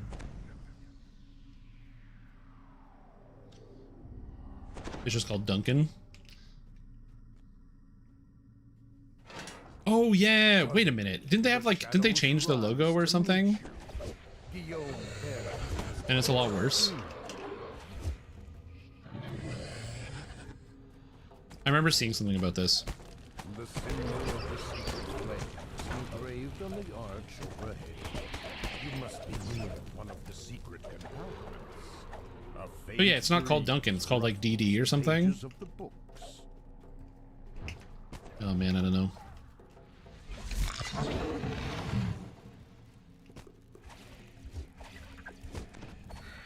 Put away a cap off the holiday weekend. Yeah, I'm glad I can give some of you Americans a nice thing to watch on your American holiday. Memorial Day? Chittering sound from behind the shelves. I think. I don't know. America runs on double D's. Atop the pedestal lies a scrap of parchment covered with wild scribbled writing. Weekend, I will remember Stream. There you go. Something to remember.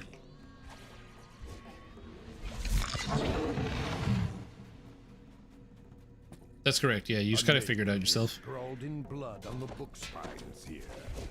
Bell shallow. Oh my god, there's so many monsters. I love how the spiders just like fall from the ceiling. It's sort of that like, there's the little things about DDO that I kind of forget about, especially with some of the older quests where like you're just doing something and then all of a sudden the spider like, you know, descends down, which feels great. Okay. The Regina has become a Starbucks. I never go to Starbucks. I can't afford $82.65 for a cup of coffee. Someday I will. Follow its voice. But not today.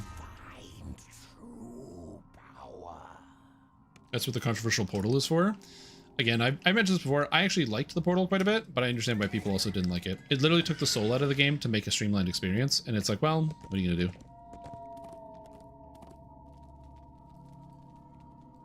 E3 should be a no-brainer.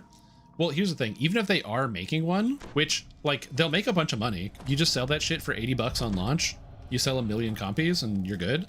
The main issue, in my opinion, as to why I don't think, and plus whatever microtransactions come through the thing, the main issue is that if they are working on it, they probably started it. Like, the original plan was to actually have the Shadow and Order update come out this year, which is not happening. Which makes me think that they either haven't started development or started development like in the year 2026, which means you wouldn't see a Destiny 3 until like 2032, something like that. It just wouldn't happen for like half a decade or more. You made the Portal Engine Fate to make the game? Yeah, I do. Because I want the people that make Destiny to make Destiny 3 without the management of Destiny.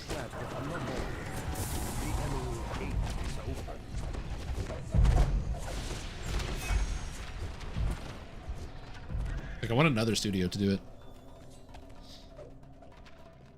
My country tends to demand other nations bend to its will and lifestyles and culture. I personally don't agree with that and hope these nonsensical acts end soon. It's whatever. Well, I don't care too much. You guys are figuring it out.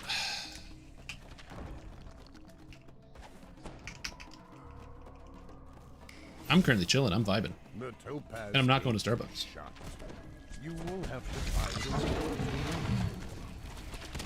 Being a single player with light multiplayer since it's hell-bent on keeping console exclusive for some reason? Yeah, probably. But more cool things in the Eververse store? True. That's what they need. They need a more expansive Eververse store. Also, people in my group are dying. Should be healing them.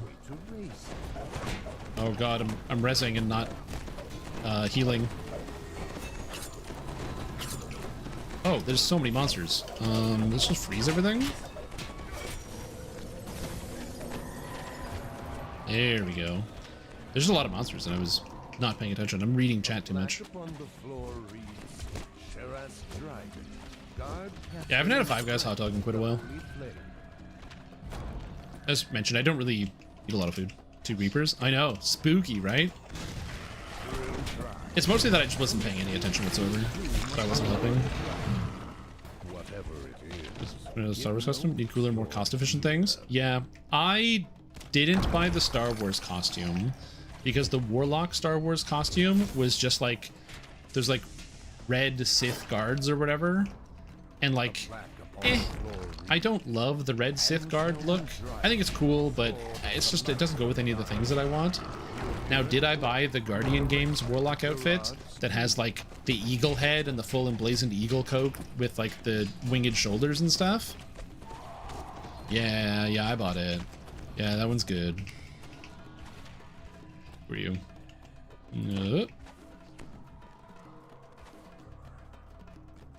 I bought that one. A lot of engagement. Victory has defeated you. Oh yeah, lots of engagement. I liked Costco hot dog. which I think probably most people do. But the problem is with the Costco hot dog is I always think, I'm like, man, you know what? I could go for a couple Costco hot dogs. And I realize, no, I can't. That's too much hot dog. The quantity of hot dog is too much for a mortal such as myself.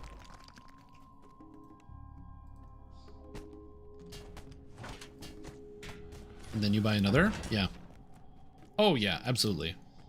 I'm not saying I don't eat 2 hot dogs. I'm saying I think I should eat 2 hot dogs. I realize I can't eat 2 hot dogs, and I eat 2 hot dogs. Yes, Rock and Roll Wrecking Ball. This is Caster Arcane Trickster. So I'm doing a bit of an experiment. There are people that are smarter than me that didn't take a break from the game, who have been doing a lot of work to make the bestimest Arcane Tricksters that they physically can. And there's some really good ones out there. This character, what I'm doing here, is I'm doing kind of a mixture. I want to go Shadow Dancer because I like the idea of having weird and maxing out my illusion DCs to be able to instantly kill large creature or quantities of creatures. I'm going Fate Singer to grab access to Very Vocal, which will allow my Greater Shout that I get from the SLA to deal double damage and heal, which will be cool. And then Sharadi because I'm testing out Fey Lights. One of the big problems with this character is that you don't get a lot of area of effect damage, and so with Very, Very Vocal doubling the damage of Greater Shout, and also Fey Lights dealing good force damage as an AoE, in theory I should be able to keep myself alive, and you know, have good amount of crowd control, good amount of instant kills, good amount of single target damage, but then also have enough AoE to compensate for it as well. So that's kind of the goal there. Where is it? Where are you, bastard? Yeah. Yep. Okay, that's the next one. To the Lower Cathedral with haste. So that's the goal there. Costco delivers for free. Free Costco delivery. Yo, that's wild. Live in a world where Chuck E. Cheese delivers now?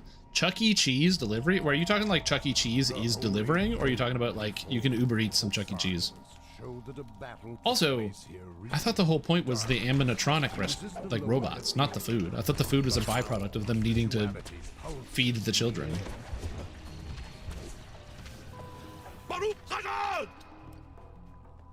What up? Yo, Barbar Jink, welcome back to the stream team for 52 months. I appreciate the support and I hope you're having a fantastic day. What's up? The ceiling. I have to bend down before I raise my arm because there's a fan right above my head, and the number of times I've raised my hand while standing up and slammed, like, clipped my fingers, and it feels really painful, is not a small amount. If you ever think I'm a smart person, I don't know what to tell you. People order delivery for stuff like 7-Eleven pizza. Words are etched in the archway. Oh, wait, the 7-Eleven pizza that's just sitting there? It's been sitting there all day? Oh, man. I'm not going to shame anybody for eating those food objects. Like, you probably shouldn't. Based on the number of Chubby Emu videos I've watched, you probably shouldn't eat any of the gas station or convenience store cooked food. But that being said, why would you DoorDash it? Like, that's the whole point, is you're like either like high or you've had a few drinks or you're exhausted and the smell hits you and you're like, oh, when you're physically in the store, then you have the thing.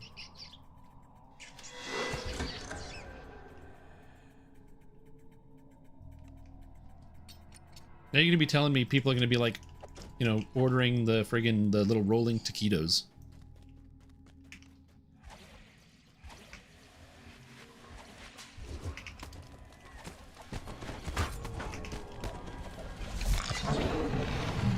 As you ignite the last shrine, a sense of warmth and welcome sweeps over you. But like I said, people can do whatever they want, so it's fine. It's just different things. DoorDash Buc-ee's? I don't know what Buc-ee's is. I don't, the, like, delivery service kind of, like, modern feature is something that I don't really know how to feel about. I do like the fact that you can kind of get anything for delivery. The number of restaurants I remember when I was younger that just didn't deliver because they didn't have a delivery service that are now available if you don't actually physically go to the location due to these third-party services. It's kind of cool. It's like a neat feature, and it's something I actually really appreciate. about modern society, of being able to just like get access to things I otherwise didn't. But then of course you like do a little bit of digging, you learn about some like how these companies work and how much places get charged, and they like the premiums that they have to pay, and the treatment of the people that are actually like some of the drivers and things. And it's just you realize there's a lot of problems. It's not like a simple clean system where everybody's happy and nice and everything works. And then also it allows people to kind of activate like an extra level that they wouldn't have had access to before. Having access to things like groceries so you can order something and then be able to cook for yourself is good for people who have like mobility issues, don't have a vehicle, don't have a way to carry the things that they need. These are good systems. But then you have other people who have like unregulated like centers of their brain, or like they don't have a lot of self-control or discipline, where they will like overuse a lot of these services, and then that causes them to slip into a cycle of kind of feeling like required to continue to use them, or like feel like it's a necessity, and they get stuck into like a loop where they spend way too much money on ordering food as opposed to actually either make it themselves or even going to get it when they physically could, which then bleeds into other problems. Like I've known some people that or there's let me rephrase that. There's somebody that I know who spends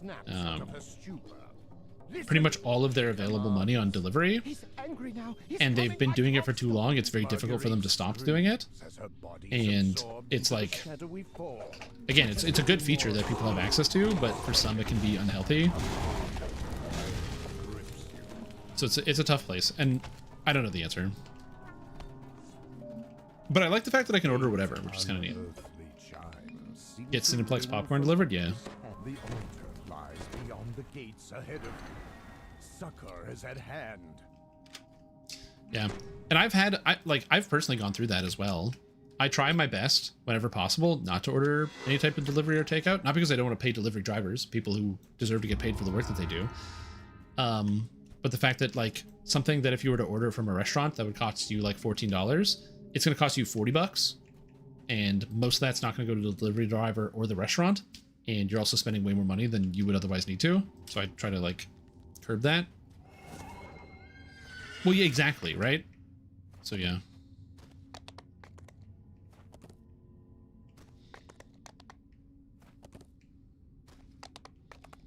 Will DoorDash a singular sample? Exactly, and it's one of those things where like there's reasons as to why people do this. A great example is if it's not worth your time, right? Some people have like time that's more valuable and that they would rather be doing something else. And a great example is like streamers. So like there's a lot of streamers where they will like literally have everything delivered, because if you are streaming and you have X amount of money, if instead of going to the store and buying something, you can just have it delivered to you and then keep streaming and not have to take a break, it's cheaper for you to just order the thing. So you're just going to do it. It makes more sense to me. So there's a lot of reasons as to why people do that stuff.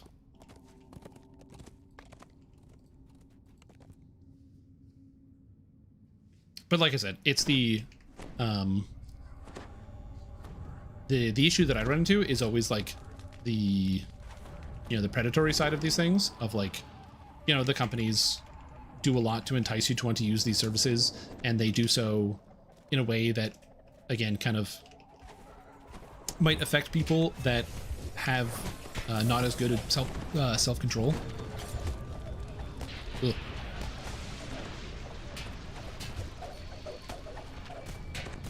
Oh my god, I need water.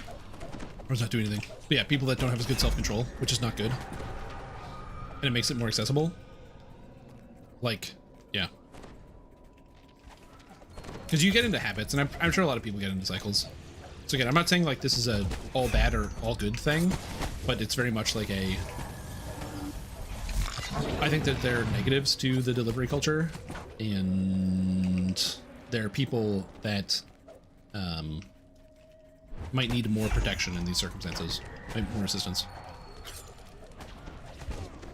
Just like anything else. Big companies that want to make a lot of money will take advantage of people if they can. Now, is it worse than like, it's like we have a stream. You're talking about, how are they taking advantage of people? What, by giving like special deals or promotions, by sending push notifications to your phone all the time to let you know that there's something going on in your area that you have to go manually turn off? And even if you turn off every update, they can actually return on those notifications, so you actually get them again. and continue to rebuild that habit and to be like, hey, did you look at this? What if you add more things? What if you what have you? Oh, there's somebody in your area ordering food. You could save money if you tack your order onto theirs. Is that any different than other advertising vehicles? I wouldn't say it's entirely different, but maybe all of those things are bad. It's not limited to one area. And it's just a thing. Thinking about like how we consume and how it affects people.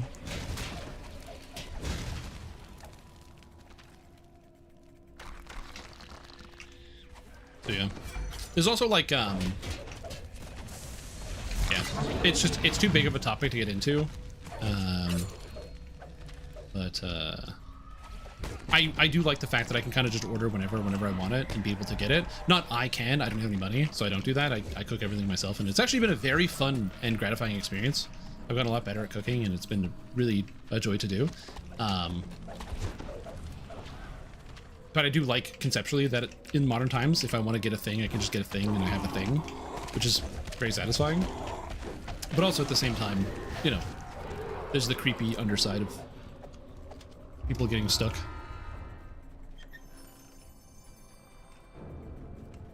Woo.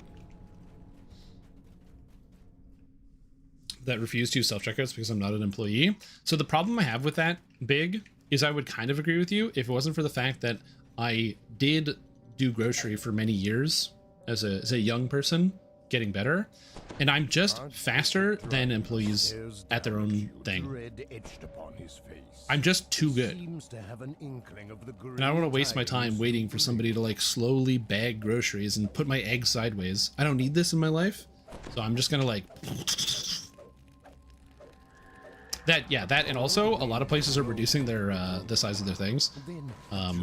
There's like the Walmart, they cut out almost, they only have like 6 self-checkouts now. They got rid of most of them.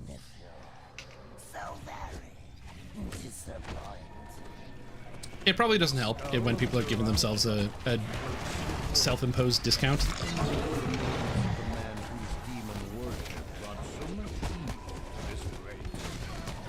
I'm gonna make it easier to replace the workers. Yeah, like I said, I don't know.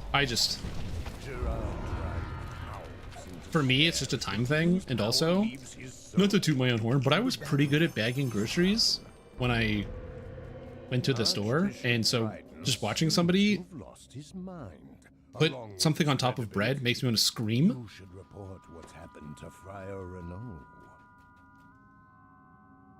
It makes me very angry. Don't put the things on the bread. Don't put the bread on the bottom. Put the things that are light and squishy on the top of the things, please. Now granted, this is always a problem, but still. Some people get trapped in anything. I do kind of understand where that sentiment comes from, where like, yeah, people get hurt doing lots of things, so why should you care? And again, I think it's kind of like it's a both thing.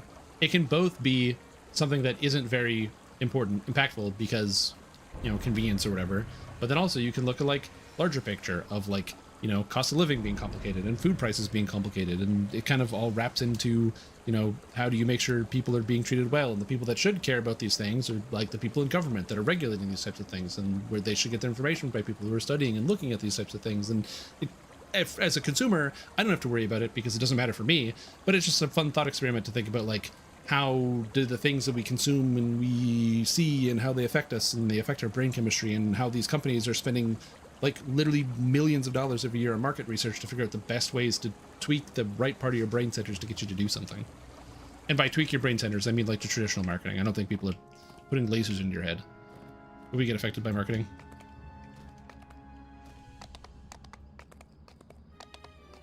Yeah, but that's a bad sentiment because you don't live outside of society, you live in society. So societal pressures affect you in a certain way. It can also be up to society, like if there's a societal pressure or a mechanical pressure that is larger than one individual, you can easily point to an individual and say, well, that person could or couldn't have made a choice, but they're also affected by the environment that is around them. And it is okay to look at that environment and say, are there things that need to change in this environment to cause people to be affected or not affected in a certain way? Does it make it read the whole bread thing on top and bottom and annoys me? Yeah, exactly.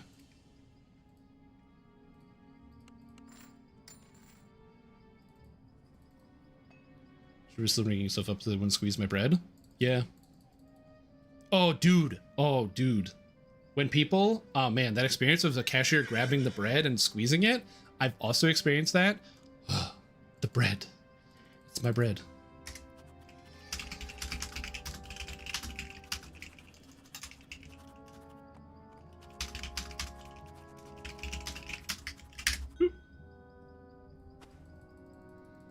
Okay, selling.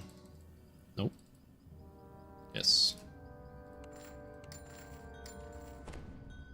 Just squeeze the bread to make sure it's fresh. I mean, I do the light squeeze, but not the whole grab.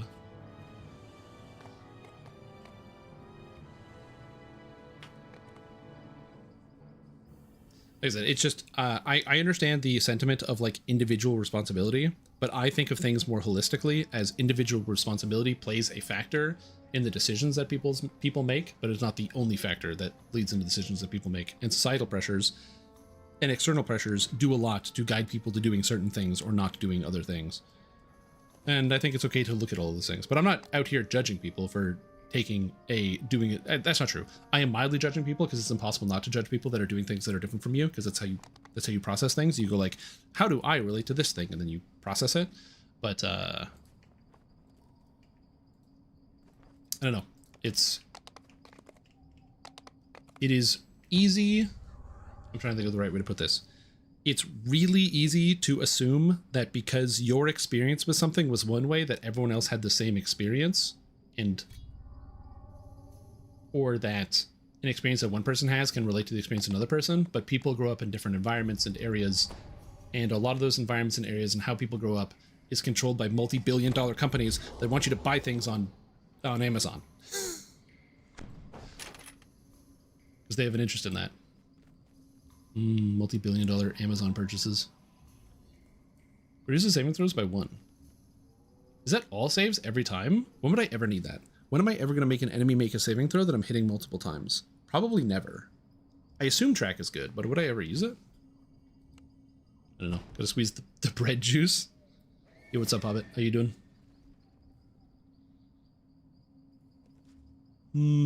Help others. Helping others?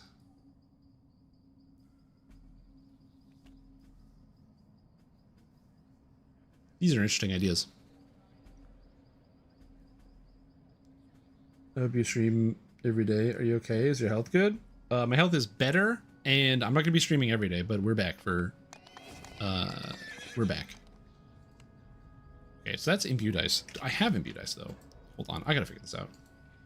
How many imbue dice do I have? Combat. I have 8 imbue dice. This is per 7 imbue dice. So this would give me 3 more, which would bring me to 11, and then I would need to get 3 more somehow, but I don't have any imbue dice in my trees. Unless I manage to get imbue dice by dropping... Because I can get 3 here. I don't have any other imbue dice here or here. So I have to get it from like a filigree or something, and I'm not going to do that gearing route, so I'm not going to take this. So I think the plan is to go up here for Shout It Out now. I guess I'll take track, because track is just good. Then I have 10 points here. So that is... Pianissimo? Okay, a little bit of music is good. Pianissimo is good. That's not good. That's not good. That's not good. Oh, I want to go up, but I don't want to. Oh, crap. Wow. All right. So I guess we take Masquerade. Because I want to take Spellfinger, the focus here, but I need something to take in here. So I'm going to have to take Illusion Focus here. So I don't want to take it here because I'm not going to have enough points.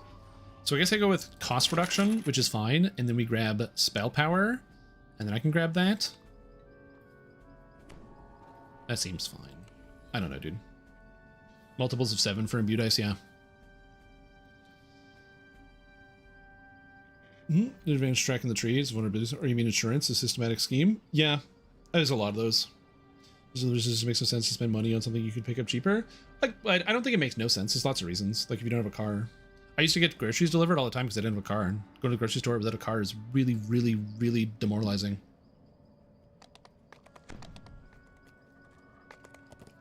Yeah.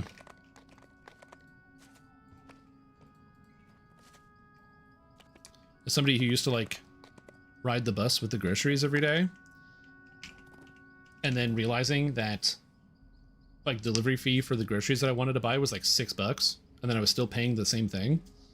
Yeah, I didn't have a walkable store. When I, not here, but the last place I was living, there was a grocery store within walking distance, and that was the best because I could just walk to the store whenever I needed stuff, which was nice.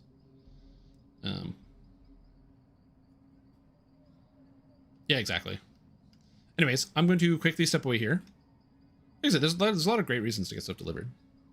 It's like think about like you know, when you buy a couch from like a distributor or like a place, they're gonna bring the couch in a truck because you might not have a truck. They're gonna bring it to you. It's kind of the same thing. You might not have a car, so you buy a thing, you just get delivered. Always had a car, yeah. But like I said, there's lots of reasons why people don't have cars. A lot of different things.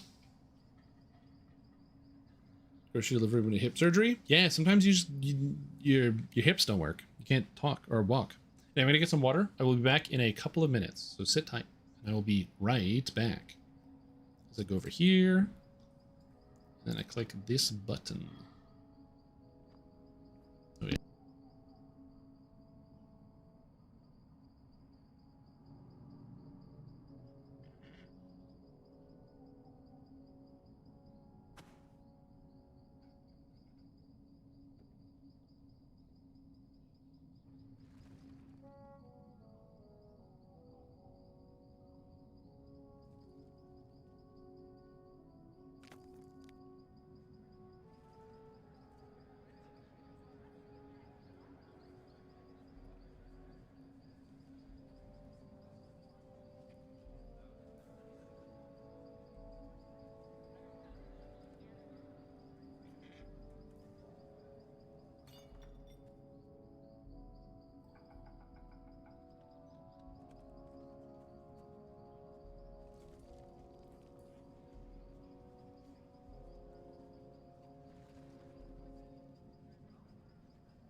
I'm going to sit down now. Chat was disconnected from chat? What? Wait, why is that doing that? Huh?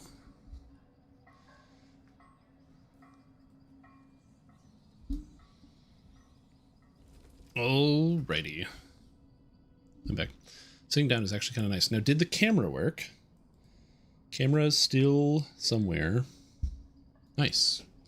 Nice. I gotta figure out the lighting because the sun is going to be burning onto my skin all the time. So I need to make sure I get the lighting proper so everything is visible. One of the things you learn when working with cameras is that the camera loves light.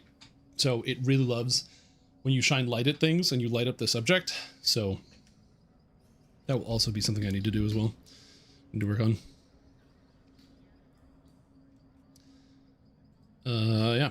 Anyways. Dungeons & Dragons Online. Man, it's been fun. I don't know exactly how this is going to turn out in terms of the final build here, but I am looking forward. Ring light? Ring light can work. The main problem with ring light when streaming is ring light, you have to stare into it for hours. And so I have a ring light. I actually have two of them. But when I put them here, just in my eye sockets for hours, I have a light sensitivity because of my Lyme disease. So too much light causes me to have massive headaches. So I need to find a way to be well lit for the purposes of the camera, but not so well lit that it goes into my eye sockets.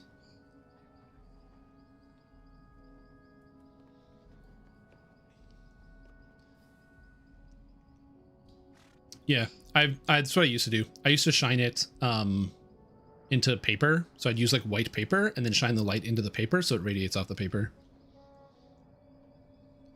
We've made a light that blows cold instead of radiating heat.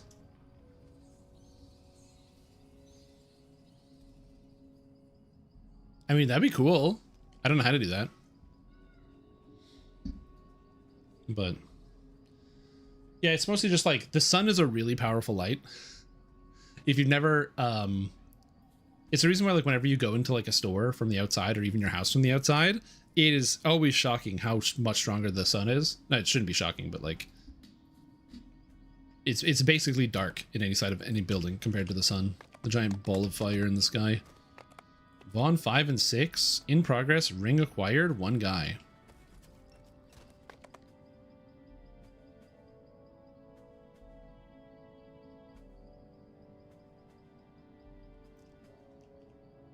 I am flagged. You know what? Why not?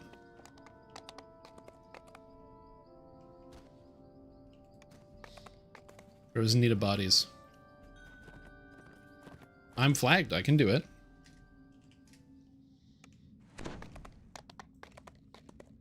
Lots of sunshine. Yeah. Do I have a throwing weapon? No. Does this guy sell a throwing weapon?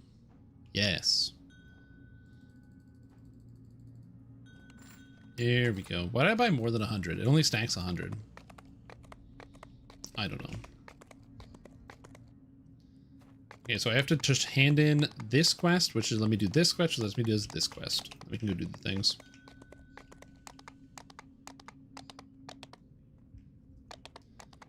I do appreciate that this guy is like, yeah, I'm going to do Vaughn 5 and 6, and they just started doing it. Hell yeah. Am I holding up? I'm alive. We're managing, you know, we're still here. Oh, but we're good. Life is good right now. I am still in between job, but that'll change at some point eventually. And yeah, I've been spending my time doing a bunch of stuff. I've been learning French, which has been good. So I have a goal of being able to speak well by end of summer, but we'll see how that goes because that's a lofty goal.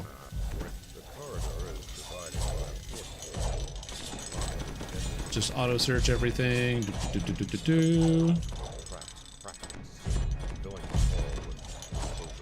I do love being able to just auto search all the things. There's this.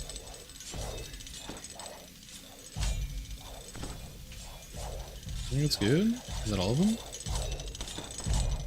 I think it's good. Excellent immersion program over the summer. Yep. Yeah, immersion really is the trick. It's how you get through. Who has the ring? I assume it's our fearless leader.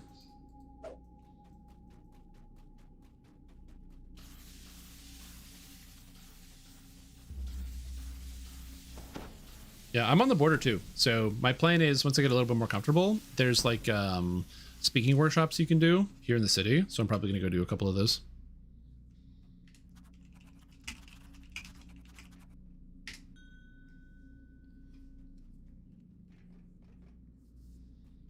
Yeah, so that's just one of the things I need to practice a little bit more, especially getting comfortable with the speaking. I'm pretty good at reading. My reading comprehension is nice. The way I've actually been learning French, by the way, is in terms of like a lot of it has been a lot of reading. I've been reading like stories, so I have like a couple of short story books that I've been reading. I've been reading stories online, but also I flipped a bunch of video games in French. So I was actually playing Pathfinder Wrath of the Righteous in French, and I still am. And it is a very, very difficult experience. All right, so 3, 2, 1, go. No.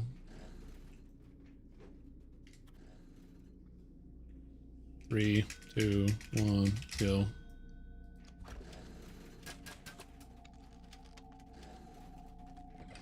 Nice. But yeah, so that's been an interesting experience, being able to just do a lot of reading. On top of that, also been watching TV in French. So I've been watching Netflix's Avatar: The Last Airbender. Not Netflix's, sorry, the original cartoon in French. I guess I could watch the new show, because I already understand what happens in the show, so I can make corollaries with the words. And so that's been also pretty helpful. And then I've also been using... I have like a couple books as well, like some French exercise books that's been pretty good. So trying to learn Yield the French. I'm wondering why I'm not speaking in French right now. It's because I really don't feel like it. Because like coming back to streaming is already a bit of like a... I don't know what the right word is, but there's like a bit of a shock to it of I have to get back into doing like relearning this skill. This, you know, reflexing this muscle that I haven't used in a little while. That's why I'm not currently speaking French to you guys. But in the future, what I would like to do is, on future streams, show you guys do some French practice on stream as a group activity. You guys can see it. Lever stands next to the relay station. Très bien. You'll enjoy it. Also, emergencies, welcome back to the stream team for not 1 month, but what's that number? 80? Is that a year? No. 2 years? No. 3? 4? 5? Is it 6 years? What about 7 years? Not quite 7 years, but you're almost there. We're close. So thank you so much for the continued elongated support for such a tremendously long time. I'm very grateful for it, and I hope you're doing very good. Prerequisite in healthcare being bilingual. In Canada, it's a helpful prerequisite being bilingual literally everywhere. And also, I live in the nation's capital, which is where there's a lot of English and French speakers. And our number one, or the number one job, not job type, but most people in the city work for the government over anybody else. And a lot of the work in the government, you need to be speaking the French.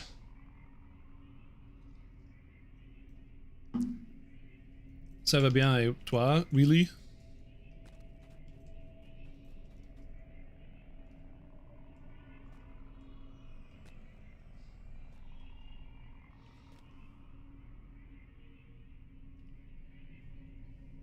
Est-ce que tu vas faire aujourd'hui?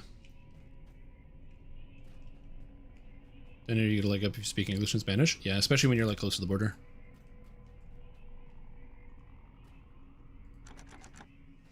Yeah, I just need more practice. It's more than anything else. Just more practice, more time, more practice.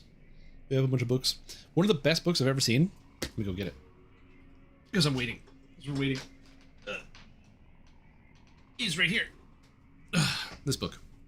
This is une bestseller. which is basically a book that has all the verb conjugations. But the best part about this is that it's in English. So the book itself is written in English. So it will be like, a lot of the times when I've had one of these like translating books or like verb books, they're in French. So I don't fully understand the context of what I'm reading all the time. Whereas here, I actually can understand it because they'll be like, they'll take a verb and they'll be like, oh, commencer.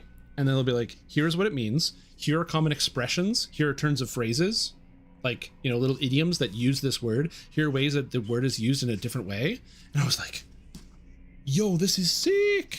Because sometimes there's just ways in which that something is meant, just like in English, there's like a little idiom, and it helps with that. And it makes it actually fun to like just read through the book and like pick up some of this. So this is great. Highly recommend.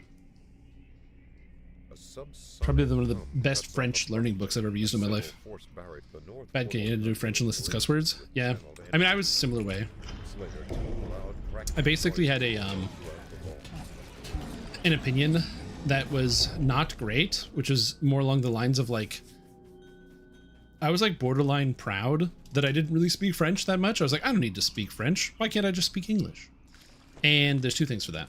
Reason number one is that I don't have to speak French if I don't want to. I can just speak English. But like, it's not a good thing to be proud of not knowing a thing. Like, I should be proud of the fact that I don't have knowledge or that I haven't put the effort in to learn something. So I'm like, that's probably a bad like mindset to have.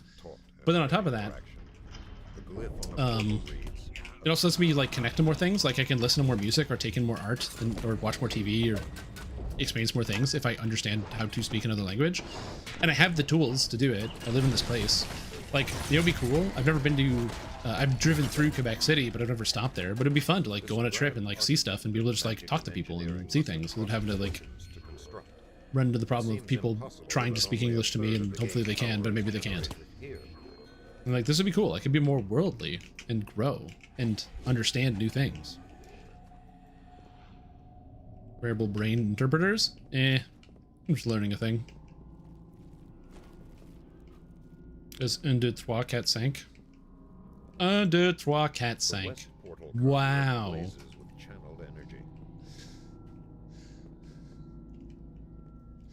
Wow.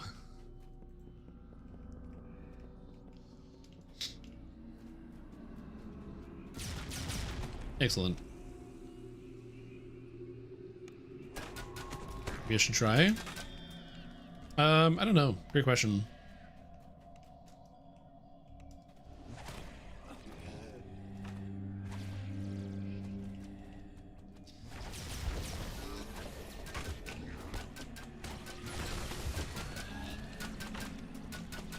Yeah, like I said, for me, it's just a skill I'm actually had fun learning. It's been pretty entertaining to like pick up, and it gives you access to more of the world. So I don't really have a lot to complain about in that regard. Did we already get the traps over here? No. I always love that the auto search for some reason can't detect all the traps. Yeah, so it is a long, painful process. Another issue that I run into, and this is an experience I've had ever since I was like a very young man, is that I, especially when it comes to schooling, I've always learned things relatively quick. I've been described many times as a fast learner, which has the secondary problem of you can't learn a language fast because it's a lot. You have to just like do it again and again and again and again. It takes a lot of practice, a lot of repetition, and a lot of hard work. And when I was in school, I never really had to do any hard work, so I didn't. So like, I don't know how to study. I know how to like study insofar as like I can learn a skill and learn a task, because it just goes right there and it's done. But French is too big of a concept to just instantly like memorize, which is how I got through school a lot. And so it's been tough. It's been very difficult to come to the realization of like, yeah, I actually have to like try to learn this skill, and it's hard and it's complicated and it just takes a long time. But it's been cool. It's been good. And so I've ran into like a few walls of like being like, I'm never gonna get this, I can't speak this language, and then just trying more and practicing more, and then being like, actually I can do it. Like, did you guys know that if you just do something consistently and practice, you get better at things? I know, it's crazy.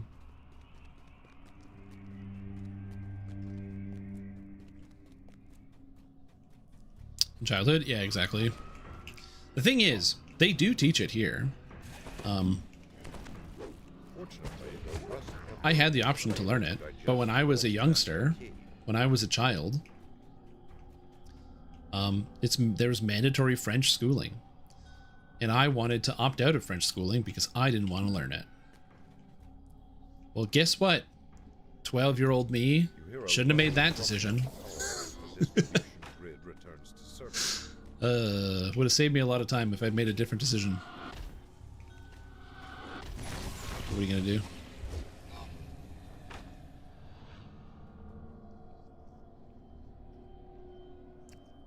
But no way to access them? Well, they got magic. You know, somebody casts a blink spell and bada bing, you're up there. I mean, the elves are all magic, I assume. The east portal conduit blazes with channeled energy.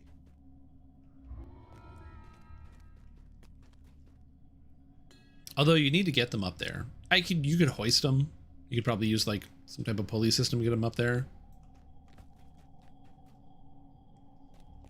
The learn while you sleep method? Oh, like those old tapes where while you're asleep you like listen to the thing and have it get drilled into your head. So the problem with that idea is that I would like struggle to sleep because I would just listen to the thing. Wow, I missed both of them. God, I'm good at this. Anyway, I would struggle to sleep because I would just listen to it. It's the same reason where like if there's a television on somewhere, I can't just have TV going in the background like some people can because I just watch TV. It's like some people can like, oh, I like to fall asleep with the TV on. Dude, I can't do it because I just watch the TV. It's not good.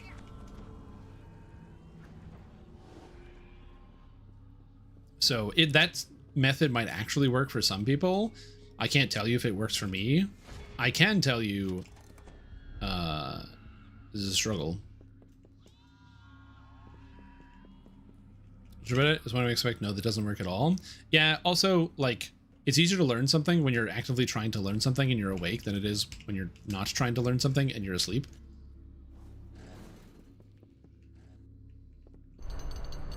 Give me some cool tech, though. Just gonna give me the Matrix, like, download the information into your brain sort of deal. Yo, this guy made his DC 89 Fortitude save? What the heck?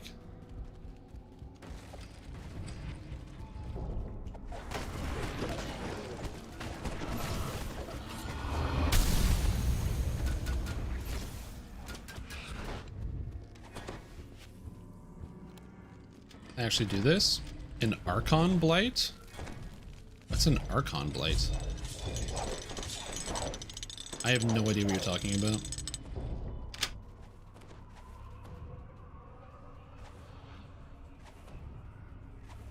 Yeah, I don't know. I wish I could help you, Bobby. But honestly, it sounds like you just need to destroy an Archon Blight. There's so many other ways to get the same results. Learning while sleeping is 99.999% snake oil. I mean, you're probably right, but have you considered that what if it does work? Like, what if it does work?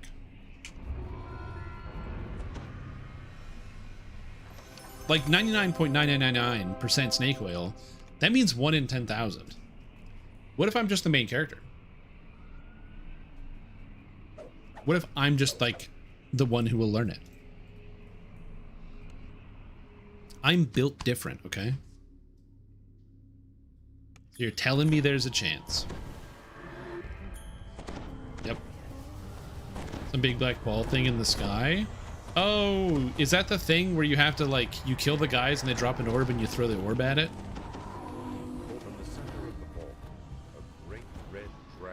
launches itself into the air. You see an arrow in your forehead? Not today. I was playing Elden Ring just a little bit, just doing a little, you know, rolling around, having some fun, doing some adventures, doing some quests. And it was pretty fun. And I found that I'm always enamored by by how good video game characters are at taking arrows to the head. Watching my Elden Ring character just stand there with an arrow sticking out of their face, and I'm like, damn, dude, that's sick. Just drink a potion. It's good. There been no orbs dropped? I'm not sure. Children, do you think I saw my words have been wasted? Come, let us fight out. Ooh. How much damage am I actually doing to this thing? You know what? I can debuff it. Reduce its physical resistance rating.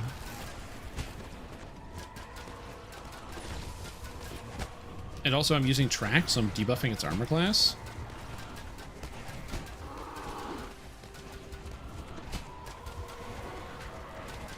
I mean, it's really hard to tell if the damage is actually good at all, but the numbers are really pretty. Oh god. Heal. Live. Live. I'm healing. Oh god. A rogue best caster? Unironically, yeah, rogue is basically one of the best casters in the game right now. Oh shit! I got a Sword of Shadows! What are the odds?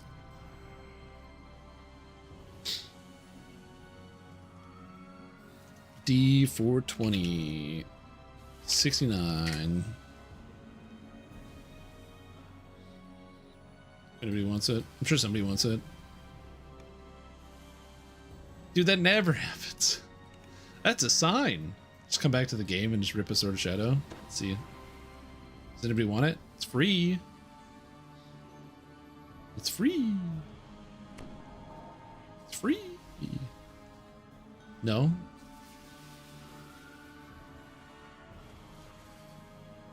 Wow, nobody wants it. Unlucky.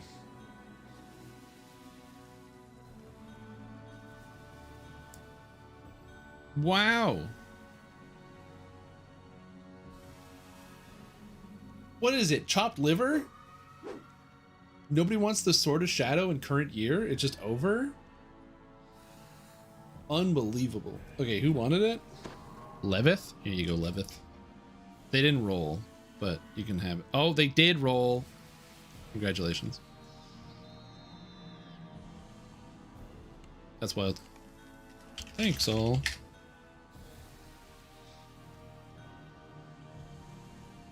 Yeah, where no one rolls in a Sword of Shadow.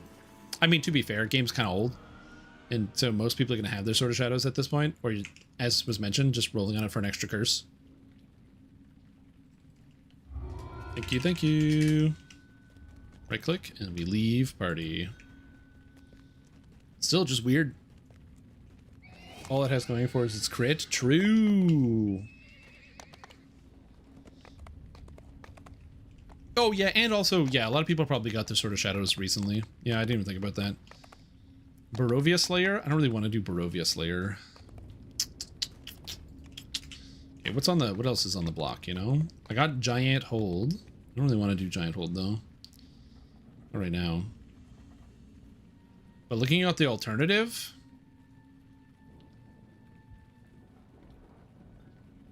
I guess we do Giant Hold. I don't want to do Thunderhome Slayers. Slayers be boring. It's Giant Hold time. Now some of you might say, but Shrimp Giant Hold's also boring. Listen. You're right. And away we go. Assume it's a nothing burger. That's true. Being able to parse the critical threat range in multi is one of those things that you learn over time. You're not going to have that skill developed right away.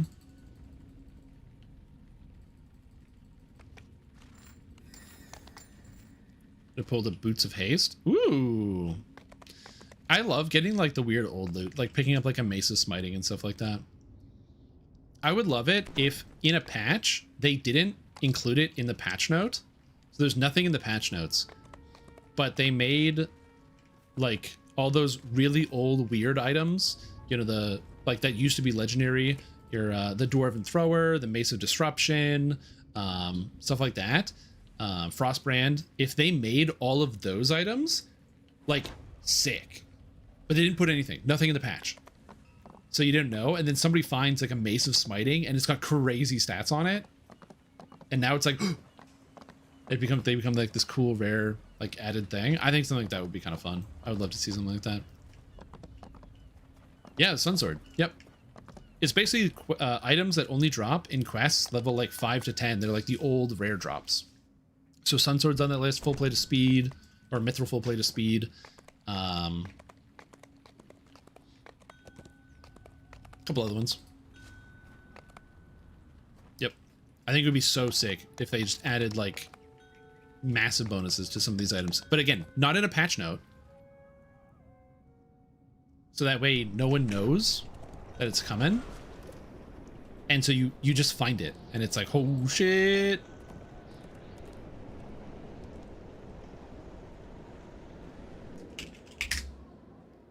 Ring of the Ancestors. Well, Ring of the Ancestors isn't like a rare world drop. That's just that's an item you get from the thing, the Restless Isles. Yeah, I'm thinking about like the old world drop items, you know? It's like it comes from anywhere and then randomly you get it. Like, is there a list of them? Mace of Smiting EDO? I don't know if there's actually a list of the world drops. Random loot. Oh, right. They're in the Subterran Central loot pool for some reason. Mace's Smiting, Sunblade, Dwarven Thrower, Flame Tongue, Frostbrand, Luckblade, the Icy Raiment. No, Icy Raiment actually drops from there. But yeah, Luckblade, Frostbrand, Sunblade, Mace's Smiting, Dwarven Thrower, Flame Tongue, Mithril Full Plate of Speed, a few other ones. They should just make them just have crazy stuff.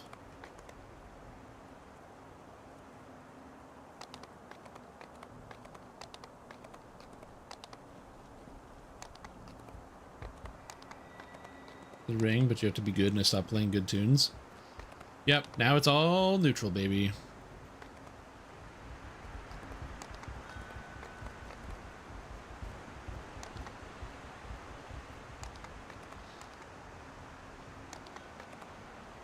Oh, I think I accidentally clicked the wrong person because I wasn't paying attention. Whoops. My bad. Where it used to be good, but it's so sad. Yep. That's what I'm saying. Like, give it a tune-up. But again, that's one of those things you just don't put in the patch notes. And somebody finds it and goes, hey, what the hell is this? This sword is crazy. Whoa. It is literally just power creep that I'm advocating for. I don't know. Like, shakes it up. Plus also then somebody finds one and it sells for like 1,000,000 platinum all of a sudden. So you find one of these items and it's just instantly very cool.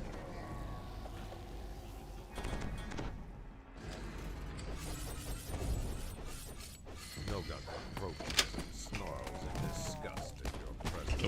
freeze.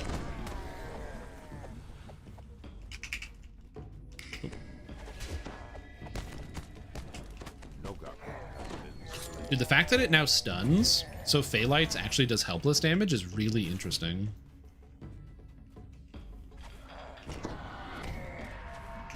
And the CD, or cooldown, is really short, too. I can't believe it, but I'm coming around on Phaelites, man. I'm coming around. The orcs have fashioned this into a makeshift living quarters. The Merlin Spoon? Oh, we all have Merlin Spoon.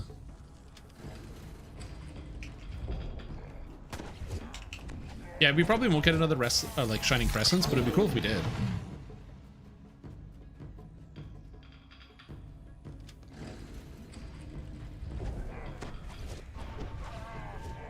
But I agree. It's sort of like a power creep is going to happen. So what's a little more, you know?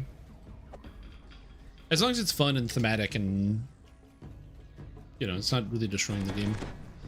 I think it's definitely one of the things that you have to worry about character-based power creep, is that character-based power creep will always be in the game because players will always have access to that thing, but item-based power creep is limited to the item.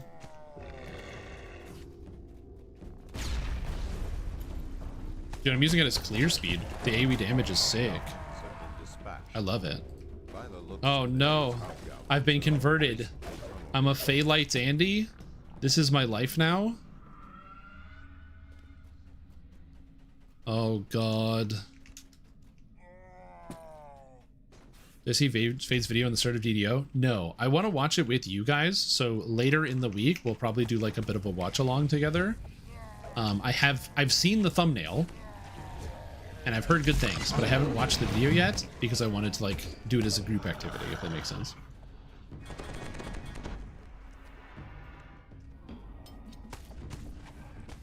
Yeah, Fade is giving me permission to watch our videos on stream, so I want to make sure but I want to, you know, be respectful and kind of show it off. So I'm no pre-watching. I'm gonna watch it together.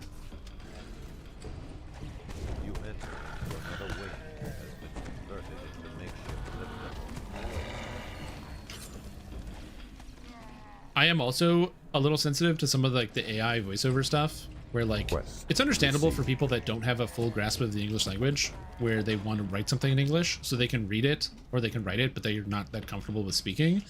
I understand that.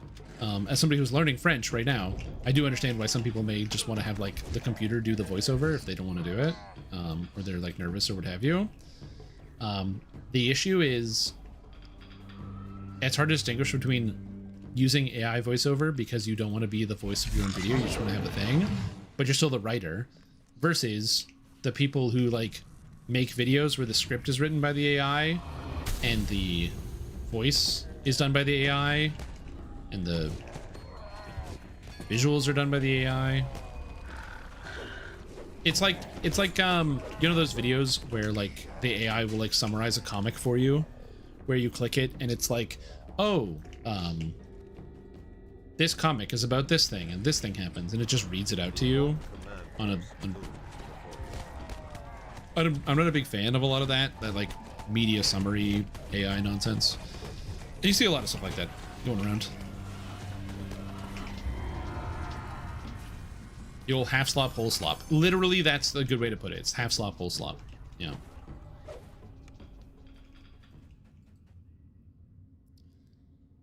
Any reasons, but still, either be dragons in some dungeons, or there be fishing in the MMO. True. I have never cared much for fishing. My identity and prevent AI from being trained on my voice. True. So it isn't their content, it's the AI. Again, it depends. It's like with anything else.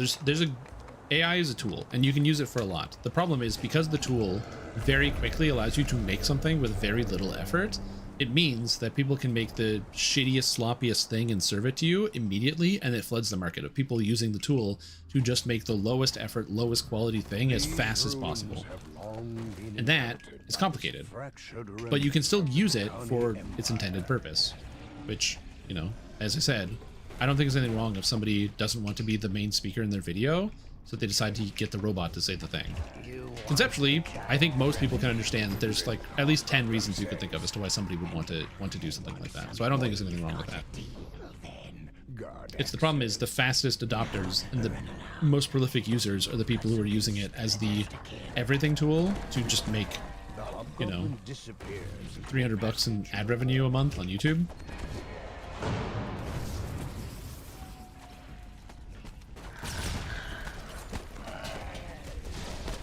So yeah, so that's where the part comes in there.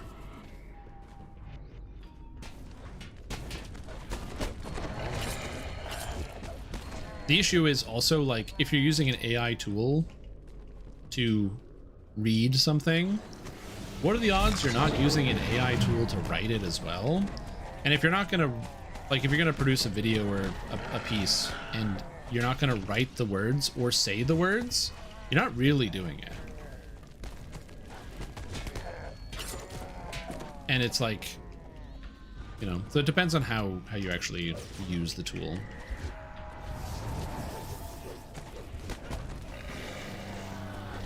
There's a reason why somebody actually reached out to me while I was not streaming. They reached out to me and they were wondering if I'd be interested in talking about on stream an AI product. And it's basically like an AI dungeon mastering tool that can like help. It's like it like writes little stories, and basically, you know, you can use it to write a dungeon or like a D&D campaign, not D&D, but like a campaign for you, and like play a bunch of the roles, and you get like a role-playing simulator.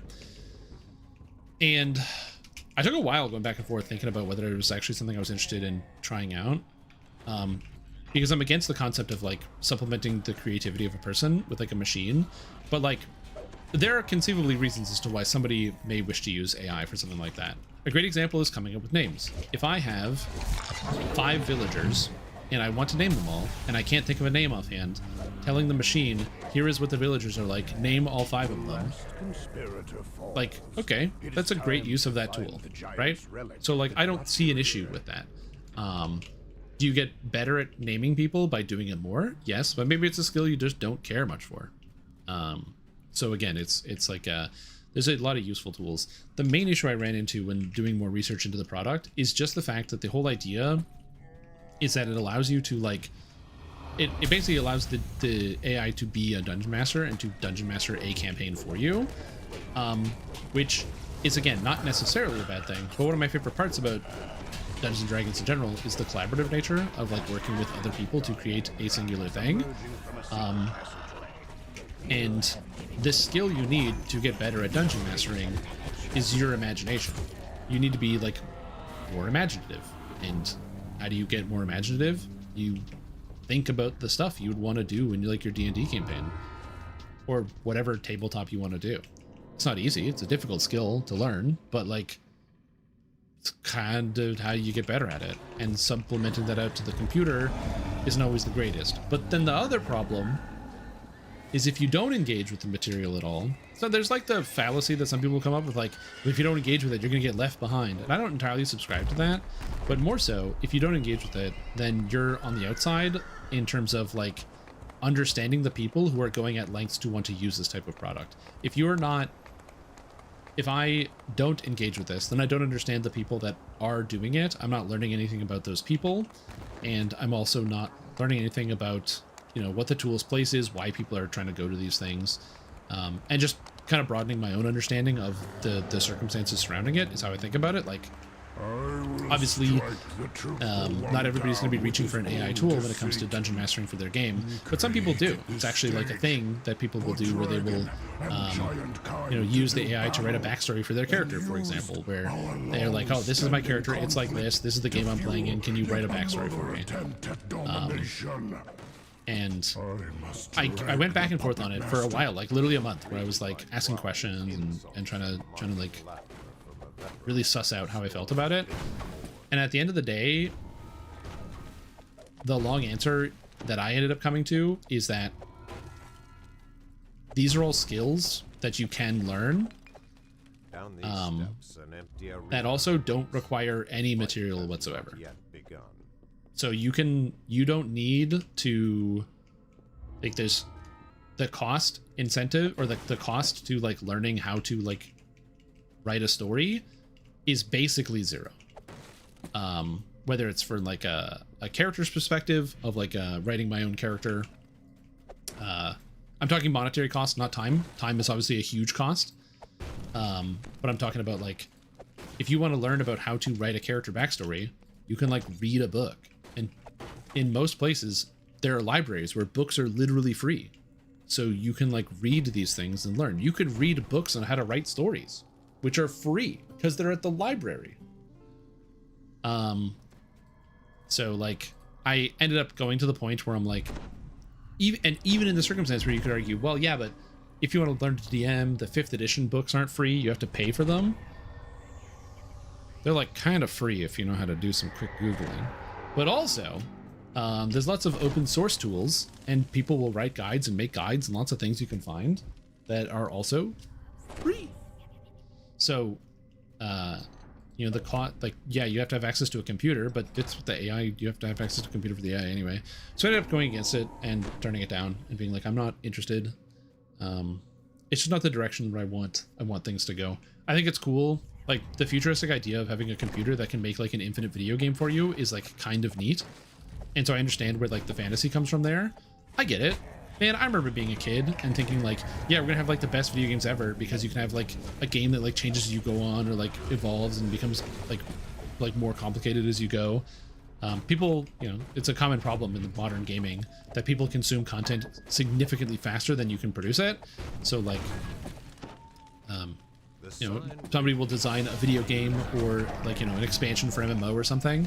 And the expectation is they put time gates in because they want to make sure players take a certain amount of time to get through it because they can't make content fast enough to accommodate what people are actually going to put the time in. And so the idea of having a computer that can make infinite content that can just go on forever sounds like kind of good. But it's not quite doing that. It's more like recycling stuff, and it's not really producing things that are new or unique. It's producing things that are like redundant and repetitive.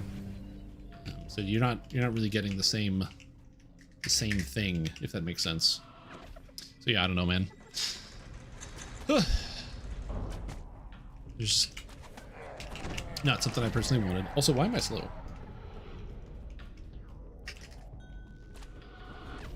So I decided not to look into that.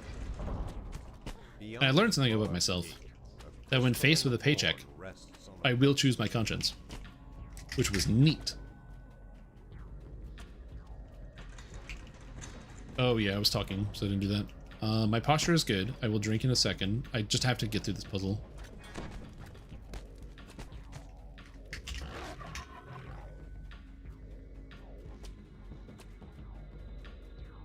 Oh, is there nobody on K?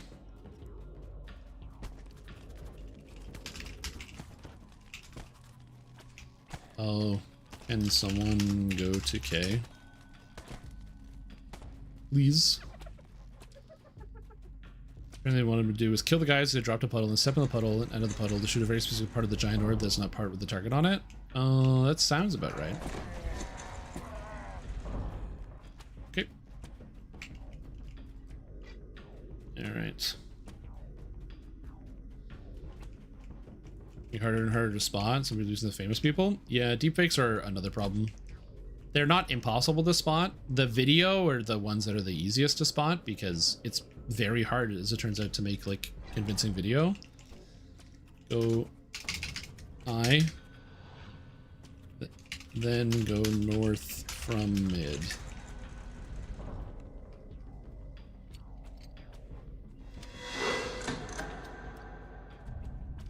Because thinking of the story is always the boring part of being a DM. Yeah, exactly. Hey, here, right here, this way. There we go. Oh god, I heard the slams, the crashes. Procedural level generation is a thing. Oh, yeah, but the procedural level generation, as somebody who enjoys playing, or who's enjoyed some of the thoughts of some of those things, you look like Minecraft, like as an example, where it's not like infinite, but it's like pretty infinite. People also get bored of that too. And I think that's the biggest thing that I worry about, not worry about, but like why I think that kind of procedurally generated world is never going to work where the computer controls everything, is because people get bored of AI fast. Like, people get bored of memes, and I don't think AI is fast enough to make things interesting.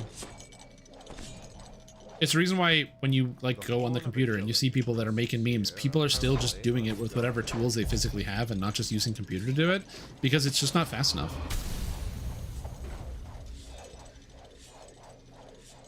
My personal hope for the future rests in memes, and that people get bored of things super fast. And the fact that AI can't create anything new, it can only recycle things we already have, means it's limited. Now, granted, AI can create something new insofar as your AI can create its own new thing one time. It's funny to ask the computer to describe something, to be like, hey, computer, do this. Hey, computer, can you describe to me, you know, this huge battle, but do it in the tone where you're Mario and, you know, you relate things to the fact that you just broke up with Princess Peach or something. And it's like, yeah, it's funny. You're getting the AI to play a character and to do a thing, which you could ask a human being to do, but it's funny to have the robot do it, and it's like entertaining you. But like that gets old real fast. And people get bored of those things. So that's the only saving grace, is that people's attention spans are not so much short, but people always search for new things. That the way that the human brain recombines things makes things more entertaining. Versus computer. This hallway has collapsed. The test of instinct has reset. You defer promoting it? Yeah. Like I said, it's just something that for me just didn't really fit with what I want to do. I did think about it for a long time though. Not like taking money, but I thought about it for a long time in terms of like, is this something I would want to engage in and learn more about, because something I want to understand better. But after doing more research, I decided against it, that it was not worth my time. Wow, I did that to myself, didn't I? And I'm stuck. Well, fortunately, I can always get out, but that's embarrassing.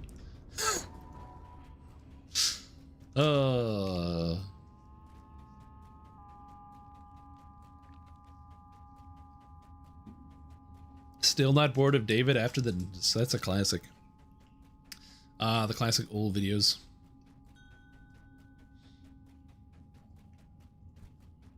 Did you ever see the movie Her? I did see the movie Her. As the puzzle wheel clicks into place, a loud gear grinds. It's an interesting thought. It's an interesting thought experiment. I really do like the idea of, number one, somebody being like very personally insecure about the fact that they're talking to a computer that's talking to a lot of other people at the same time, where like obviously that's what's happening because it's one machine. So, but like they can communicate with everybody at the same time. So he's like, what? You're talking to other people? And then it's like, yes, duh.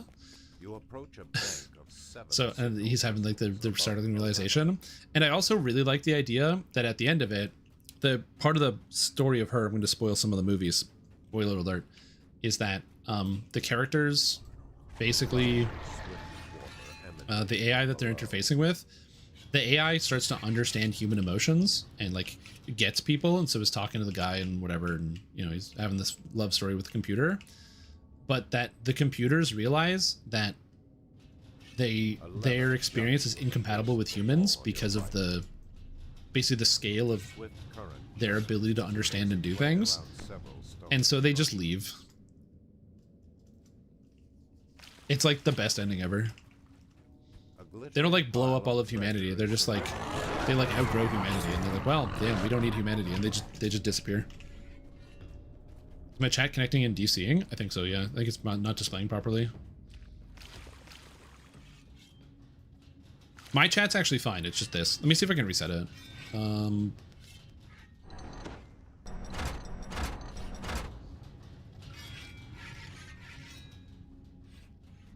I remember watching the movie and being like, damn, that was interesting. And then I went online and a whole bunch of people were like, where's the refresh button? Oh god, I'll do this in a sec. I'm gonna open the door first. A bunch of people online are like, yeah, I'd love to have an AI assistant, or like fall in love with an AI if it was voiced by Scarlett Johansson. And I was like, I didn't know Scarlett Johansson because I don't know anything.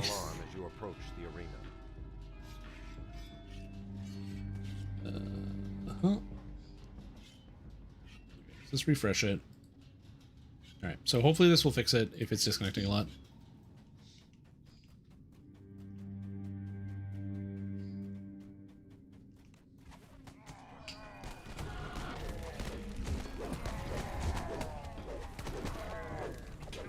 Talk back even the commands and stuff. I don't really like that. Like, I don't mind if there's like commands you can do, but like linking into like any AI algorithms just feels like it's not going to really bring any value to like a lot of video games. May you live in interesting times. Yeah. Did I turn my REMs with Sterling? They're going to reset him here in another week or so. I did it yesterday, I think. I didn't get anything exciting. I got I think it's in my inventory. Yeah, there's my remnants. I got one deck. I got a full deck. I got one Mr. Nord treasure, and I got some cards. Oh, and I got a cloak thing. Got a cloak thing.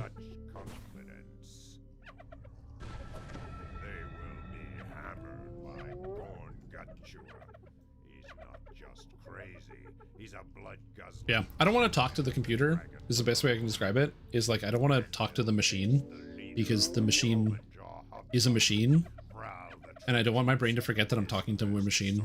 And I don't think I have the mental fortitude to not forget that I'm talking to a machine.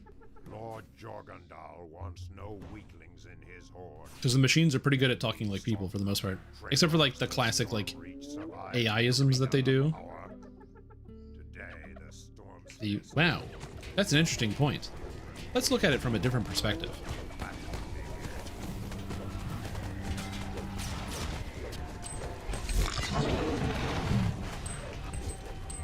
Or the classic, the machine tells you that you're God. I know you were looking for a recipe with, or lasagna recipe that uses vegan ingredients, but have you also considered that you're God? Don't forget that you're God. Remember, you are in fact God. Yeah, that is so valid, and I can see why they saw it your way. Yes, thank you.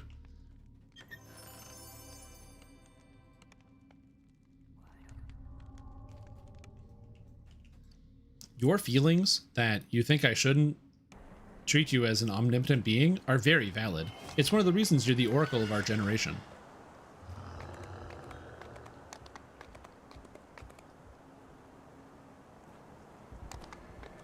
Yep, Madstone.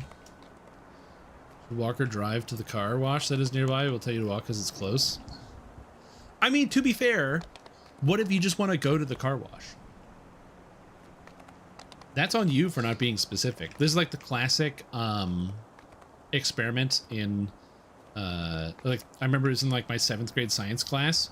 The teacher was like, "Hey guys, I want to make a peanut butter sandwich. So I got all the tools. Tell me how to make a peanut butter sandwich and I'll do it." And it was a lesson on the why specificity matters when we're writing procedures or like in like scientific procedures, because every single time we told the teacher to do something, they did exactly what we told them wrong. It's like, hold the knife, and then they grab the sharp part of the knife. And it's like, no, no, no, don't do that.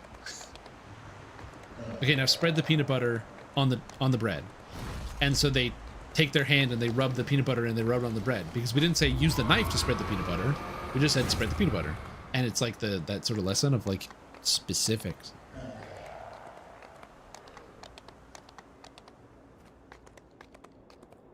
This is a sentient gem? I don't like it that much. The crater here will drive you mad, and only death on a bluff high. I've mentioned this before, but like for me, I really like intentionality, if that makes sense. I really like it when there's a reason for why something is happening. It's actually what drives me a lot towards like different like pieces of art and artists themselves, is like learning about the intentionality, learning about like why some people are like doing an individual task, because people learn like, you know, why did you make this decision? Why did you draw this like this? Why did you write this like this? I find that very motivating, because then I also get to learn something, which is cool. Die, everybody. And so one of the benefits of the sentient jewels, like in DDO, is the sentient jewels, it's a script. It's written by somebody. So everything the sentient jewel says is either related to the character, the story, and something that's like consistent and cohesive with its whole message. Versus with a machine, if you say, hey machine, look or sound like a certain person or thing, the machine doesn't have any intentionality behind it. So it can be like, it can be more inconsistent, and what it might be at you, or what it might be saying might not be related or relevant to the rest of the story. The bluff seen from the crater floor lies ahead. A shimmering magic. We'll tell you to walk to the car wash because it's so close. Yeah, walk to the car wash. It's a nice day. Go for a walk. Also, you could use a shower. Go to the car wash. That would be probably staggeringly unpleasant, huh?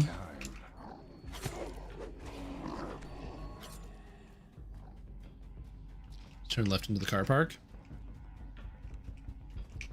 I mean, to be fair, when somebody, if the machine says turn into the car park, like the Brits do, I know what a car park is. Kind of. I intuitively understand this. An maddened giant sea. A gateway slides open, and beyond, a living giant bellows. You understand car park.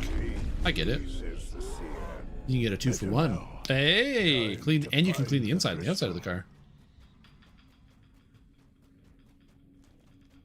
These guardians are some new magic, says the seer. They protect the South Crystal. Come quickly. Big damage. Man, I'm having a lot of fun with this character. This is good. A bright cascade of lava plummets from the height. Below, it forms a river of heat that glides into the crater's gut.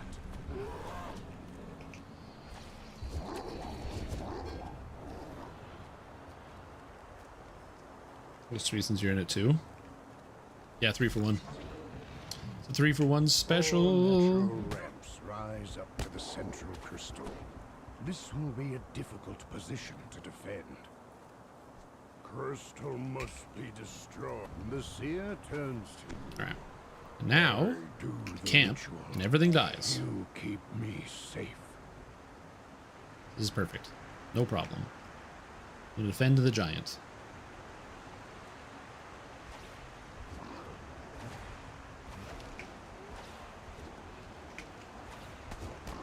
No. Stop hitting my giant. Oh, right. That heals him for half. That's sick. And it cures everything. Oh, hell yeah. Turns to you. I will start the ritual now. That sound effect is delightful. Okay, and then we're just gonna chill. Nice! Look at that. I feel like the last time I did this, it was a nightmare.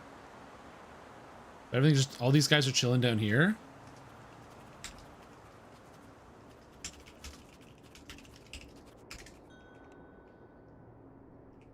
The seer calls out. Keep them at bay. Beautiful. Beautiful. Alright, anyway, we're good. But yeah, I also think about the idea of, like, you know, you can ask the machine, like, where to go if you get stuck. But also, this is where I put on the game design hat. Like, why are you lost? If you're getting lost, then it would, from my perspective, it would be, that would be an opportunity to have better, what's the right word for this? Endemic's the wrong word. But there's a word for this type of design where basically you have an invisible hand that's guiding people, so they don't realize they're being guided, but they're being guided a certain direction. Not just like a nav point, but like, you know, something as simple as like placing a river nearby and then indicating to the player that there's like something that they need to find that will be on a boat, and inherently the player can assume that there will be a boat near the river and they've already seen the river, so they want to travel to the river and the boat's on the river. If that makes sense. It's that sort of design. A lot of video games don't do this as often now because they will just use the the arrow, where there's like an arrow on your screen that points where you're supposed to go, and then you just kind of go that way, which is a way to do it, you know. It's fine, it gets the job done. But like, it was always called nudge design. No, there's like another way for it. Though these skeletal I was deep fix. Yeah, it's gone. Video games just. They use power. Well, it's the different types of algorithms. It depends on what you're talking about. If you're incorporating large language models in terms of their text processing capacity into how video games are supposed to work, that's a little different than like the basic text algorithms. It's not the same thing. Yeah, people used the term AI or computer to talk about in a video game like kind of interchangeable, or CPU. I remember playing like Super Smash Brothers on the Nintendo 64, and like it would be the CPU player is the one that's controlling it.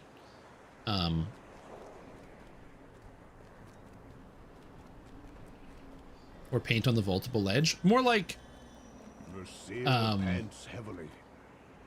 if you're supposed to be tracking somebody leaving footprints on the ground, you can visibly see to track them, that sort of thing. Diegetic. Maybe? Is that the right one? Be part of an actual in-game siren? Yeah, diegetic's not the right word, but that is close. There probably is a word for that. And in life where they bully you until you figure it out? No.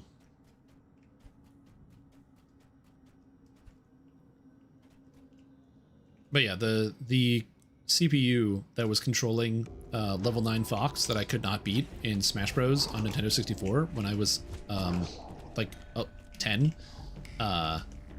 is not the same as the large language models that some companies want to shove into games, assuming it will solve all their problems. The seer turns to you. The ritual begins. Well, I'm not going to play Grand Theft Auto 6 anyway, because I couldn't, like, the last time I played Grand Theft Auto was playing Grand Theft Auto San Andreas when I was, like, again, like 12 or 13. I know that Grand Theft Auto is, like, a really sick game franchise, but I just don't really care that much.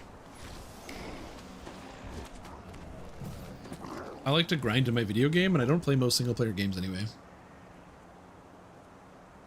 I think you mean diuretic? Yes. Yes, that's exactly what I mean, diuretic. Thank you, Hartman. Diuretic game design. You sit down and you play the game, and then you have to take a piss for some reason.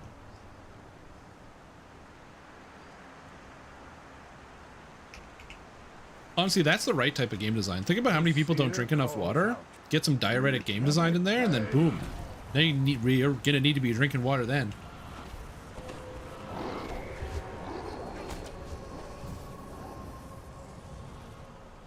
Alright, so not a big deal. Yeah.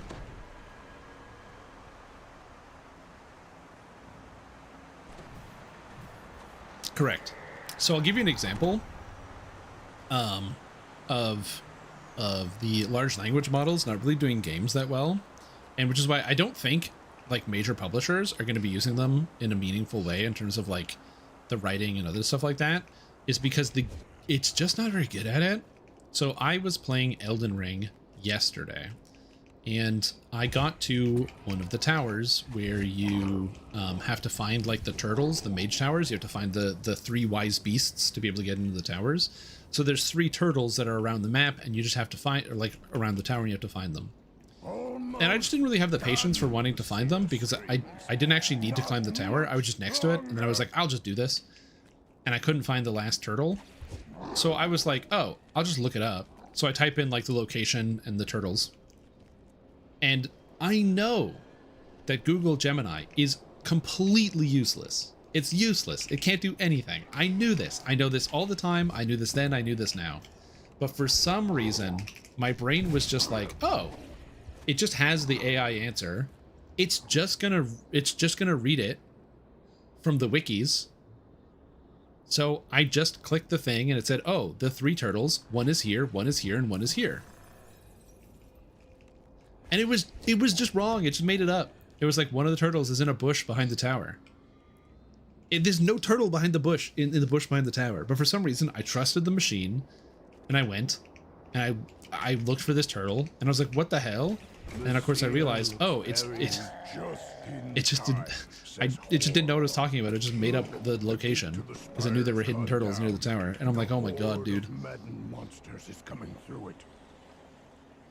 But I knew it. I knew I shouldn't trust it. But for some reason, my brain faltered. LLMs for code development at the moment? Yeah, probably. I'm talking about like the front-facing stuff. Like the stuff that consumers can visibly see.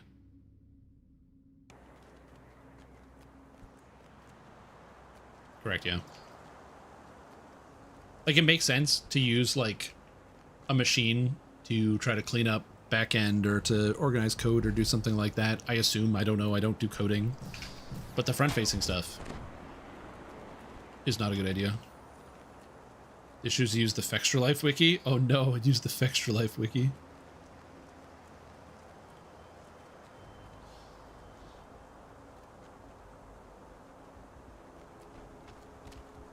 Everything is dogs. Got them Dorg. The skeleton wall. It was cast But yeah, I don't know what happened. I had a moment of weakness where I almost always skip past the stupid AI summary, and I was like, there's no way. Elden Ring is like 5 years old now. There's no way it's gonna get it wrong, and it immediately got it wrong. Our ancestors' bones used to hide their And different Twitch streams. True. upon their heads. Does not make sense. Again, I don't do code, so I don't know.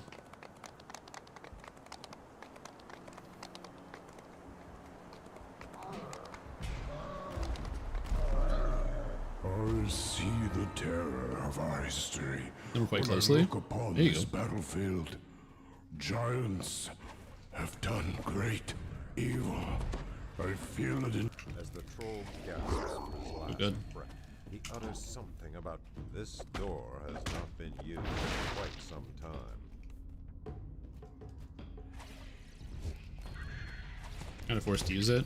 I have a feeling that's probably where a lot of people are. But, you know, we'll see. Who knows? Maybe the future looks bright. There's a big it depends on my mostly neutral overall. Yeah. There's also the question of like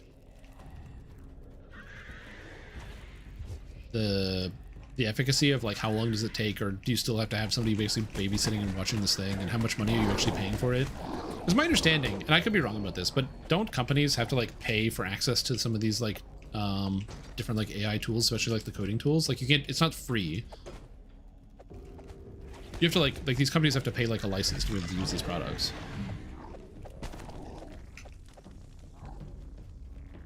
Five Alive? Oh hell yeah, I love me some Five Alive. It costs more than a person? Yeah. But again, it's like anything else. It's like a software license. Depends on how much it costs for the person. You review everyone else's code, it's a major negative? Yeah.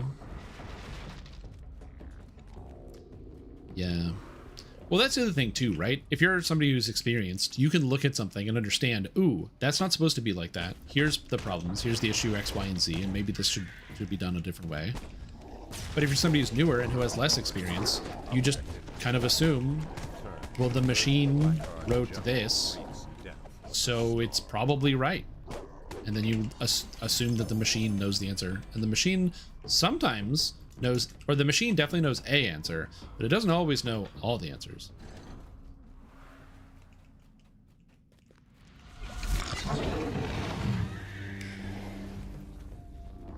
Just spend time to clean up that shit instead of making progress. Yeah. Well, it's like the old adage, right? Everything good takes time. So like learning skills is just, it's not a fast process, which is unfortunate because it would be really cool. Like I'm currently learning French right now. It would be cool if I could like instantly learn French, but there is no like cheat code to doing it. It's the same thing that happens, you know, people will ask, I've seen it happen with like others. They'll be like, oh, how do you get so good at this thing? You know, man, I wish I was good at like drawing, man. I wish I was like really good at drawing. I wish I was good at drawing. And you see people drawing online and you're inspired and like, man, I wish I could draw something like that. And the answer is you can. You just have to draw for 10,000 hours. And then you'll be really good at it. That is the unfortunate true answer. Just do it for 10,000 hours and then you'll be pretty good. But, you know, we're human, we're corporeal. We only have a limited amount of time in our lifetime to do certain things. Am I really going to spend all that time being good at drawing? Making pictures? And then selling them on the internet?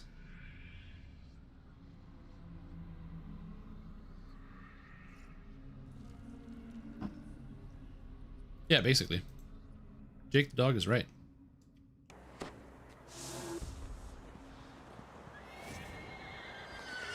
Yeah, you're bad at a thing, but then eventually you're good at a thing. Like, I've recently watched a friend of mine, and she literally couldn't paint at all. And now she's doing, like, little bird paintings. And she can, like, She's trying to like get like the texturing and like how to get like do some of the outlines and some of the prep work and stuff, and it's been going like I've watched her progress over the past like 2 years, and it's just cool. Oh my god, is this a meme? Is there a bird on it meme?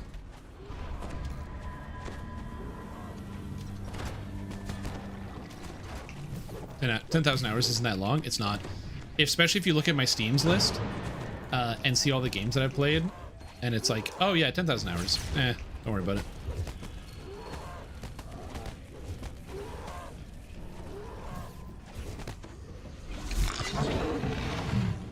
Portlandia. Oh, I never watched Portlandia.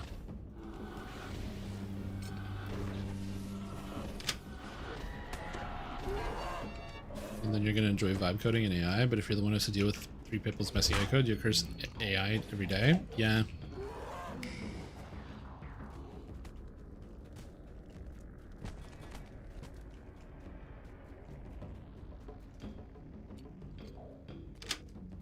In cares, it's like what, 1 PoE league? I mean, basically. Okay. When players are made of sunk cost fallacy and time dilation. Yeah. It's the reason why, like, and I personally have had my issues with like Joss Drive Hayes for this, which he understands, he knows, but and other people,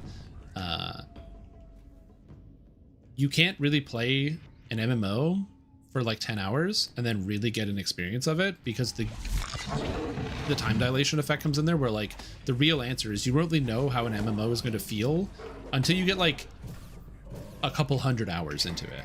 A couple hundred hours deep, you can like kind of get an MMO if it's like the MMO is kind of good or bad or not. You can immediately tell whether you're going to enjoy it, right? You can know whether you're going to enjoy something pretty quickly, but you can't really judge the entire product unless you get a couple hundred hours into it, because that's just the nature of like being an MMO player. It's how the games function. And so I remember just over the years watching on stream the different like content creators that have like made videos about DDO or other games I know, and they're just like, yeah, you know, I played it for like 6 hours and honestly kind of mid. It's like, yeah, dude, you're playing an MMO. What are you talking about?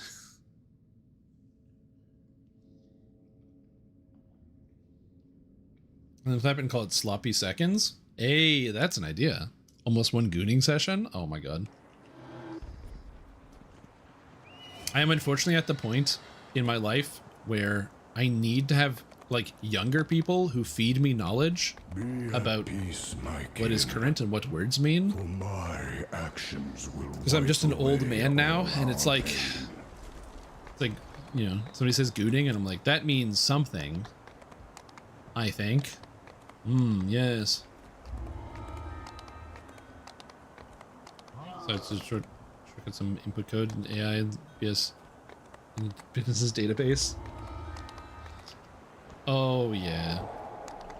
Pop. Oh, you want FOD? Sure, we can do FOD. Doesn't matter. Skibbity 6-7 Ohio Riz. The problem is the kids don't say Ohio anymore. I don't think they say Skibbity either, and even 6-7 is now boomer coded. I'm like 99% sure that like they don't do that anymore. I'll still do it. I think it's funny.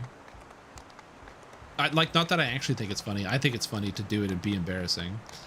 I don't have any children of my own, but and I never will. But my girlfriend has 3 nephews and 1 niece. And I cannot wait for us to be like, it's okay, it's babysitting time. And so we take the kids somewhere and I get to be the most embarrassing fucking old man in the world. I'm so excited about this. I shall attend to it in a trice. Where they say something, I'm like, yeah, kids, 6-7, you know? Shit. Video fucks up really bad, although he goes to how important a good tutorial is. True. WTF is 6-7. Literally, that's it.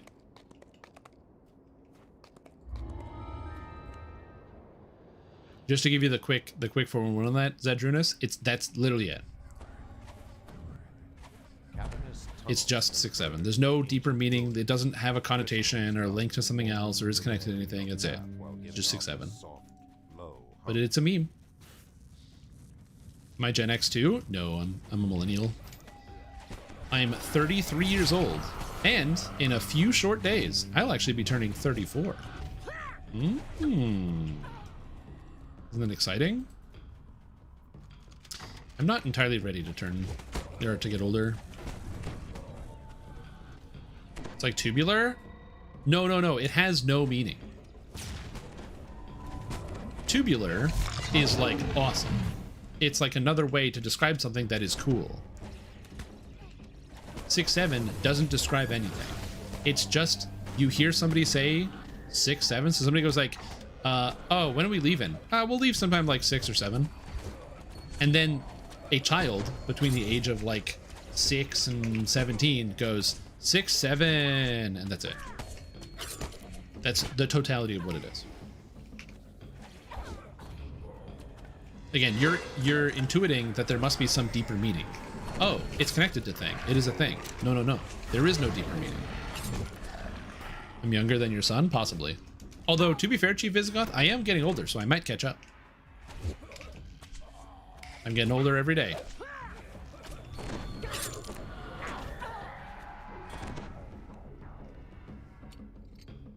Getting old and getting my first colonoscopy in a few weeks. I'm fully above 35. My only recommendation for the colonoscopy is that they're going to give you like a laxative drink. And don't do what I did, which is drink the laxative drink on stream. It's not a good idea. Don't do that. Okay? Do it in your house, alone.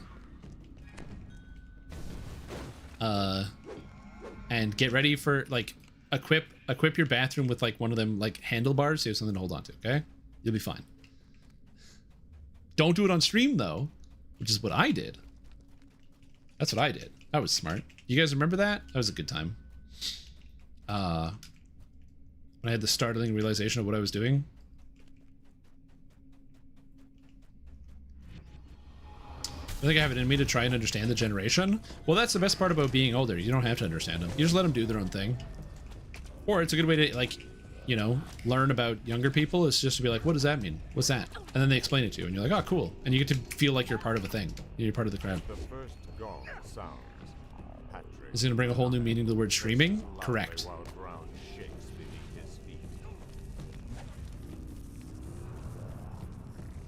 Yeah, I used to be really squeamish about like any type of medical stuff, because I don't know, I just always was.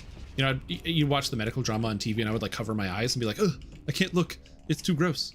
After going through the medical lab program, I wanted to become better at this, about looking at all the gross stuff, which actually was very good that I decided to improve this skill. If you are like me and you're squeamish around like any type of medical thing like that, and you want to get better at it, don't do this. But it works. You can watch surgery on YouTube. All these like major hospitals, they'll post like their crazy surgeries on YouTube, so you can just watch it because they camera it for like so that they can do review and what have you. So I just watched surgery for 10 hours and forced myself to watch it, and now I'm fine with it. Now it's easy. So I actually got to sit in on a surgery.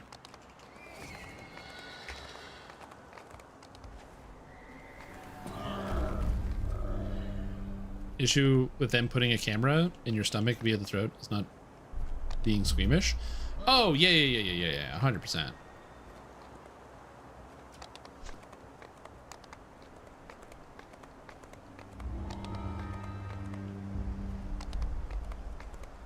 Also, for the record, so you know, Wolf Kobold, so an endoscopy is when it goes in here. A colonoscopy is when it goes not in here.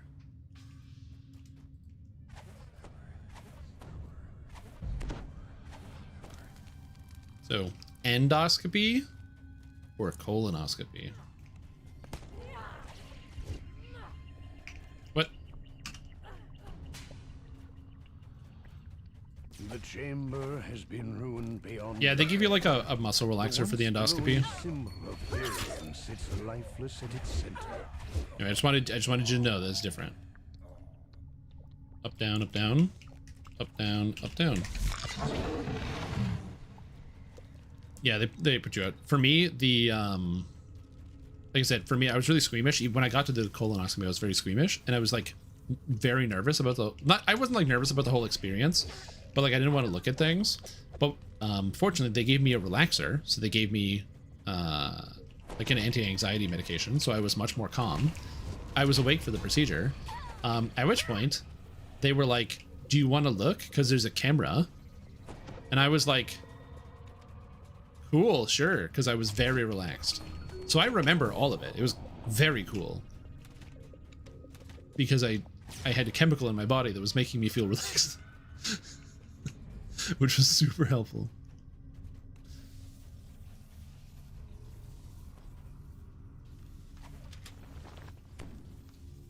Yeah, it was interesting. It was neat. I got to learn something. To the control room fly shut. Anything, you're awake and responsive, but remember mellowed out. Most people don't remember. Yeah, I've never had an endoscopy. That just seems generally unpleasant. The warden falls back into lifeless bones. The force of his magic fading from the room as the valve locks into place. Yeah. Listen, man, it might seem weird to be like, wait, you wanted to look? But here's the thing. How often do you get to look inside your own body? That doesn't happen to me like ever. Monday to Friday, very rarely does somebody say, hey, do you want to see on the insides? At least not in a good way. Put you to sleep? I think it's probably optional. I'm sure if I asked, I could have had the option. I just didn't really care. The portal to the plane of Dola opens. All at once. Hey, I prestoed you, buddy. I'm in denial what the insides of my body look like. Yeah, I'm just like a vessel. I'm a meat vessel. The orbs at the back of the room. Being curious, not a surprise. Correct. I was very high. It was awesome. I left that experience. I was like, man, this is why people do drugs. I get it now. I should do this. That's a joke. Is seared into this we're skipping Fernia? Every surface is covered with a thick layer of ash. Someone bring Fernia. Skip one. Bring a power thing. I'm a meat vessel is what I say when they ask what I want from Arby's. Give me the beef and cheddar. I've still never been to Arby's. Should I go to Arby's? I can't imagine that the beef and cheddar is so good that it's a requirement that I go to Arby's.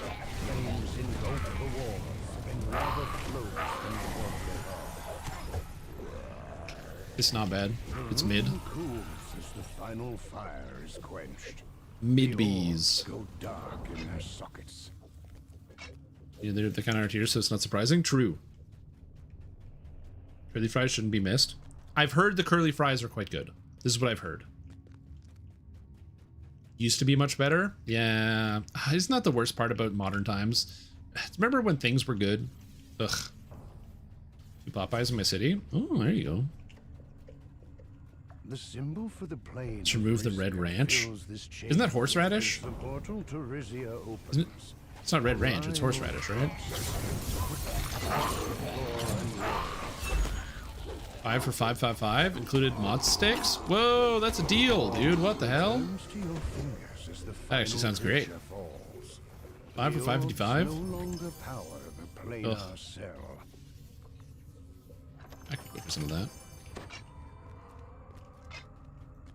Under the zone special sweet red sauce, it's not good. Oh, it's like not directly horseradish. Interesting. Yeah, there's literally only one Arby's in the city, and it is a 40-minute drive away. It is the complete other opposite side of the city from where I'm. This room is marked by the blood-red symbol of Zoriat. The cracks at Arby's, it's called horsey sauce, not horseradish. Something once grew here. What do you mean it's called horsey sauce? The other problem too is we don't have that many Taco Bells, and the because there are a bunch of Taco Bells like in shopping malls, you know, it's like in the mall food court sort of deal, but there's not a lot of shopping malls just generally in the city, or like Taco Bells like in the city that you can just go to. And so the Arby's is across the street from the Taco Bell. So if I'm there, I'm going to the Taco Bell over the Arby's, you know? Any advice in game for Dragonlord? I'm kind of stuck on how to make it endgame viable. Dragonlord is one of the strongest. It's like top 5 builds in the game for sure right now. So I would say check on the forums to see if there's any builds that have gear sets that you can find. If you can't find one, in my own personal build repository, I do have a Dragonlord build, which I believe does have full gear.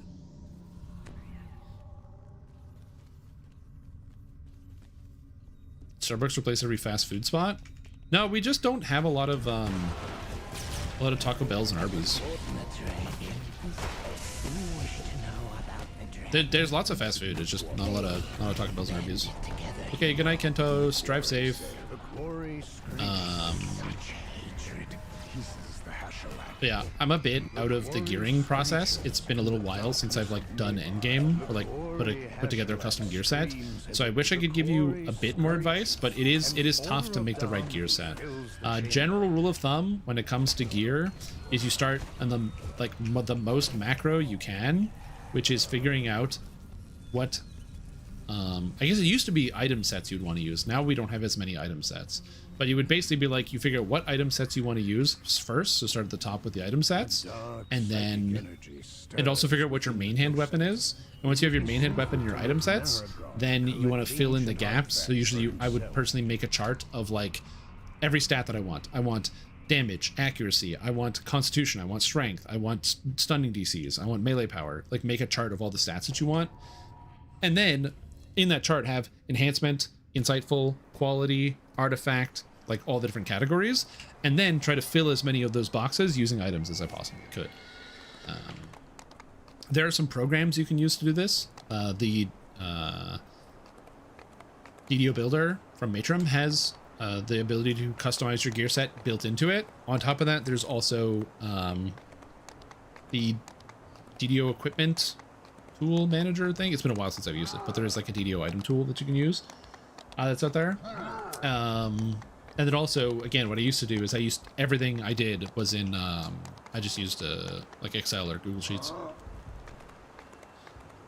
DDO Gear Planner, thank you. I knew if I said it wrong, somebody would correct me, so thank you guys. Appreciate it. Complicated to figure out gear sets? It is. It's very complicated to figure out gear sets. At the very least, I personally prefer the Sun and Moon Augment system to the alternative. I think it's a better system because it makes it a lot more flexible. But then we have the sort of problem where gear sets are mixed in with Sun and Moon Augments, and there's some bullshit you can do, man. Where it's basically like, how many gear sets can you fit in around your Sun and Moon Augments while also losing nothing?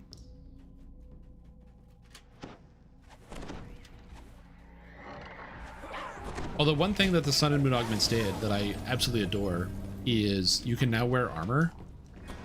Before, your chest piece had to fit into your item set, so if it wasn't, like the chest piece didn't come with a set bonus on it that was good, the chest piece was just dead. No matter what the stats were on the chest piece, if the set bonus was bad, you couldn't use it. And now they can just like make cool armor that does cool things. So I actually think moving away from set bonuses is a good idea generally.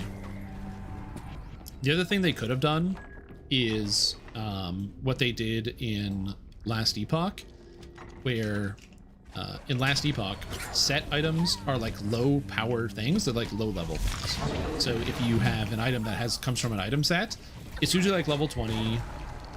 Like the game goes up to level 100, so it's like lower level, right? It's like in the early levels of the game, and the items have like mid stats. The set bonuses aren't bad, but the items just don't really scale to a high level.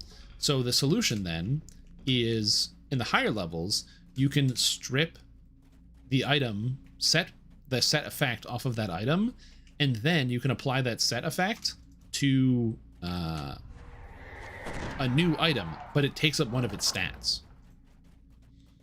So imagine if, you know, I could take like Pen of the Faith is a fine example. Imagine if this didn't have the Dread Owl's Curse, it just didn't have a set bonus.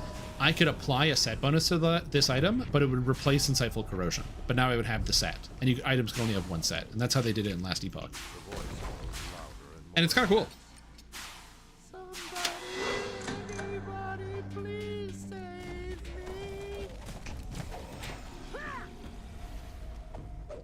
Yeah. Last Epoch crafting is quite good.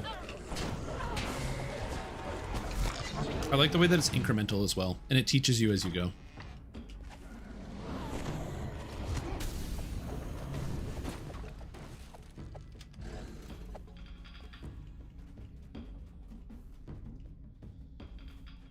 Crafton is the same company that's doing the thing with Subnautica 2, right? Where they didn't want to pay out the $250 quadrillion they promised the developers.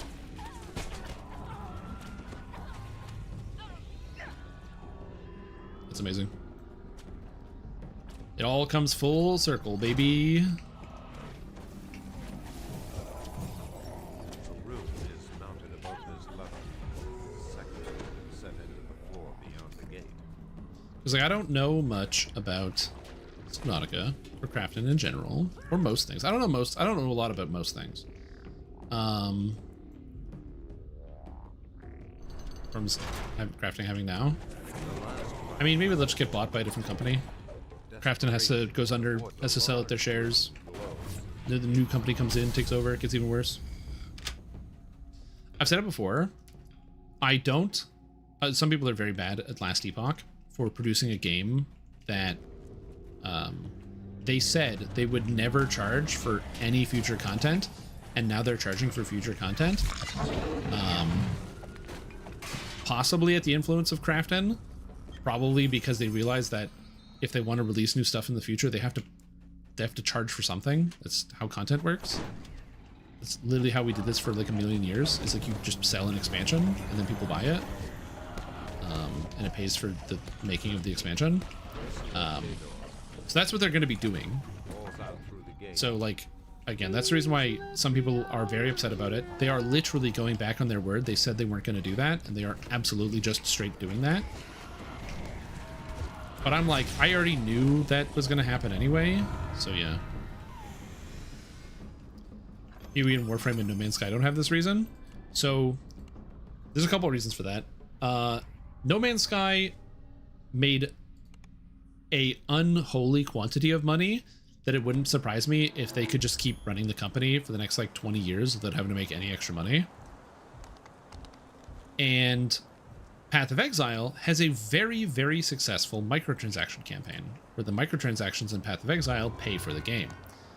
Last Epoch's microtransactions suck ass. Major ass suckage. The cosmetics look bad. There was barely any of them. The store was empty. They weren't producing them at the rate that they wanted to for reasons I don't know why.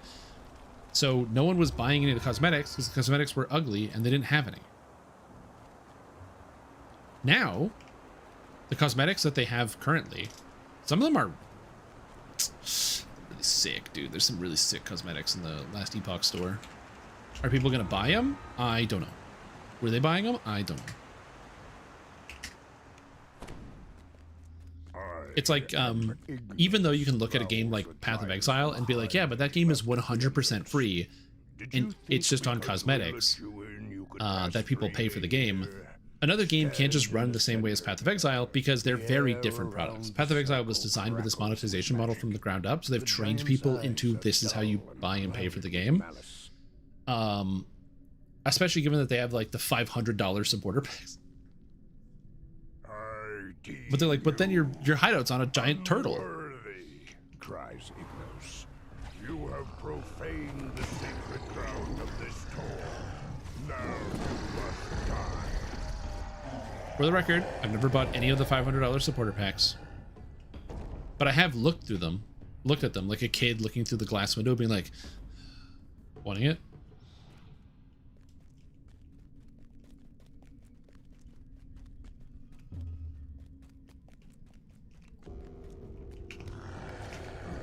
the economy of Warframe. I'll probably play Warframe at some point. The new Destiny update is going to absorb my attention for the rest of the entire summer, but after that I might have some mental space to be able to play something else. Oh man, there's a child wailing outside. I've got to make a decent bit of money. I mean, kind of. The thing is though, like if you're a regular consumer, you get like the currency tab, the map tab, the fragment tab, and like maybe a unique tab or something. And like that ends up being like $40 worth of tabs, which is basically the price of the video game, which is a good way to think about it. Is like, I mean, I remember there was like an interview that somebody did with Chris Wilson, and they were like, have you ever thought about giving players like a premium stash tab so they can like engage with the trade more meaningfully? And he's like, we have thought about it. It's like, but there's two problems. Problem number one, if you give players one premium stash tab, then people will start making 20 accounts so they can have 20 tabs. Because making an account is free, so they can just have 20 accounts going and then sell things in all 20 accounts. So that's one. He's like, and also number two, he's like, we think that if you get to the point where you want to engage in player-to-player trade in our game, which is usually 40 to 100 hours deep, we think it's like pretty reasonable to ask for $5. No more giants left behind the portals. And I'm like, that's fair. The last of the attackers lies dead at So I can't really argue with that logic. Is sealed with some ancient giantish magic. $5 a month. I don't even know who that is. That is still in my mind.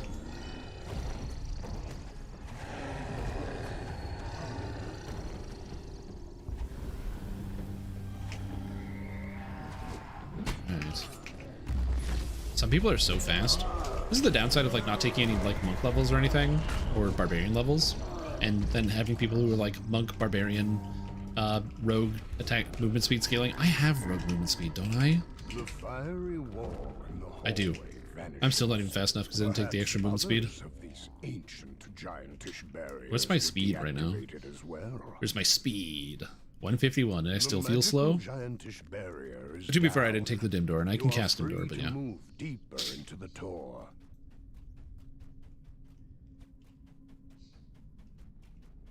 But yeah, movement speed. Movement speed is such an impactful effect in pretty much every video game. As I've mentioned 1,000 times, I've been playing a lot of the Pathfinder Wrath of the Righteous, and in that game, it's tabletop, so it's D&D 5, or not D&D 5, sorry, it's Pathfinder, but it's like D&D. So you get like 30 base movement per turn. Sometimes you have 20 if you're like a dwarf or you have heavier armor. And actually increasing your movement speed is so unbelievably impactful to your ability to engage meaningfully in combat. It's crazy, dude. It's absolutely crazy. Where like, you know, casting haste and then having like a thing that gives you extra movement speed, or having like a level of monk or barbarian, the barbarian moving 40 and then you hasten them so they move 80. It's so dumb. You can get anywhere. I remember I was playing a 5th edition campaign and I was playing as a monk, and monks get an ability, it's like Step of the Wind or something, that lets them like double their movement speed. And then I had like Expeditious Retreat or something cast on me and I was hasted. And so I was able to move like 300 feet in one turn due to like a combination of shenanigans. And so we were supposed to like rescue this guy out of the sewer, or out of like some sewer. And so we go into the sewer and then I activate all the movement abilities and I go and I grab him. You did not have to come here. And then I put him on my shoulder. And then I sprint out of this place and escape the sewer. So in one turn I went like 300 feet and just like, and just was the flash and dashed away. It was so dumb. Thank you for the warm welcome, Silly Badger. I appreciate it.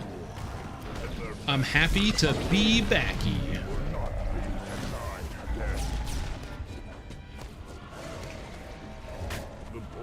Also, have you guys tried Arcane Trickster? This shit's crazy. Oh, I'm gonna be honest, I kind of love Arcane Trickster.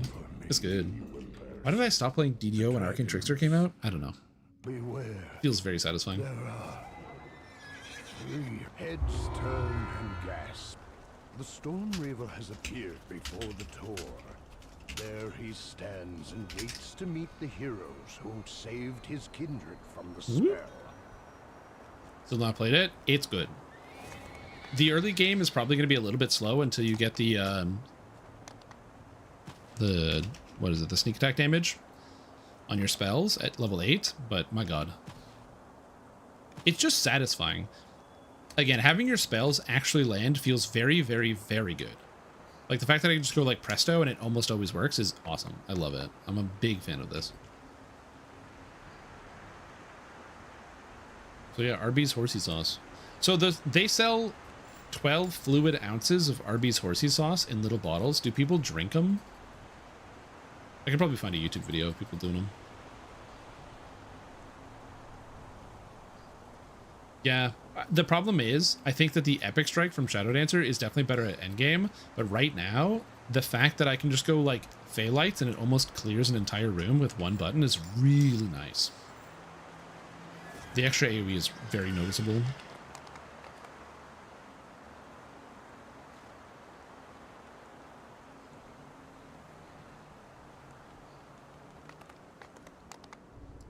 So much better than that the first time. Oh yeah, because of the force changes. Yeah, I want to try a magic missile non-arcane trickster spammer. I might try that in the future, but I'm not certain. Oh yeah, where's the guy? Hadrog, Herald of the Reaver. All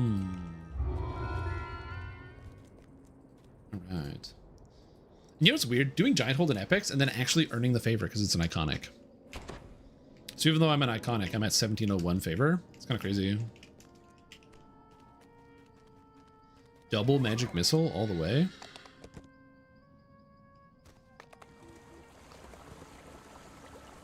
All right, so another feat. So obviously we take another meta magic feat. We take Embolden. Gets more sneak attack damage. And then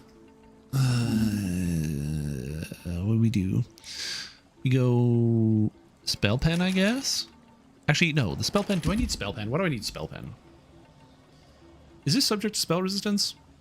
No, there's no way. Weird isn't subject to spell. Is this subject to spell resistance? Yeah, it is. Okay, I need spell pen.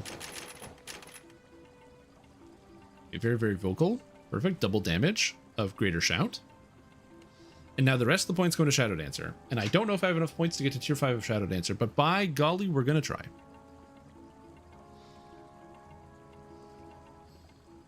Mana.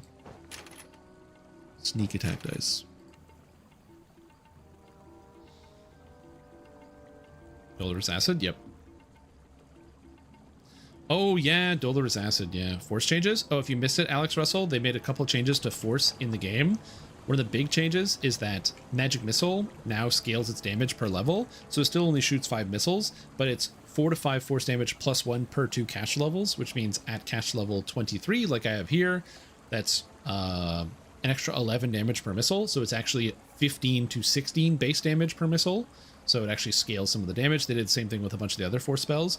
But most importantly, they made it so that magic resistance rating now affects force damage. So you can see there it's less damage from acid, sonic, fire, blah, blah, blah, positive, negative, poison, and force, which was not the case before, which you would think would be a nerf because now monsters can resist force damage, but monsters don't have magic resistance rating. Instead, it's the opposite. We debuff them. So if a monster has 0, because they all have 0, and then you reduce a monster's magic resistance rating, let's say you're a warlock and you reduce it by 20, well now they're taking 20% more magic damage. But force wasn't on that list, so it wasn't working, which meant that force was the worst damage type in the game, because monsters will traditionally have in the endgame anywhere from -50 to -100 of their defenses.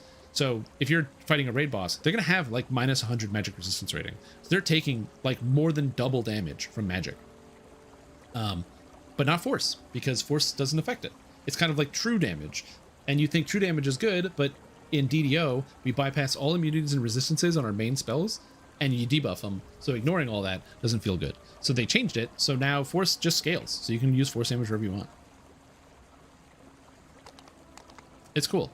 So it's very, very good. If you ever want to play a force character, you now can. Oh, timeline fragments. I didn't buy any of the things that I said I was going to buy. I kind of got cooked out of it. It's the wrong way to describe that. I don't care. All right.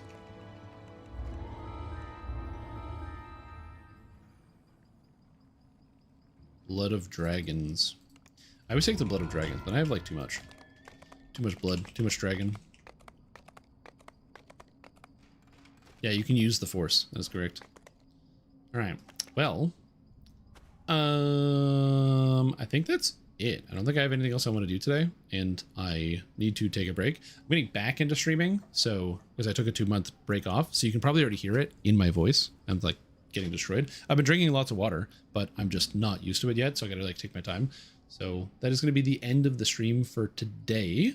But we'll be back tomorrow. If you want to see the schedule, it is in the Discord, so we'll be back tomorrow. If you don't want to see the schedule, check around 1 o'clock. 1 o'clock Eastern is when I'm going to be generally streaming. But thank you guys for watching. I appreciate everyone for coming in and checking out the stream. I know I've been gone for a little bit, but I'm happy to be back. And yeah, we've got more to do, more to see, more to have happen.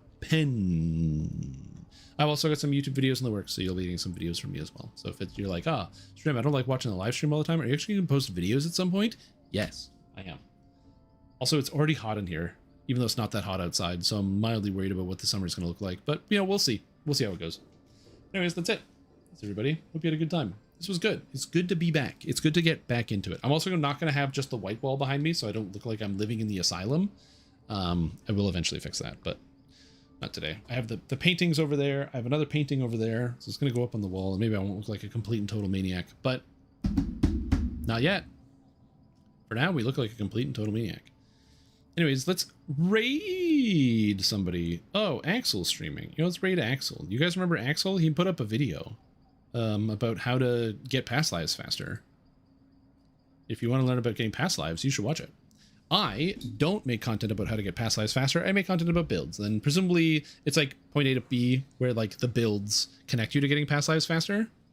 So it's kind of how you put it together there. But yeah. Anyways, thank you guys for watching. We had a fantastic time, and we'll see you tomorrow. Bye-bye.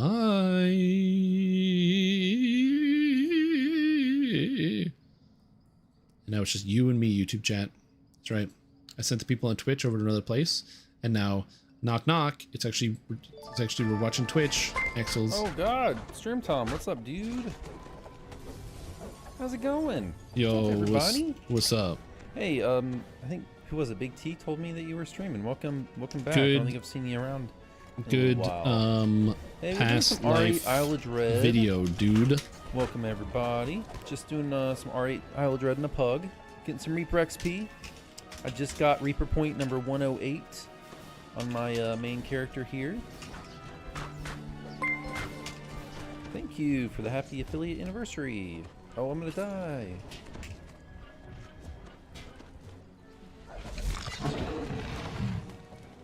Where's this? Good past life video. Oh, thank you. Thank you.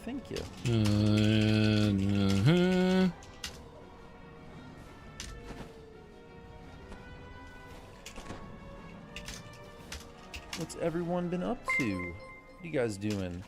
You guys have Monday off as well? H4, what's up? Welcome. Anyways, I'm actually gonna go YouTube chat, so I'll catch you guys later. Doing some job searching? Bye-bye. Yeah.